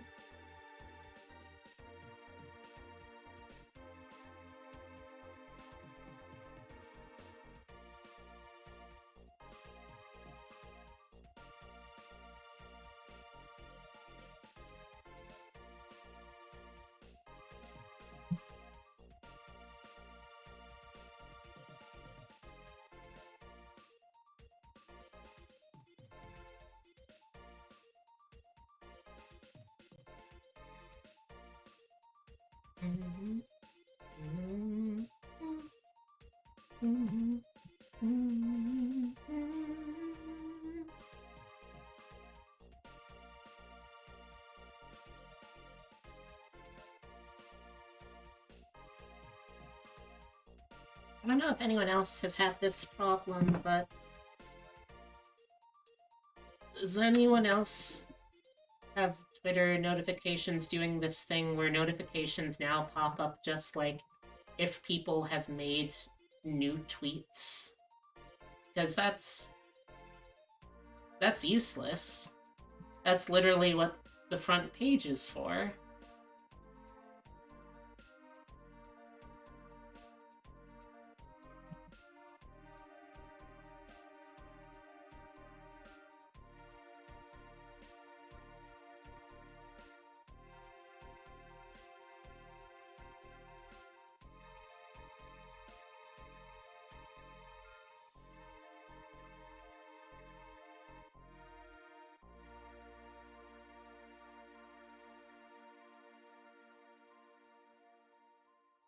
Wondering if it's something that I did. Like, is that how they're doing the things where it's like, okay, hit this button so you can always be sure you know when someone does something by, we'll put it on your timeline. We'll adjust the algorithm. Or if it's like, no, this is just what it's like now for all things.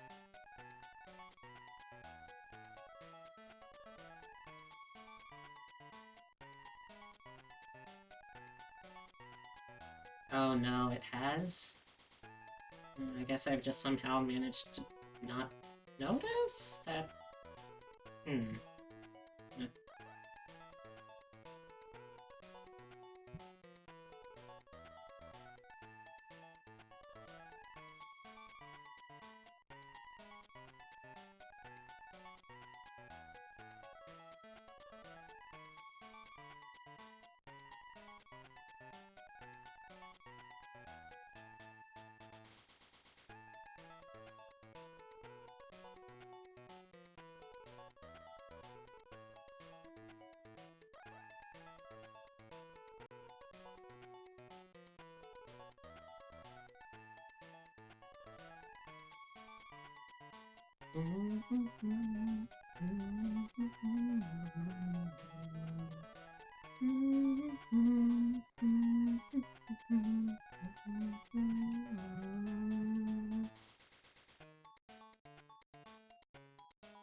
Oh, also, as a heads up, there will probably be a dinner break partway.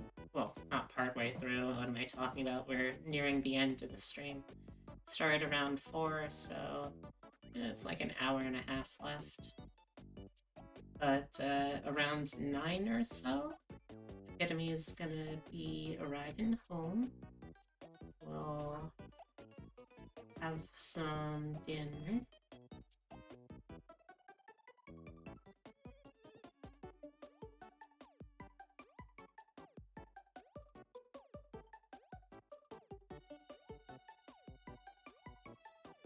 Oh, I just remembered something else. I managed to go a couple of days successfully without remembering that on the train ride back from the meetup, I was so bored, I watched the first 2 episodes of Velma. Don't worry, I didn't do it through HBO. I pirated it, like, you know, any sensible person would. But, it was rough. It was... I'm sorry, it's all coming back to me now. Like, I think I did, like, I want to say a 9 or 10 part Twitter thread breaking down my thoughts about the whole thing.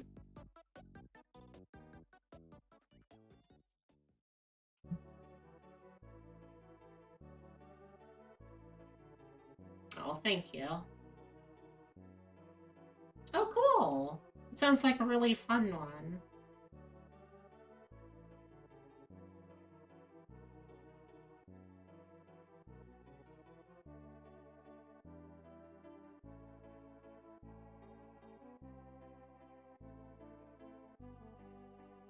Like,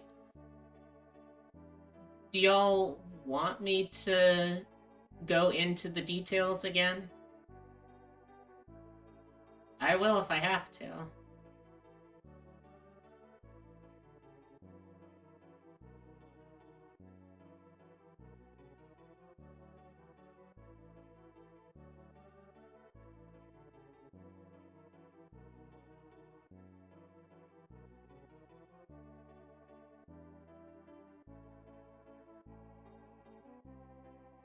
Also,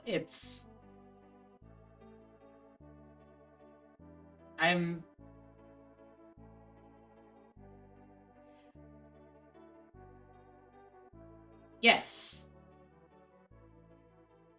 The short answer, yes. In my full opinion, absolutely.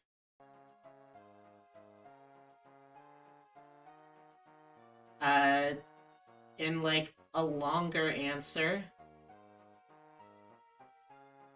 yeah,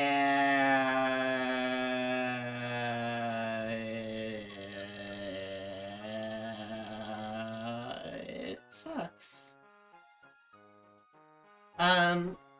If you want like an actual detailed, insightful answer, though, I can also do that. I'll tell you what, chat. If I get a certain amount of attention on the original tirade, I will abuse myself even more in Pirate episodes 3 and 4.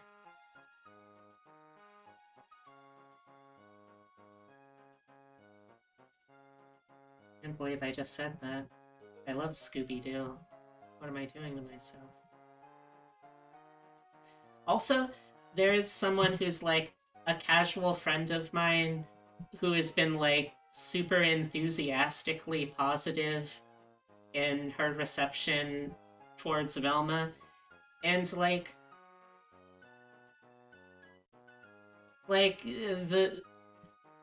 the grammar and the spelling feels like just bad enough that it could be like, okay, maybe this is a bit. Like, maybe this is like a purposeful joke. Like, she's playing around by riling up the haters. Like, okay, yeah, that could be something.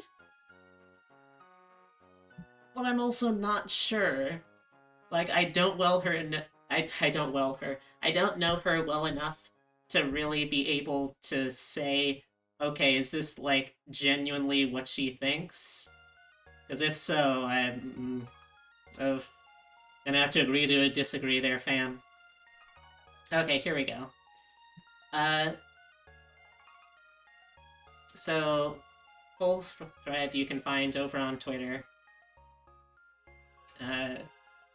But all in all, it was very weird, not in a fun way weird, and had mixed, at best, experiences for me. So first off, I want to give credit where it's due, because, like, there are some parts that are nice, or at the very least, good. Like the animation's good. When the show does this thing where the show doesn't know what a panic attack is, probably willfully, to be honest. When the show dips into Velma's panic attack hallucinations, the visuals they do for that, especially, really imaginative looking and very unnerving to watch, which I like. I think it's a successful animation. The voice acting, it's sort of hit or miss. Some of the characters I really did not like the voice of, but like the main cast of characters, all pretty solid. I honestly don't know. I honestly don't know if I can really compliment Mindy Kaling, though. The more I learned about her in researching to write those posts, the more I just revile her. But, like, there's skill there for most of the cast. It may not necessarily be everyone's A game, but everyone's trying. And, the last out-and-out positive thing that I'll say about the show is that some of the writing lands for me. Like, there was never a point in the show, like, in one sitting, I watched the entirety of episode 1 and 2 of Velma, and at no point did I actually laugh or crack a smile, but there were parts where I was like, okay, yeah, like, if the rest of the show wasn't bogging this down, this is a funny bit. This is something that I could understand why this could be interpreted as funny, if not for the context in which I'm seeing it. Like, there's a visual gag where they're driving a moped, I think. No, it was like a AV cart or something, through a school club fair, and there's gags like, oh, there's a debate club, and then there's also another debate club called the Better Debate Club that they're arguing with. Like, oh, yeah, it's kind of funny. Or, like, they're driving through archery club's practice, and like, oh no, Daphne got an arrow shot through her head. But no, it was a fake arrow, because they also have a practical joke club. It's like, okay, funny, I guess that's kind of funny. I'm not laughing, I'm not smiling, but, like, in a different context, I would think that would be funny. So, those are the... those are the 3 nice things that I can say about the Velma show.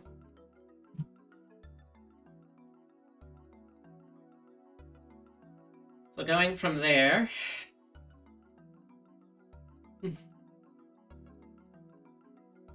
Oh, also, hey J-Decky, how's it going?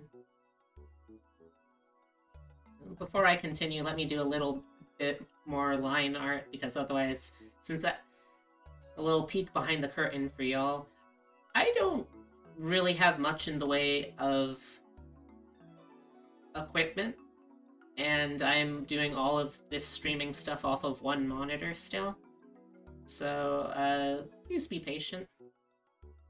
I back and forth through things. If you see me just sort of pausing for a while on anything when I stream, it's because I'm tabbing.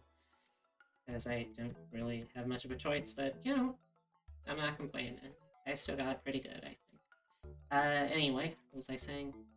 Right, let me do a little bit of line art here before I go back to talk more about my critical analysis of Velma. That's the least excited I have ever been about anything Scooby-Doo.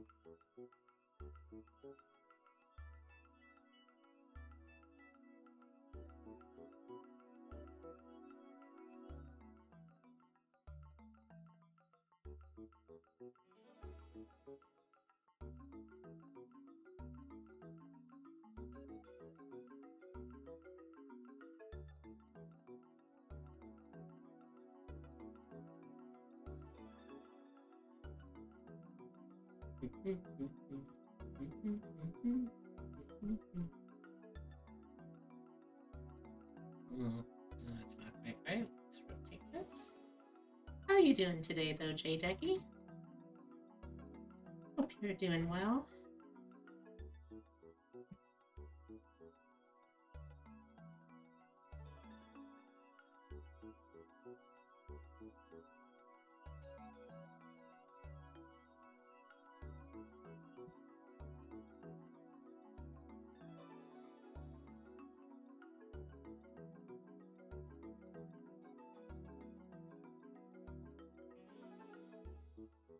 Also, I don't know what it says about me, but I think one of the hottest parts about any suit is the crease in the pants. God, I'm so fucking boring. I get excited about pants being ironed. Oh, where did I go wrong? Oh, okay, Brain, you didn't actually have to tell me where I went wrong then. It's like a rhetorical question.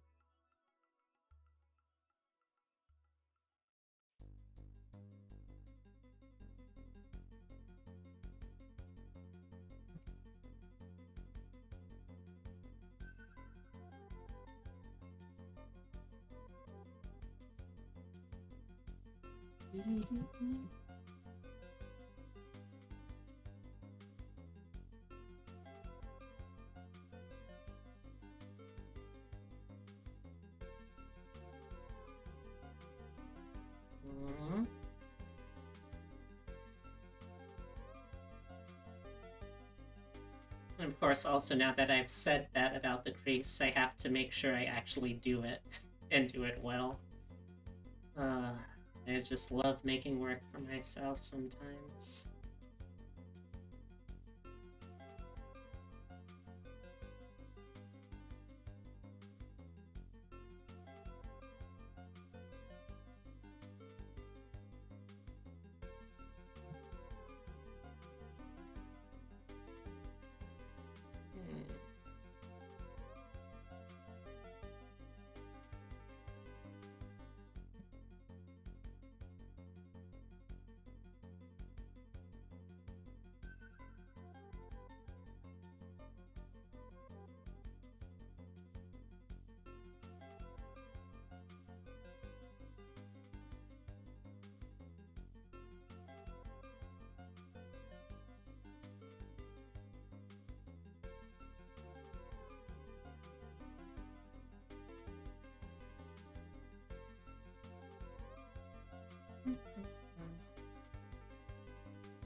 Alright.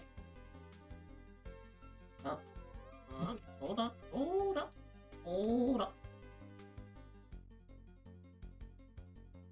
After this, I'll let myself ramble and rant for a little bit as a treat. you can give your Banui a little chance to go on a diatribe every now and then as a treat.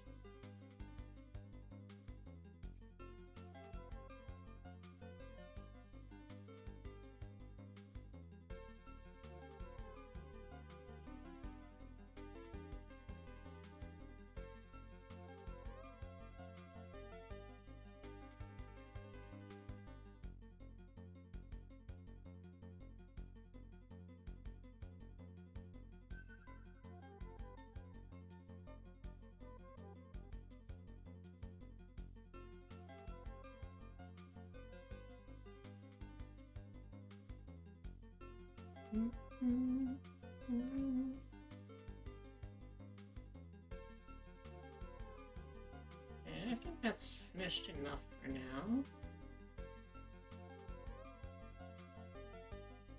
Alright, so continuing the rant. Alright, so I already said my nice things about it. Animation, good. Especially with the hallucination sequences. Really imaginative. I like the visuals. Voice acting is either acceptable to outright good. The writing with some of the jokes, I never consciously laughed or broke or like smiled, but I saw parts that was like, yeah, if it weren't for everything else bogging it down, this would have been kind of funny. This would have been pretty funny, even. Okay, now that I got that out of the way, the writing outside of a few of those jokes is mid at best, I would say. The show really likes to hold the viewer's hand and just sort of shove their faces into points that it wants you to think are some level of witty or meta, but it kind of just ends up acknowledging the fact that it doesn't know how to write cleverly in a subtle way. Like, in one of the first scenes, this is where Daphne is talking with her team of cheerleaders, I guess. I don't know if it's ever really made clear yet. But they're in a shower talking about conversation of the day. Why is it that in pilots of shows there's always so much more gratuitous sex and violence than in any of the other episodes? And this is like moments before Velma attacks her with a lacrosse bat or no, not a lacrosse bat, a field hockey stick.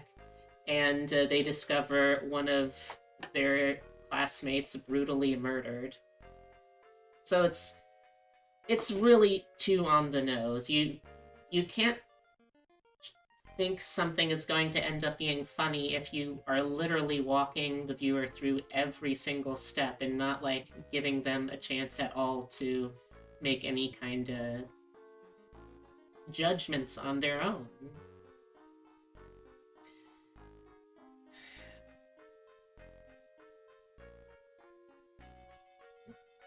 Which, again, makes it kind of really suck too, because like I said, some of the voice acting is really solid, which makes it all the more apparent with how little of anything interesting the characters have to say.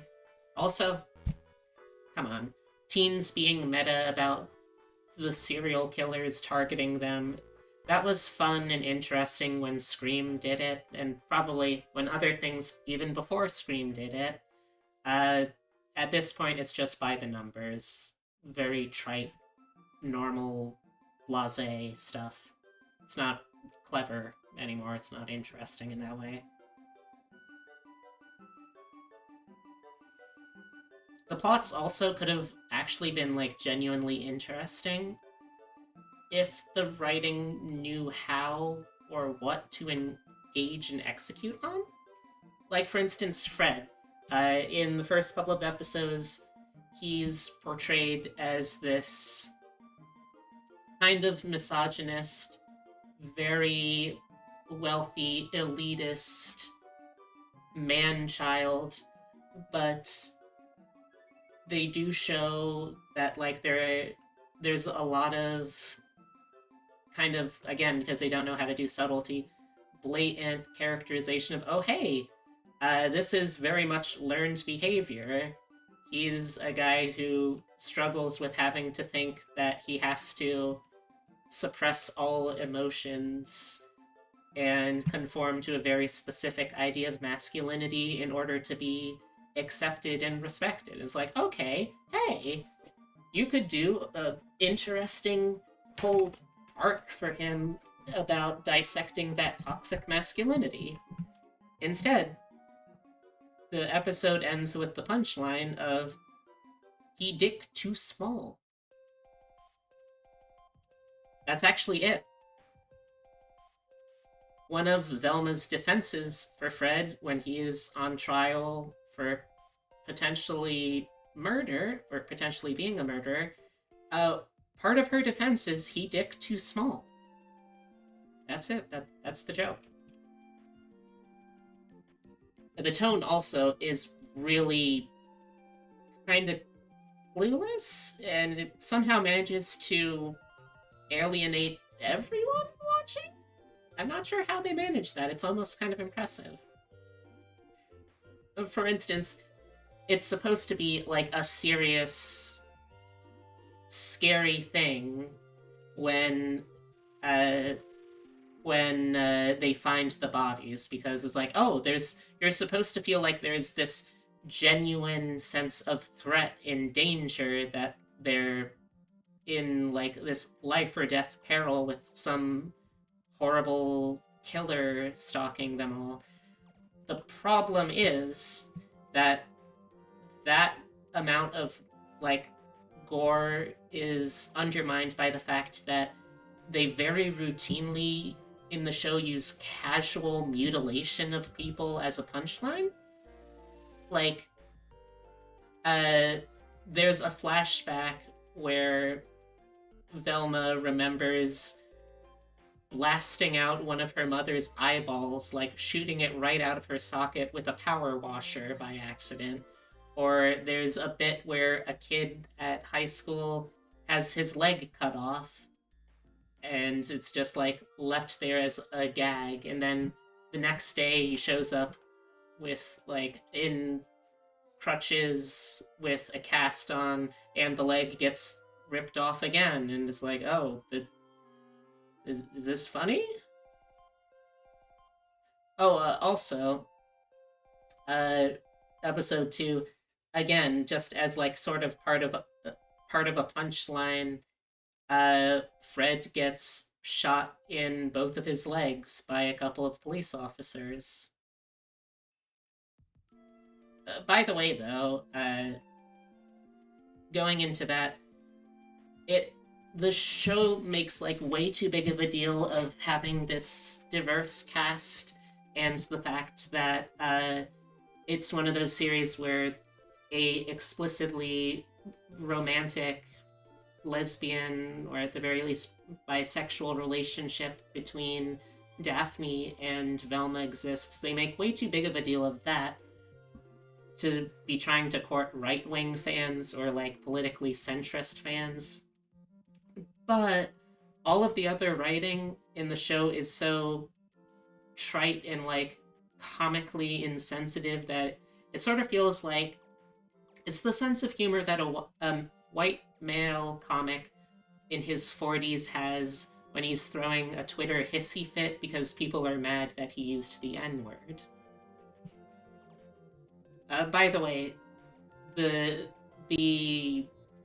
gunshot wounds to the legs, again, it's treated as a punchline where the comic relief bumbling, incompetent police officers who are an interracial lesbian couple and also Daphne's mom's adopted, the joke is that two police officers break into someone's house without any kind of probable cause and shoot a child in the legs. That's the joke.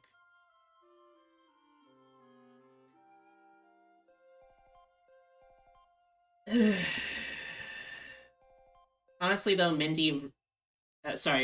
Velma is the biggest problem of the show itself, because Mindy, in her interpretation of Velma, has managed to strip all of the likable traits of Velma away. Like, she's not witty, she doesn't really care about her friends, she honestly doesn't really care about anything, she is incredibly spiteful, constantly is spouting either hate or outright animosity towards the people around her. Also, she's not even fucking smart anymore. She cheats off of Shaggy in math class. Like, you've taken away all of the things that were bad, or you've taken away all of the things but the bad things. Why should we care about this character? Why are you trying to make us sympathize with her emotional arc? You gave us nothing to connect to. This is just a shitty person who is going through shitty things that I feel nothing for because she is a shitty person. You can't try and have us invested from the first episodes when you're doing a character like that and you're trying to ask for serious emotional investments. You knew going into this how much of a shit show this was already going to be in terms of public response. You knew that you would have had to really win them over with characterization from day one. You knew that, and you chose not to. Although honestly, considering that Mindy has a history of transphobic political leanings, regressive politics, and sexual assault that she's committed, that kind of explains a lot of the gross stuff too, I guess. She really is, she really is an inspiration, though. She goes to show you that a woman of color can create shitty TV just as well as any white man can. Anyway, final thoughts were that, obviously, we need diversity and representation of different ethnicities and sexual gender identities in pop media. That's a no-brainer, that's not negotiable. And I think firmly that that includes both reimaginings of existing stories and new stories. Velma, however, isn't really good rep or a good watch. Which sucks, because honestly, like, the main character is the worst of all of them. Like, the show's version of Shaggy, of Daphne, even of Fred, they all feel like redeemable to an extent and likable to an extent. It's just not the same with her, Oh, hello, everyone. Come on in, make yourselves comfy. Let me give you a little shout out.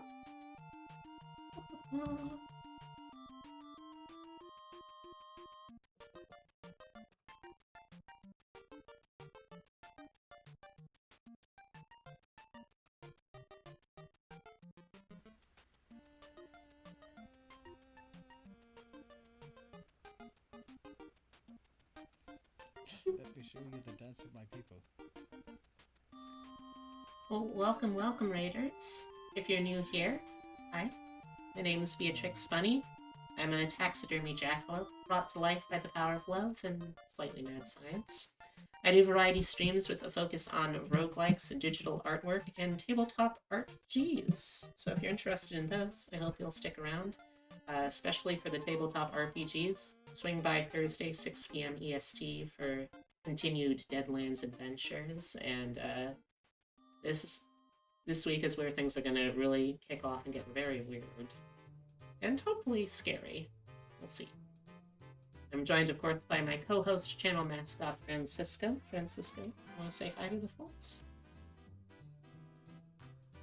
And, today I'm drawing myself in one of those trending Twitter bunny suits, except I'm already a bunny.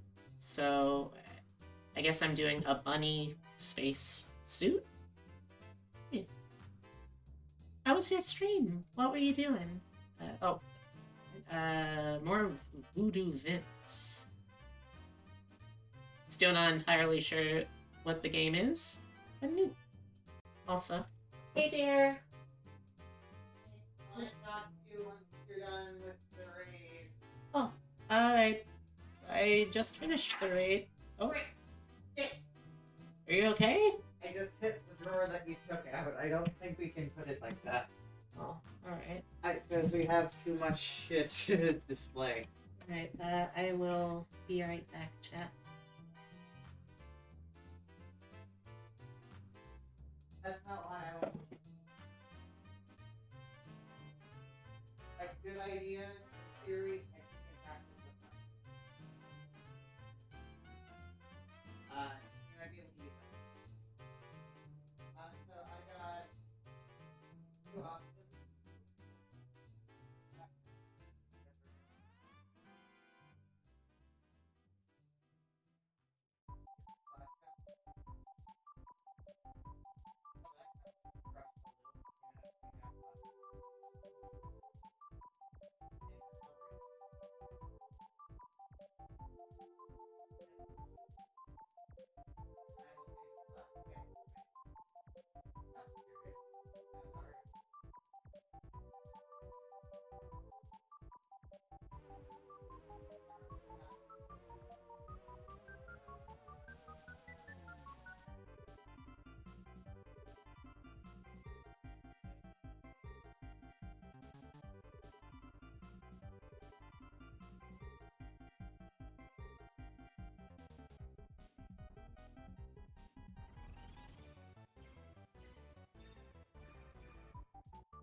System and then alphabetically. Plus, I was thinking of once we get that bitch squared away, which will take 2 people, use some of the shells in there. I'm gonna be right back, chat. Can you pop mine in? I got dinner to have, and I'll bring it back so we can eat together.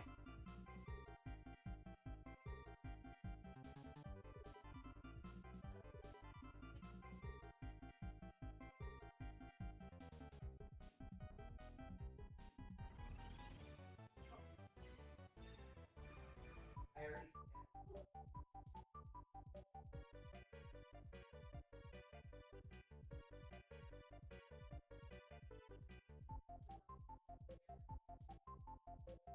Were you able to clean it? I was able to collect it and tie it up, but I couldn't find my vinegar spray. You can rent the carpet cleaner eventually. Oh, sorry. It's okay.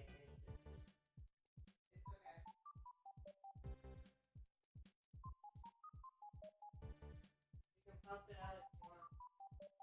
I also have to. Thank God we have 2 bathrooms.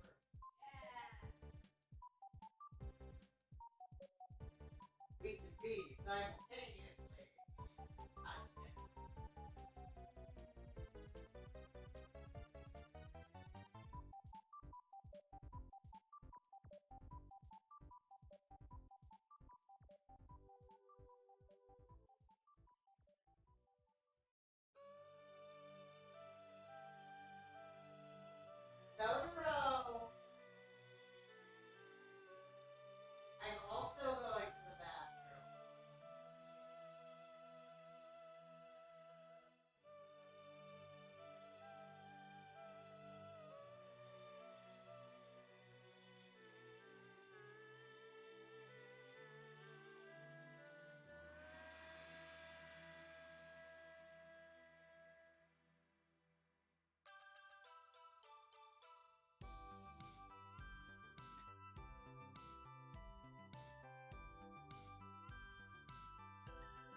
your connection.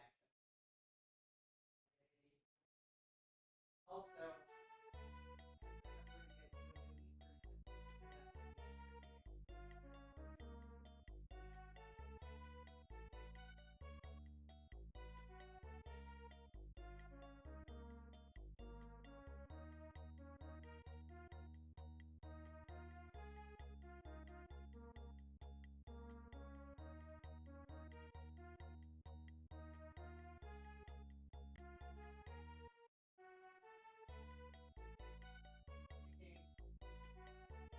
plastic building here,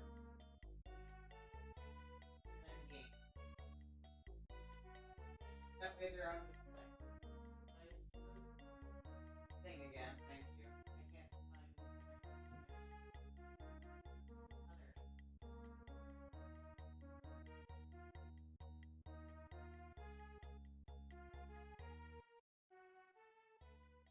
I'm back. Hello, hello, I'm back.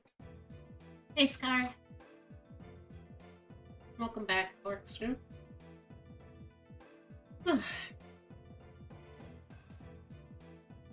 Alright, so.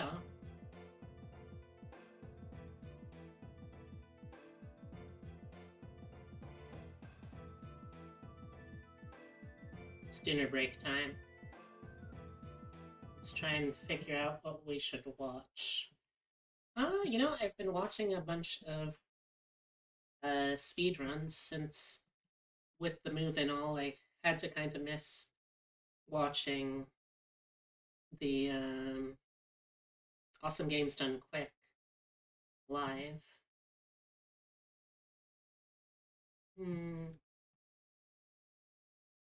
Although I don't know how long I'll be able to do that.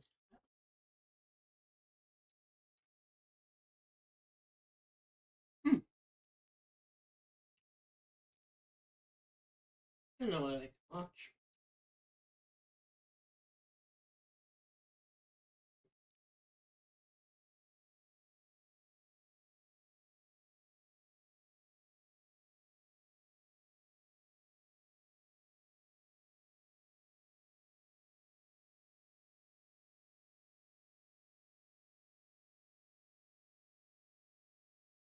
You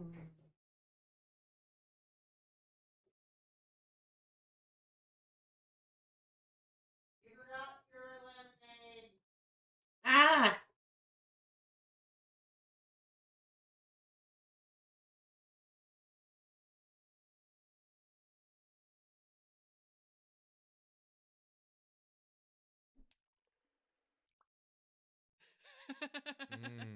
This might sting a little. This might sting a little. Do you want to know what I was thinking?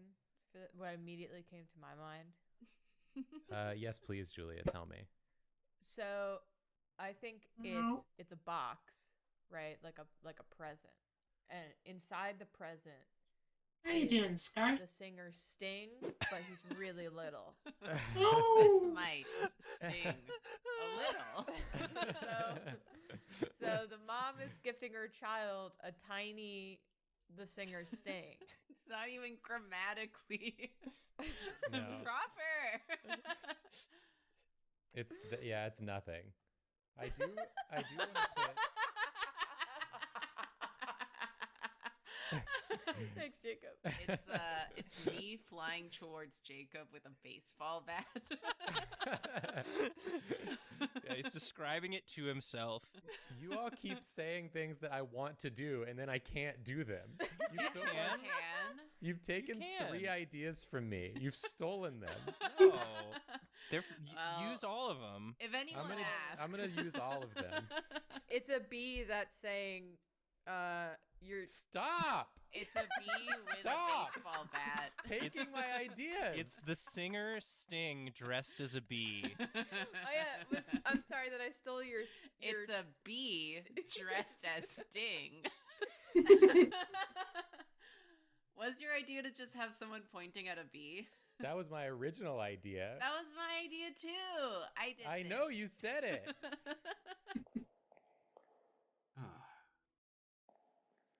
Nearly there.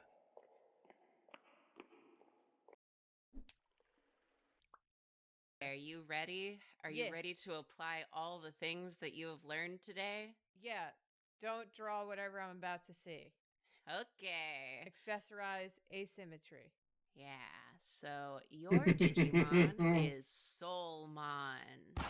Oh no. Which, according to this wiki, evolves from Bakemon. Oh, it's a tooth ghost. It's a scary tooth ghost. I do Love like Bakemon. Bakemon. He's very cute. A full flesh mouth in there. Yeah. So fun. Okay, so I gotta draw Soulmon. Yeah, so Soulmon, when I look at the picture of Soulmon, the main thing that it screams to me is accessory. Okay. Yeah, I think this is him. It's perfect. Yeah, I think this is him too. It's Soulmon. This is who he wants to be. So, are you ready to see the original? Yes, please. I know Don't this get one. mad. That's Oh it. my It's literally God. it. So when you said accessory, you meant one accessory. Yeah. That rules. That's so funny. Julia, why aren't you saying anything? I knew 3 rules. Accessories, asymmetry, and don't draw whatever you show us. Oh my God. And I have been lied to. Yeah. Surprise. The big lie. Just put a hat that's like rendered in a different art style than the original. That's so good. It's like someone photo mashed 2 clip art pieces. Digimon's good. It is. I've decided. This is my new favorite Digimon for sure. Yay! You had been playing a game on Secret Sleepover? Yeah, it's the Case of the Golden Idol is the game. Okay, and there's an image in that game of just a horrible little guy pooping. He's like a naked gnome. And so she's been sending me that image ever since. At no sort of regular cadence. She manages to surprise me with it because she sends it to me on Discord and in text message form. Mm-hmm. But then y'all went on your trip, and like after you left, I get a text from Julia that says, "Did you get my email?" And so I just assumed, because Julia never really fully takes a vacation, so I just assumed it was like something work related. And so I was like, "Oh dang, okay, yeah, let me open this." God damn it! And it was that image.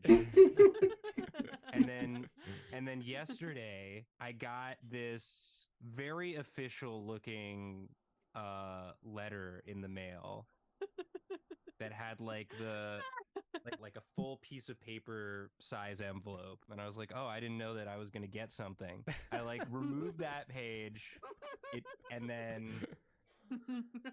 there's the gnome, and just this. Yeah, I don't know how she's gonna escalate from here, but I'm very excited. Oh, I love this bit. It's a great bit, and she just like when It she is a very thinks good of bit. a way that she wants to send you the gnome, she just walks around our apartment just cackling, thinking I'm about glad. you getting the gnome,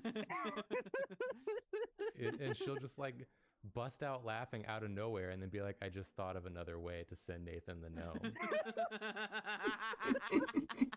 She deserves this. all the happiness in the world, so I'm glad this is what. And then you get the gnome, and so that's a win. And then I get the gnome. Deep Blue Ink already said he was going to animate this. Oh, good. They've turned to spam emails for answers. I'll be right back. I forgot The something. spam email told me to eat a tablespoon of corned beans. So it must be true. This one, the subject line. And we got 4 in a row of these. Wife saves husband. Stuns doctors. What? With the Orbeez? Yeah, the Orbeez. It was Orbeez all along. Have we tried eating Orbeez as a society. Maybe that'll solve things. I have like face oil in my eye. I'm like crying. I thought about Orbeez once. I wish I had an Orbeez to sop up this fluid. Orbeez sounds like you're saying Arby's, but with a funny voice. In that's Maryland. What they're called, right? That's what we call Arby's in Maryland. Orbeez. Come on over to Orbeez. We're gonna get some burgers. This drawing is some hurting roast me. barf. Roast barf at Orbeez. You want some cauliflowers? Orbeez, they have the morts. You want some special sauce? You want some sauce for your morts, chat? You want to dork your chorkin in the sportial sauce? Don't care what? Your What are chorkin. you saying to me? You're gonna dork your You're chorkin. gonna dork your chorkin. Do you want to dork your chorkin, chat? Sportial sauce at Arby's. Would you dork your chorkin with me? What's the problem?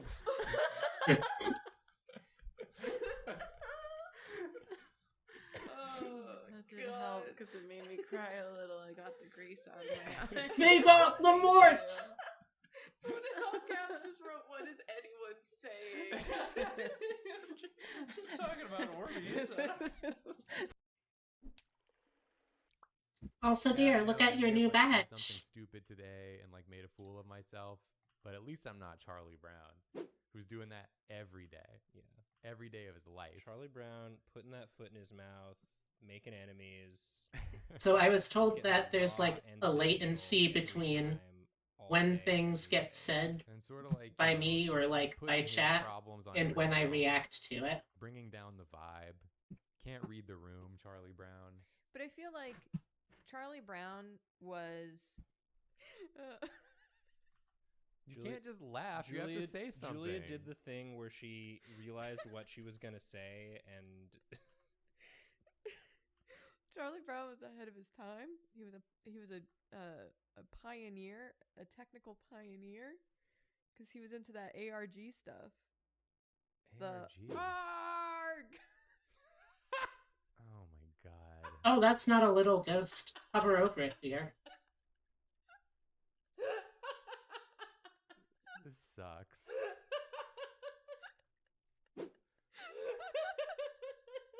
I can't believe this. Yeah, so like I don't know what's going on. yeah. Oh my god. Yeah. Oh, I had to stop drawing. I had to stop drawing to laugh at that. I guess. Thank you, Julia. I'm not sure. Welcome. You were correct to laugh at that yourself first. You're like in like a fantasy role playing game. Yeah. You just cast a spell that like buffed the party and debuffed the enemy. Be true to your heart. Just be true to your heart. Remember that song Yes. from Mulan? Okay, yeah. 98 Degrees? Yes. And Stevie That was in Wonder? Mulan? Yeah. At the It was, very it was a end. credit In the song. avalanche? Oh. Yeah, that's No. what plays during the avalanche. It's very serious right up until she launches the fire or the Yeah. rocket, and then it hits the mountain, and you just hear True to your heart. Just be true to your heart. Everyone's getting buried in the snow and screaming. Well, they wouldn't have been if they were true to their heart. That's what the song was warning them about. 98 Degrees is trying to help.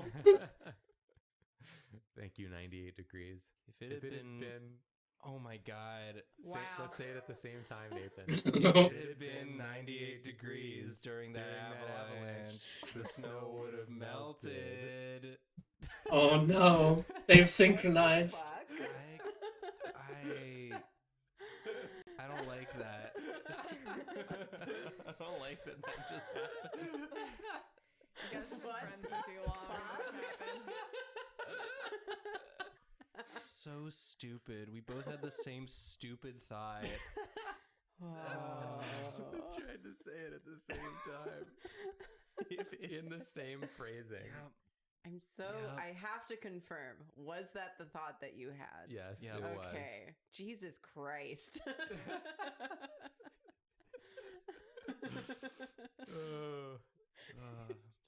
Our bond has increased. Our bond level has increased. Yeah, I just saw the little heart with the plus. Yeah. My Jacob Yes, affinity is JW. up. If you're a 9-month subscriber, you I feel unlock like that you all new picked little emote. Well, the not ones emote, the that badge. suited you. Yeah. That's incredible. Wow, that's Scripted? Drawfee scripted? Drawfee scripted. Not script bait? Yeah, they're always doing some incredible stuff. Must be scripted. Okay, Julia, if you give the mouse the napkin, then what does he want? Healthcare.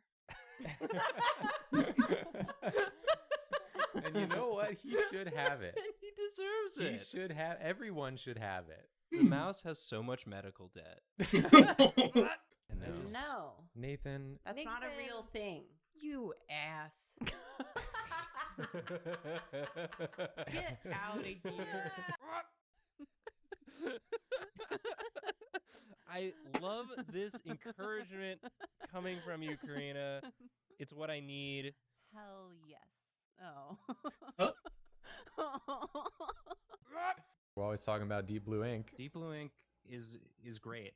It's criminal how few YouTube subs they have. More subs for Deep Blue Ink. I want everyone to sub to Deep Blue Ink. This is my demand.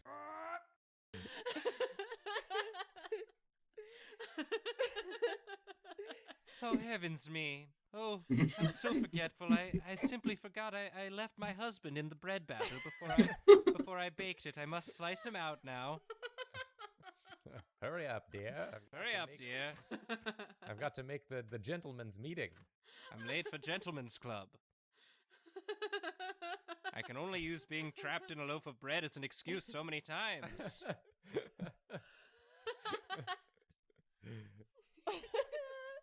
fully stuck.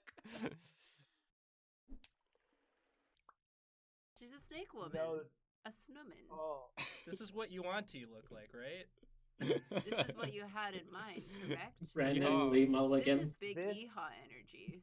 Do you want to have hair usually? Listen, what you've done here is a sin and a crime. Let's examine the upsetting things on a zoological level. The fact that I'm like the hair alone. Well, it's first of all, let's be honest, and I don't want to be crass. You've endowed this character with a pair of mammalian breasts, implying the existence in this world of snake milk, which is deeply upsetting. Snilk. Yeah, Karina makes a good point. Snilk. Snilk. Yeah. And then the hair. I wasn't going to say anything about the breast, but then you put the hair on the snake. It's all bad. It's all what you've done is hurtful. You see, Brennan, here's where I think I went wrong. I forgot that the things that I draw have implications that you then have to consider as someone who knows things. And I think that's maybe where I lost the track a little bit. Yeah, usually we just get to be big dumb idiots drawing whatever. You started on the thighs, and I was like, hey, you're going to lay an egg. It's good. It's like, that's great. But good then we got to the torso. Egg-laying thighs and face-kissing lips. She's dummy snick. She's dummy snick.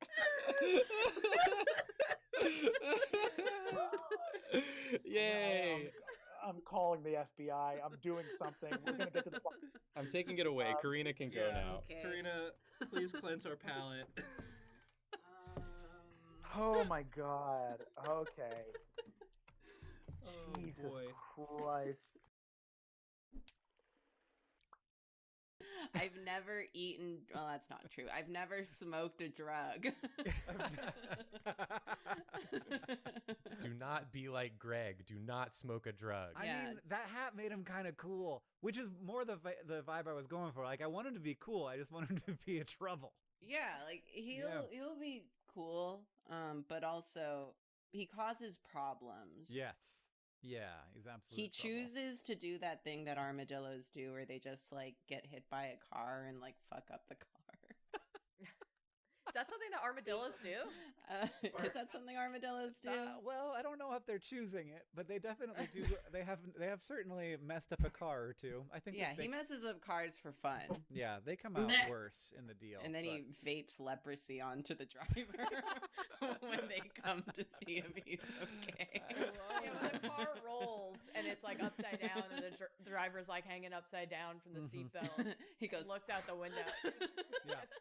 Smoke on his face. I mean, I want to see this guy's souped up Honda Civic. It's gonna be so cool. It gets like 78 miles to the gallon. There's nothing inside of it. It's like just one seat so that he can go really fast. It has a spoiler that's a different color. But like he made it in his garage. Yeah, it's like neon green. He just took the spoiler from a car that he wrecked. Yeah. Yeah, he's got like 8 Honda Civics that he just takes parts off of. Make one more. The screen isn't recording. Has it not been recording this whole time?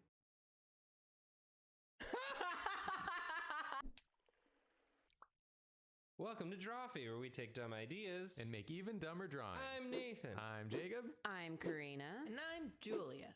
There's 4 of us. Yeah. I love the bad green screen. Jacob. Yay. Wow. Jacob learned how to count. Yeah. Today is brought to you by the number 4. Do you know what else is 4? Seasons? No. Corners of a rectangle or square. I mean, yes, that's all true technically, The but 4 corners that's located in the Midwest. maybe that's kind of where 4 Nations that lived in harmony. before the Fire Nation attack. The Elmaments. Does everybody shut up for a second? Months. Months.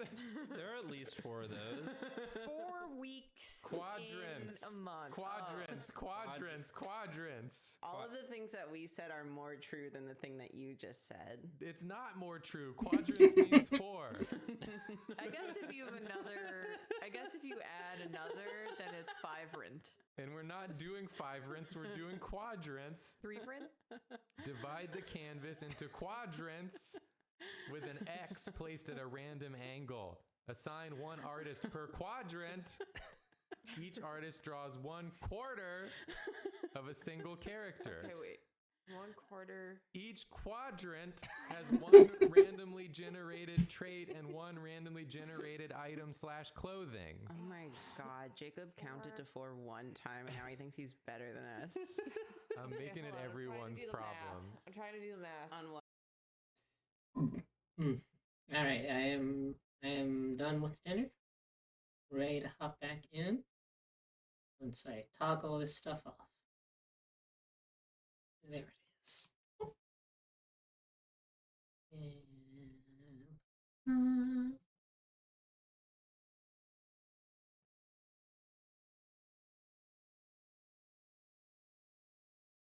And we're back.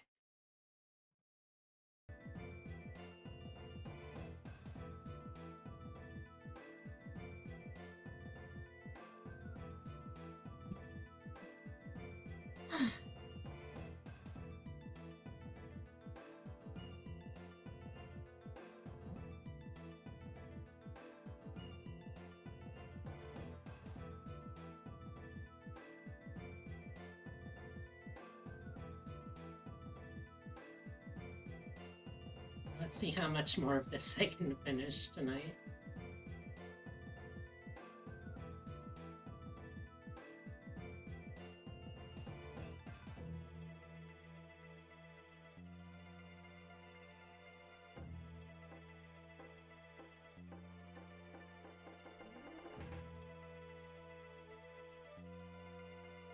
I accidentally made this shape, but I kind of like it.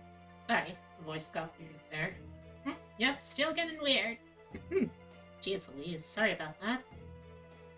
Also your first time streaming here, so maybe it's weird. I hope not. That doesn't bode well for my career, if that's the case. Well, we'll see.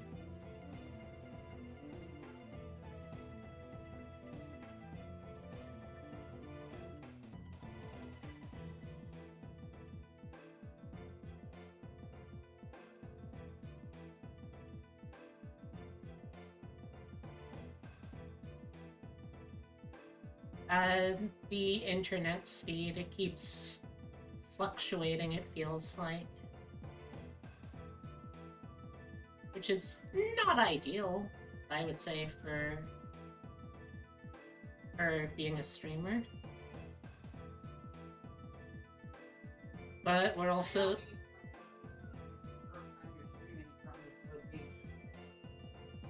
Okay. Also, it's not as bad. Okay, for now.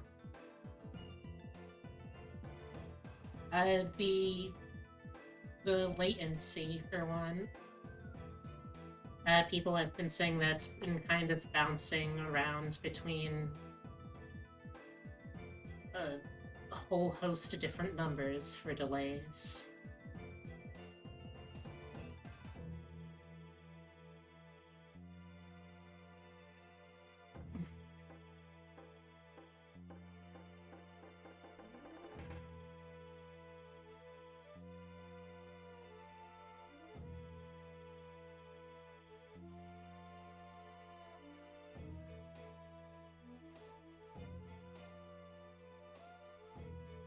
Yeah, it's Ethernet.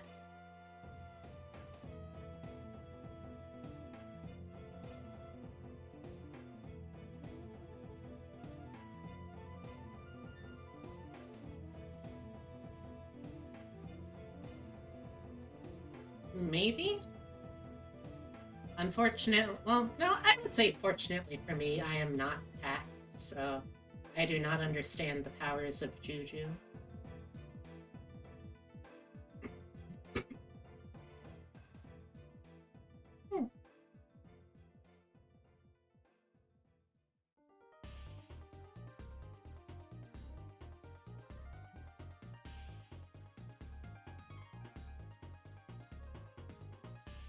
I'm glad I'm not hacked, though.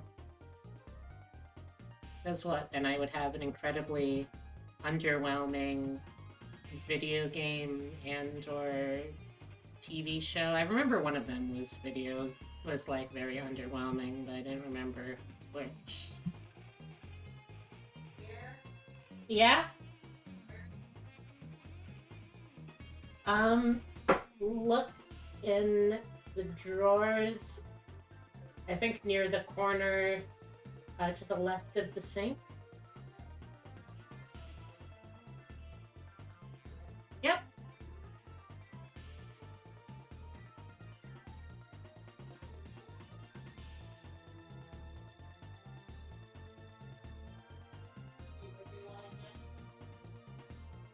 Not yet, thanks. Thank you, though.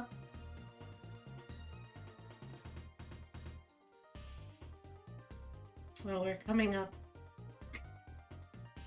in the end of the stream, so I'm definitely gonna have to do the rest of this another time. Especially since I've got to make sure that I'm getting decent rest tonight, because I gotta be presentable to meet the internet guy tomorrow morning.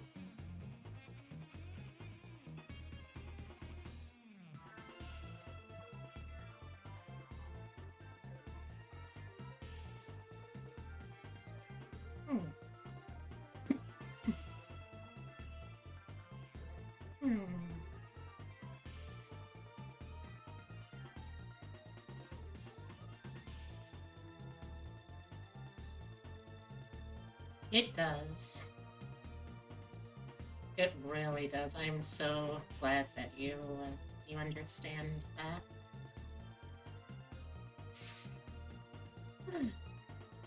All right.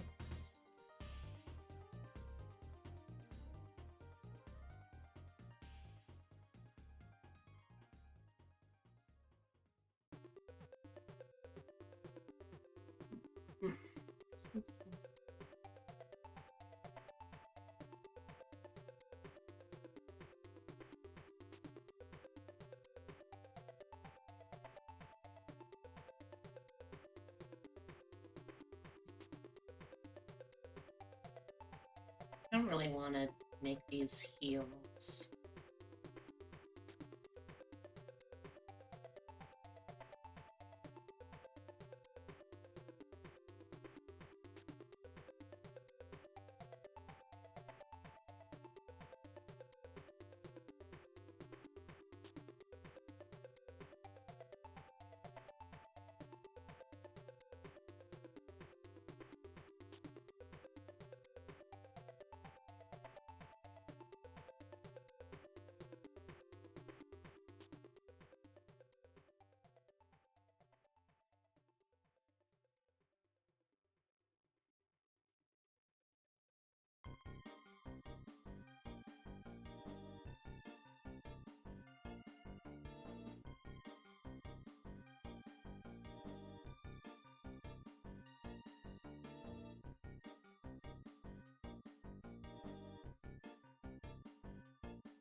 That could work, maybe.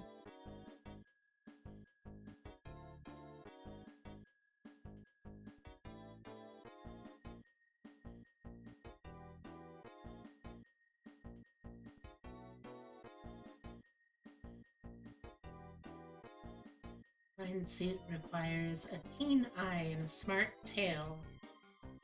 Er. Thank you.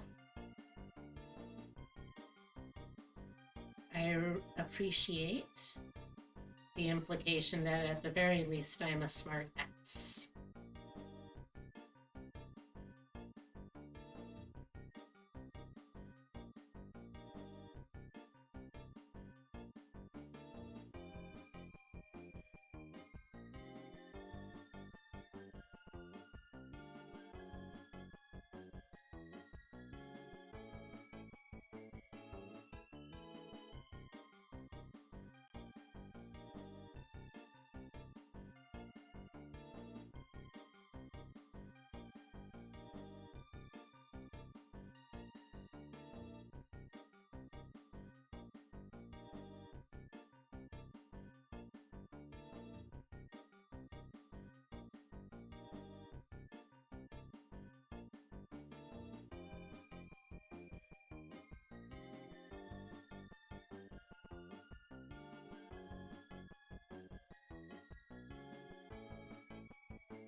Yeah, I walked 13 miles today? Hey! Jeez. I don't know why my throat's suddenly acting up, but congrats! That sounds pretty impressive. Jeez Louise. What is up with my throat today? Well, thank you, though. Why am I thanking you? I got, like, switched to factory default reset and assumed that I was thanking someone for something.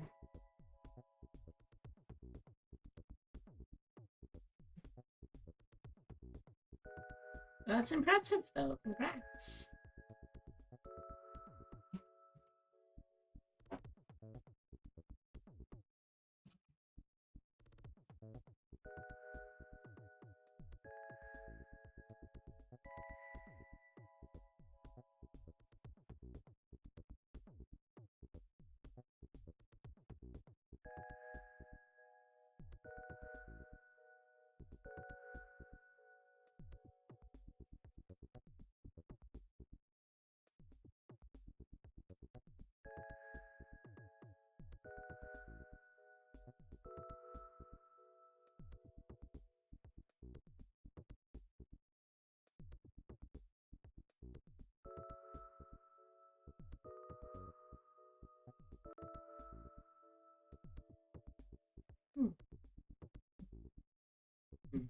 Mm.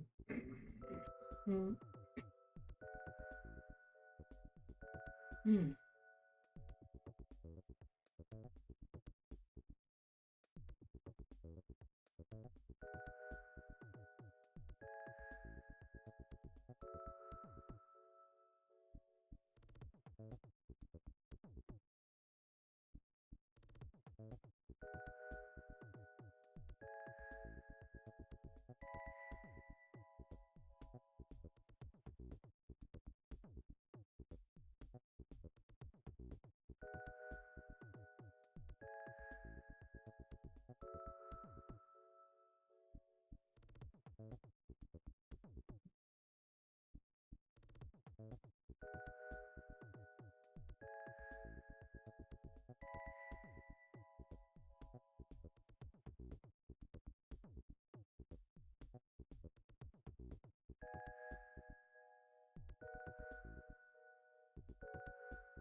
Hmm. How did your phone know that?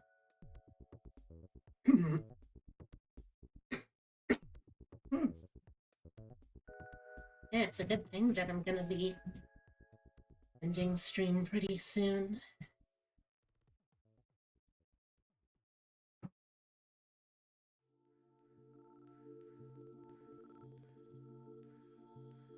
How much I'm coughing.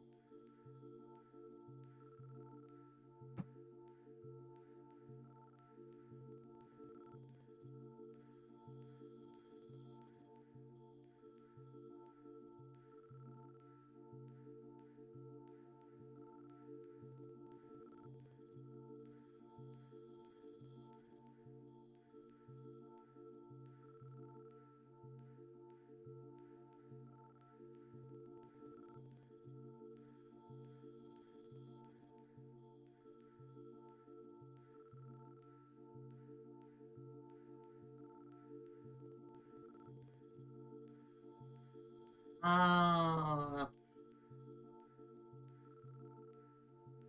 that makes more sense. I thought your phone had just suddenly developed sapience in order to tell you this one thing.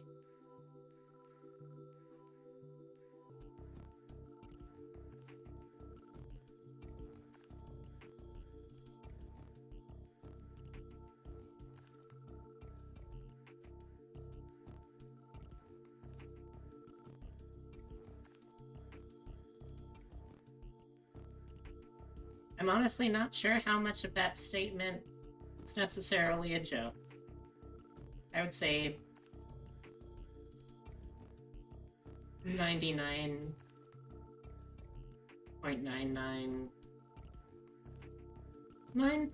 maybe?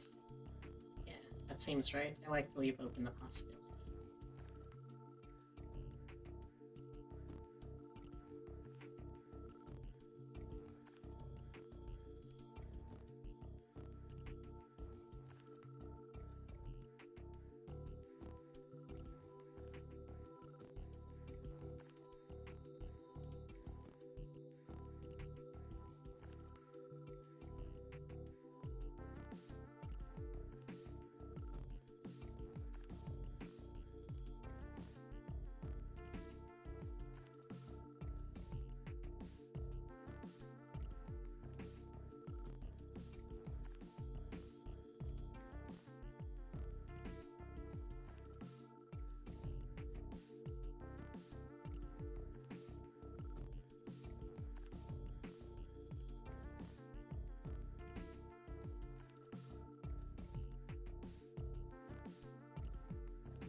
You have hot spiced milk honey.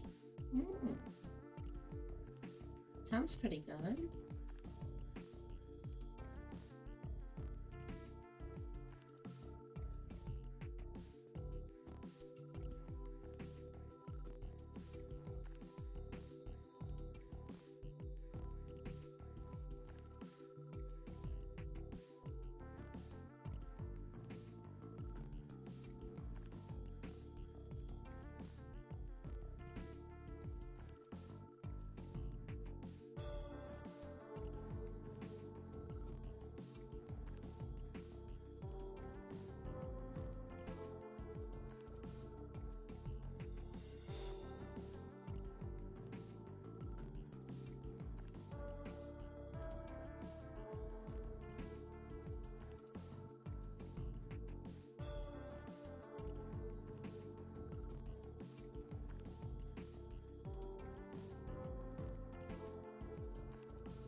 It's a much cooler beat than I was expecting for a No Thoughts Head Empty playlist. Oh, nice. Do y'all think that I should try and get one of those too? I say to chat as collective, I guess.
Well, I mean, the question is only partially whether or not I like it. It's also whether or not y'all like it, right?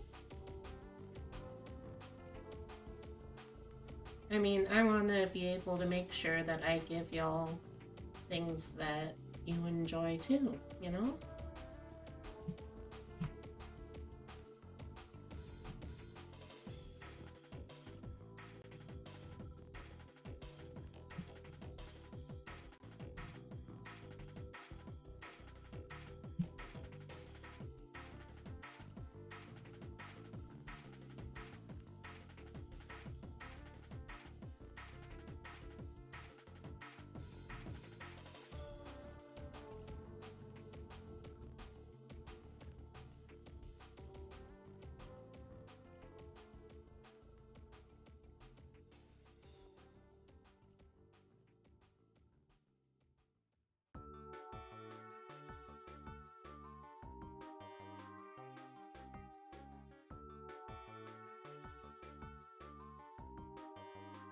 Is that something?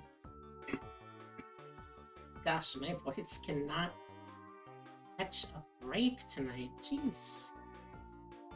Is that something y'all would be interested in watching, though?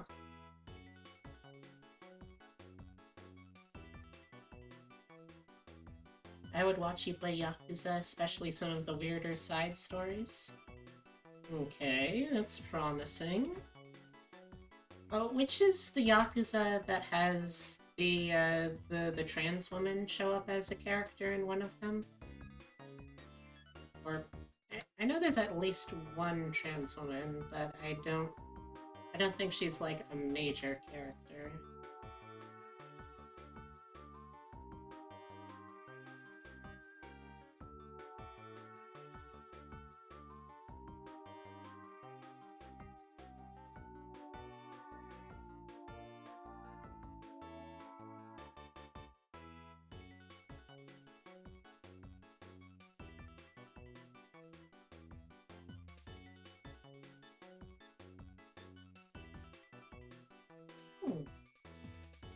Alright, I can give it a shot.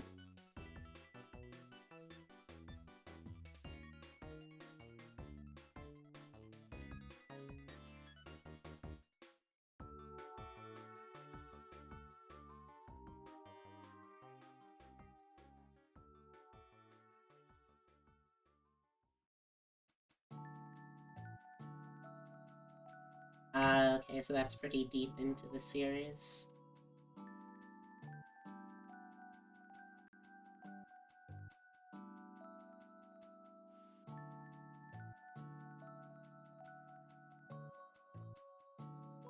Which grumpy middle-aged man do y'all think I'll get emotionally invested in the most? 'Cause that's basically what the whole series is about, right?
Your favorite character is the protagonist of 7, Ichiban, but Kiryu is always a gem. Hmm.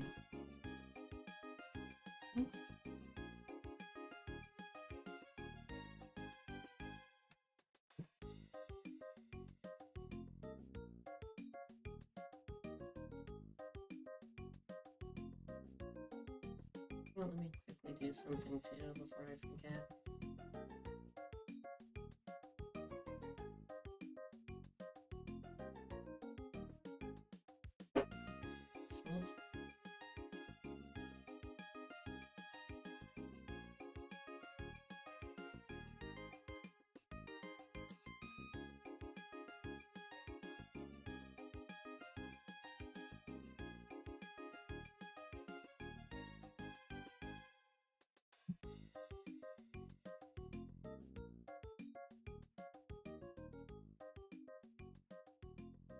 Just doing a quick internet speed test before I forget.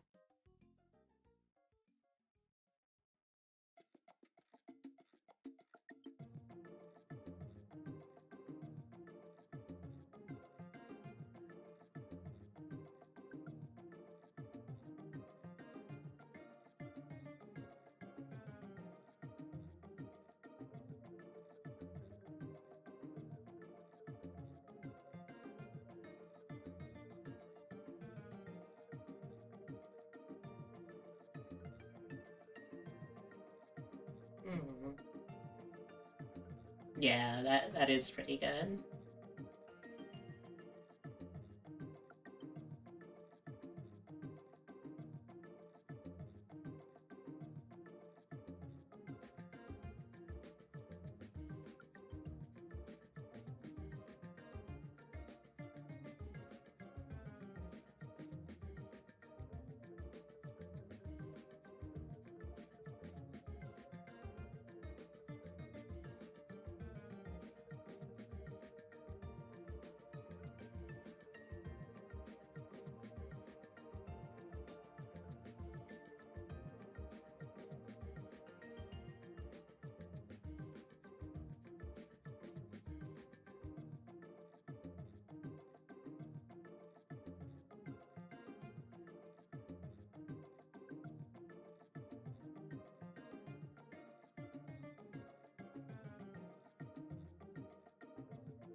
Yeah, like I'm taking a speed test right now, chat, and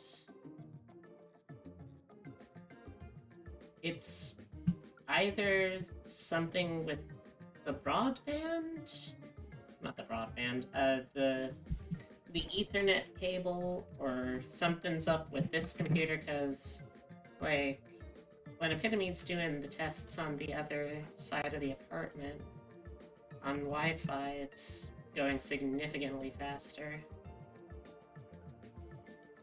I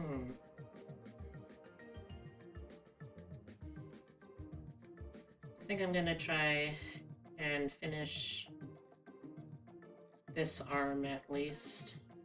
Obviously, none of this is finished because I still have to go back in and add folds and wrinkles, because that was one of the reasons why I decided to do this. I wanted to practice doing some clothes folds.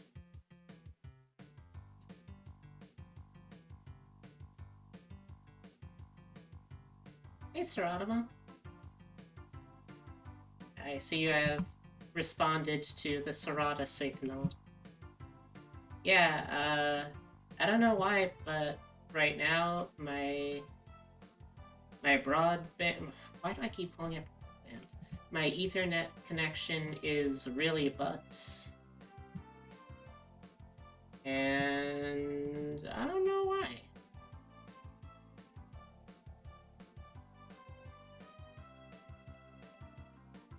Well, I'm gonna take another one real quick just to be able to get, like, an average.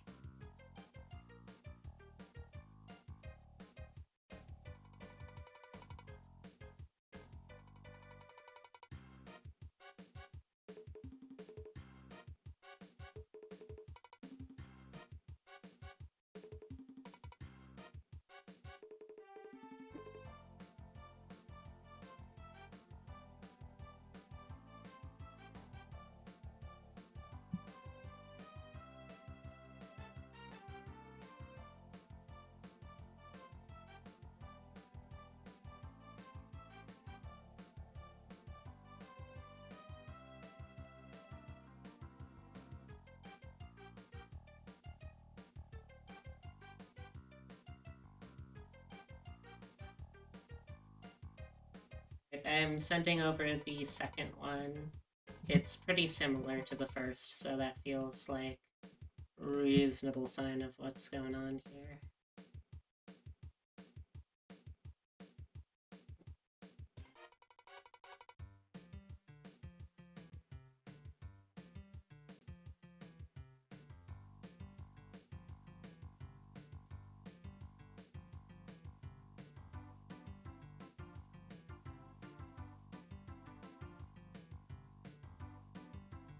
By the way, should I be, like, staying on stream to test things, or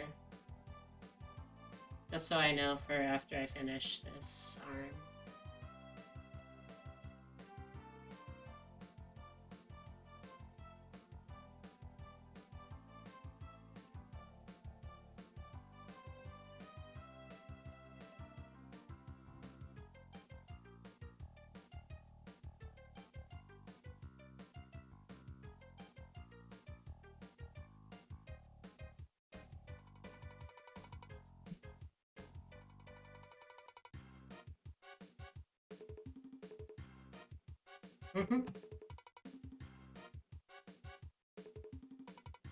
After I finish this arm, I'm gonna call it a stream.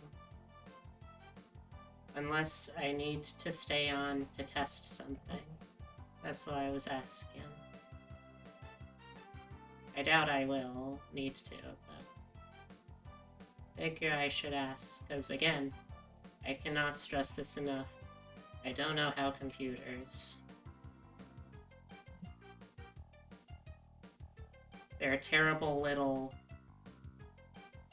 rocks that we've taught how to count. And I'm very grateful that they exist, but also I don't know what sort of occult mysteries lie in here, and frankly, I don't know if I want to.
Yeah, I really need to find an art buddy that I can stream with.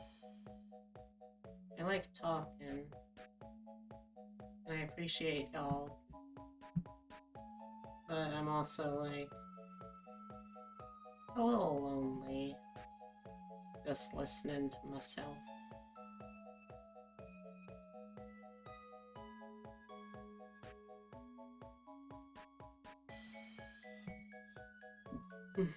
Excuse me.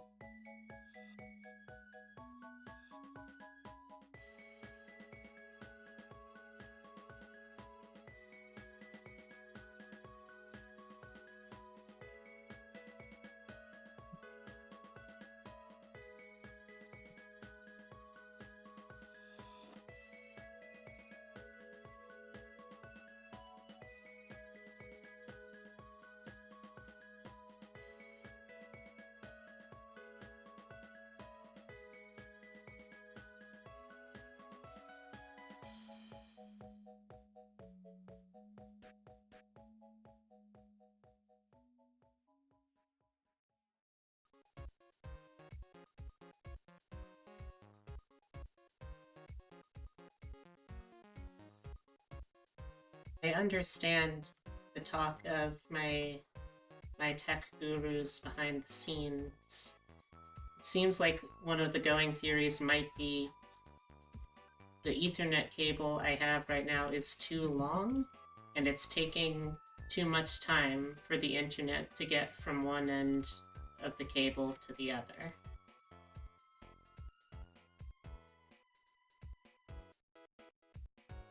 That's alright, Orkster. Normally I wouldn't be. But I started a couple of hours late today, so I got to go a couple of hours extra. But once I finish this arm, I'm gonna be calling it for a night.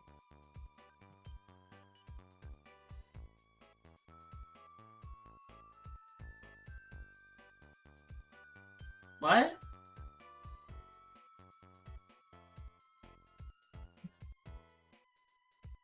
Oh, I hear a bit of me correcting me from the other side of the house.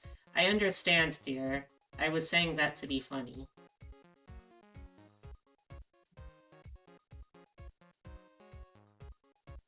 Don't worry, I know I'm pretty dumpy, but I'm not quite that bad. Don't worry.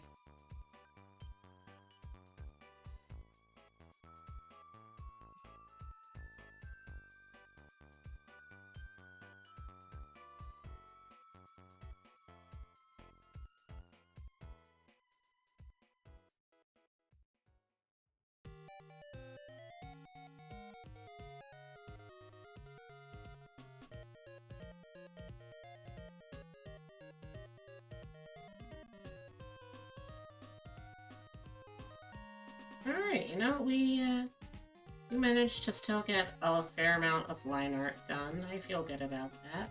We're certainly... Well, I mean, we already didn't make it in time to have this actually be for New Year's, but,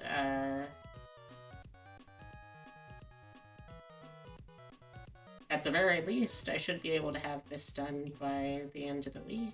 And that's still pretty close. I feel okay about that. As long as enough and worked before it is now afraid of what? Spiders? Cyber spiders? We may never know. And sometimes that's gotta just be enough.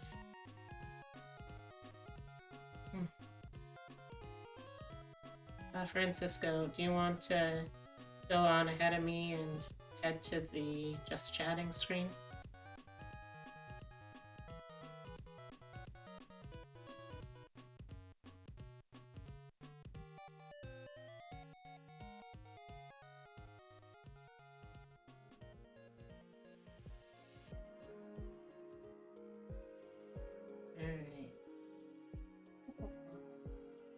Thank you everyone for keeping me company today.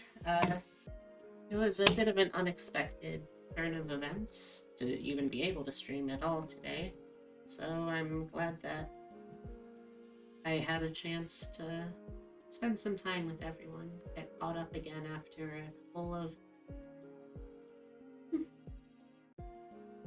excuse me, sorry, very, very eventful weeks. And thank you all for hanging out with me, making this very unfamiliar and kind of disconcerting whole life change a little more familiar and comfy. Thank you. Before I go over socials, just as a reminder, the big deal stream for this week again is Thursday at 6 p.m. EST. It is going to be episode 2 of Deadlands, The Wayward Guns. So if you want more cowboys, more American Western, more monsters and horror, more magic and mystery, swing by, because Chicago is, well, I mean, Chicago's already pretty weird, but I'm gonna do my damnedest to make it even weirder. Hi, thanks for keeping me company, Corkscrew. I appreciate it. So yeah, please stop by Thursday, 6 p.m. EST. I know that going from the premiere of a series like this to, well, pretty much every subsequent episode, unless you already have a huge viewer base, it's always a big drop-off. And I understand that. That's fine. But I do still hope that if you enjoy the story, and if you want to see what happens to the eccentric cast of characters, then I hope to see you there. Alright, let's see.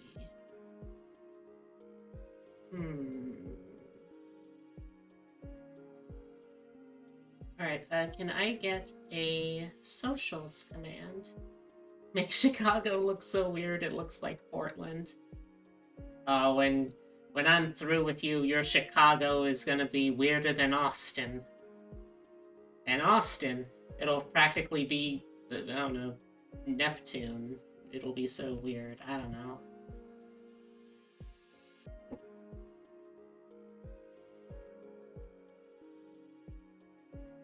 Let's see.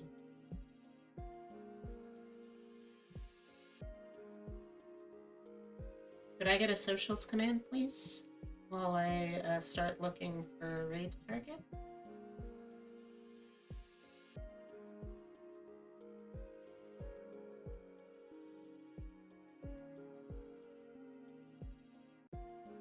Thank you. Alright, the first link there is the Discord. If you want to hang out and get to know me or any of the other amazing people that are a part of this community, then consider joining it. There's a lot of fun stuff that happens there, and I am not great at making friends sometimes, but if I'm allowed to be a little selfish, it's been pretty good for me in that regard. And, you know, I like just... I'd like to make friends with people. And then we got the Twitter. I post memes, artwork, homebrew, character builds, and my schedule as well. That gets updated every Sunday. You can find all that stuff over on Twitter. And then we got YouTube, where I post my VODs when I remember to post them.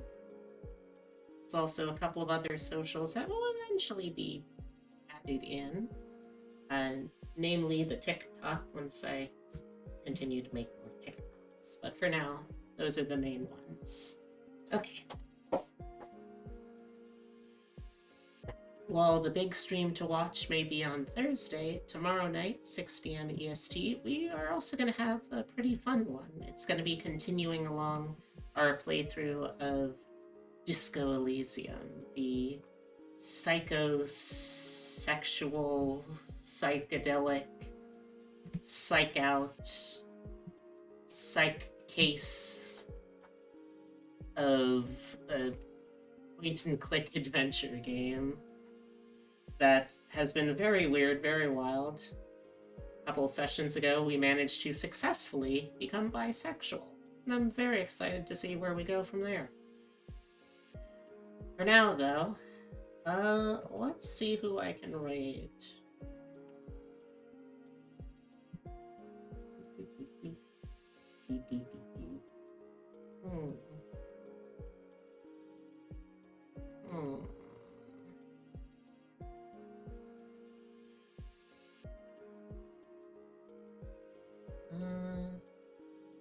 Might be nice to raid into another art stream.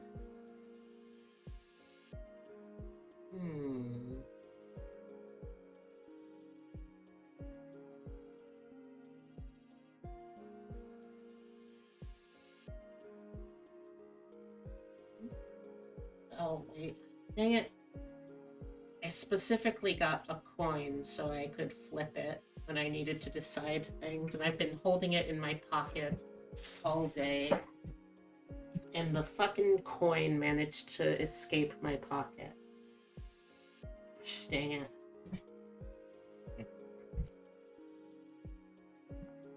Oh, hey! Oh my gosh, hey Adora! Oh my gosh. Hello. Hi, I'm sorry. I'm about to raid, but I want to at the very least share some stuff with y'all first. Hi! Hi! Oh my gosh, hello! Hello, hello, hello.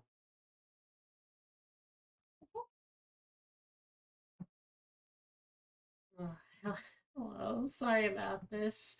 Hi, if you're new here. My name is Beatrix Bunny. I'm a taxidermy jackalope brought to life by the power of love and slightly mad science. I do variety streams with a focus on roguelikes, digital artwork, and tabletop RPGs, so if you're interested in any of that, I hope you'll stick around. The big thing to watch out for this week is going to be on Thursday, 6 p.m. EST. We're going to continue in our tabletop show campaign of Deadlands, the Wayward Guns.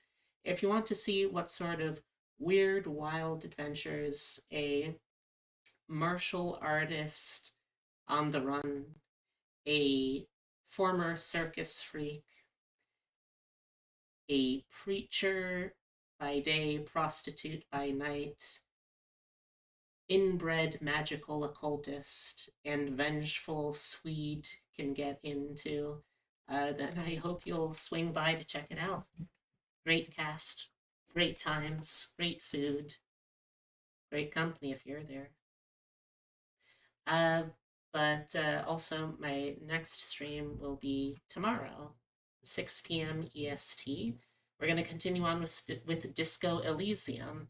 the psychedelic, psychosexual, honestly a little psychotic point and click adventure where you play as a detective solving a murder and also all the little voices inside the detective's head. The move? Well, epitome, how percentage wise, how much do you think we actually are finished with the move? Like, we've physically moved all of our stuff out of the old place and into the new one.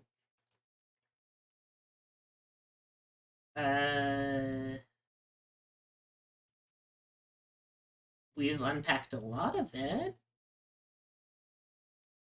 Honestly, I think we're maybe. Hey, dear. What would you say? Are we like 60, 70% done with unpacking? Yeah, like 60, 70%. So we're getting there slowly. I'll tell you all what, though, at the very least, if I can't keep you around to be entertained, and if I can't keep you around to be entertained, well, my only hope would be with Francisco here. And, well, he's a sweet talker, of course, but there's only so far honeyed words can get you. So, I guess I'll do the socials again. If you want to stay in touch between streams, thank you all again for saying hi. I really appreciate it. The Discord is a great place to meet some really lovely people. The Twitter, I post memes, artwork, homebrew, character builds, and schedules that get updated every Sunday there. And the YouTube is where I post my VODs when I remember I should post them somewhere. So if you're interested in any of that, I hope you'll check it out. Adora, at the very least, since I unfortunately have to bounce like this, would you rather see another art stream by I'm feeling in a squiddy mood, so would you rather see another art stream by a squid VTuber or a Resident Evil I assume this is a speed run? Let me see real quick. Oh, it's gonna go up until I can be sure.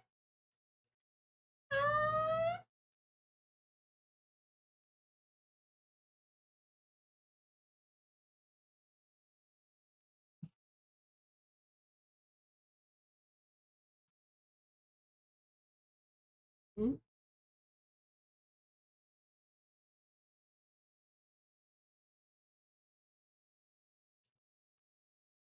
Okay. Resident Evil. You see.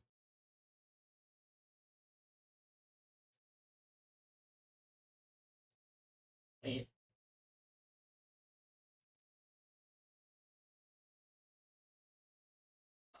Oh, they're just ending too. Oh, no, don't worry. You're not behind. It turns out the Ethernet cable or the connection or something with the new place's internet is, how the French say, butts.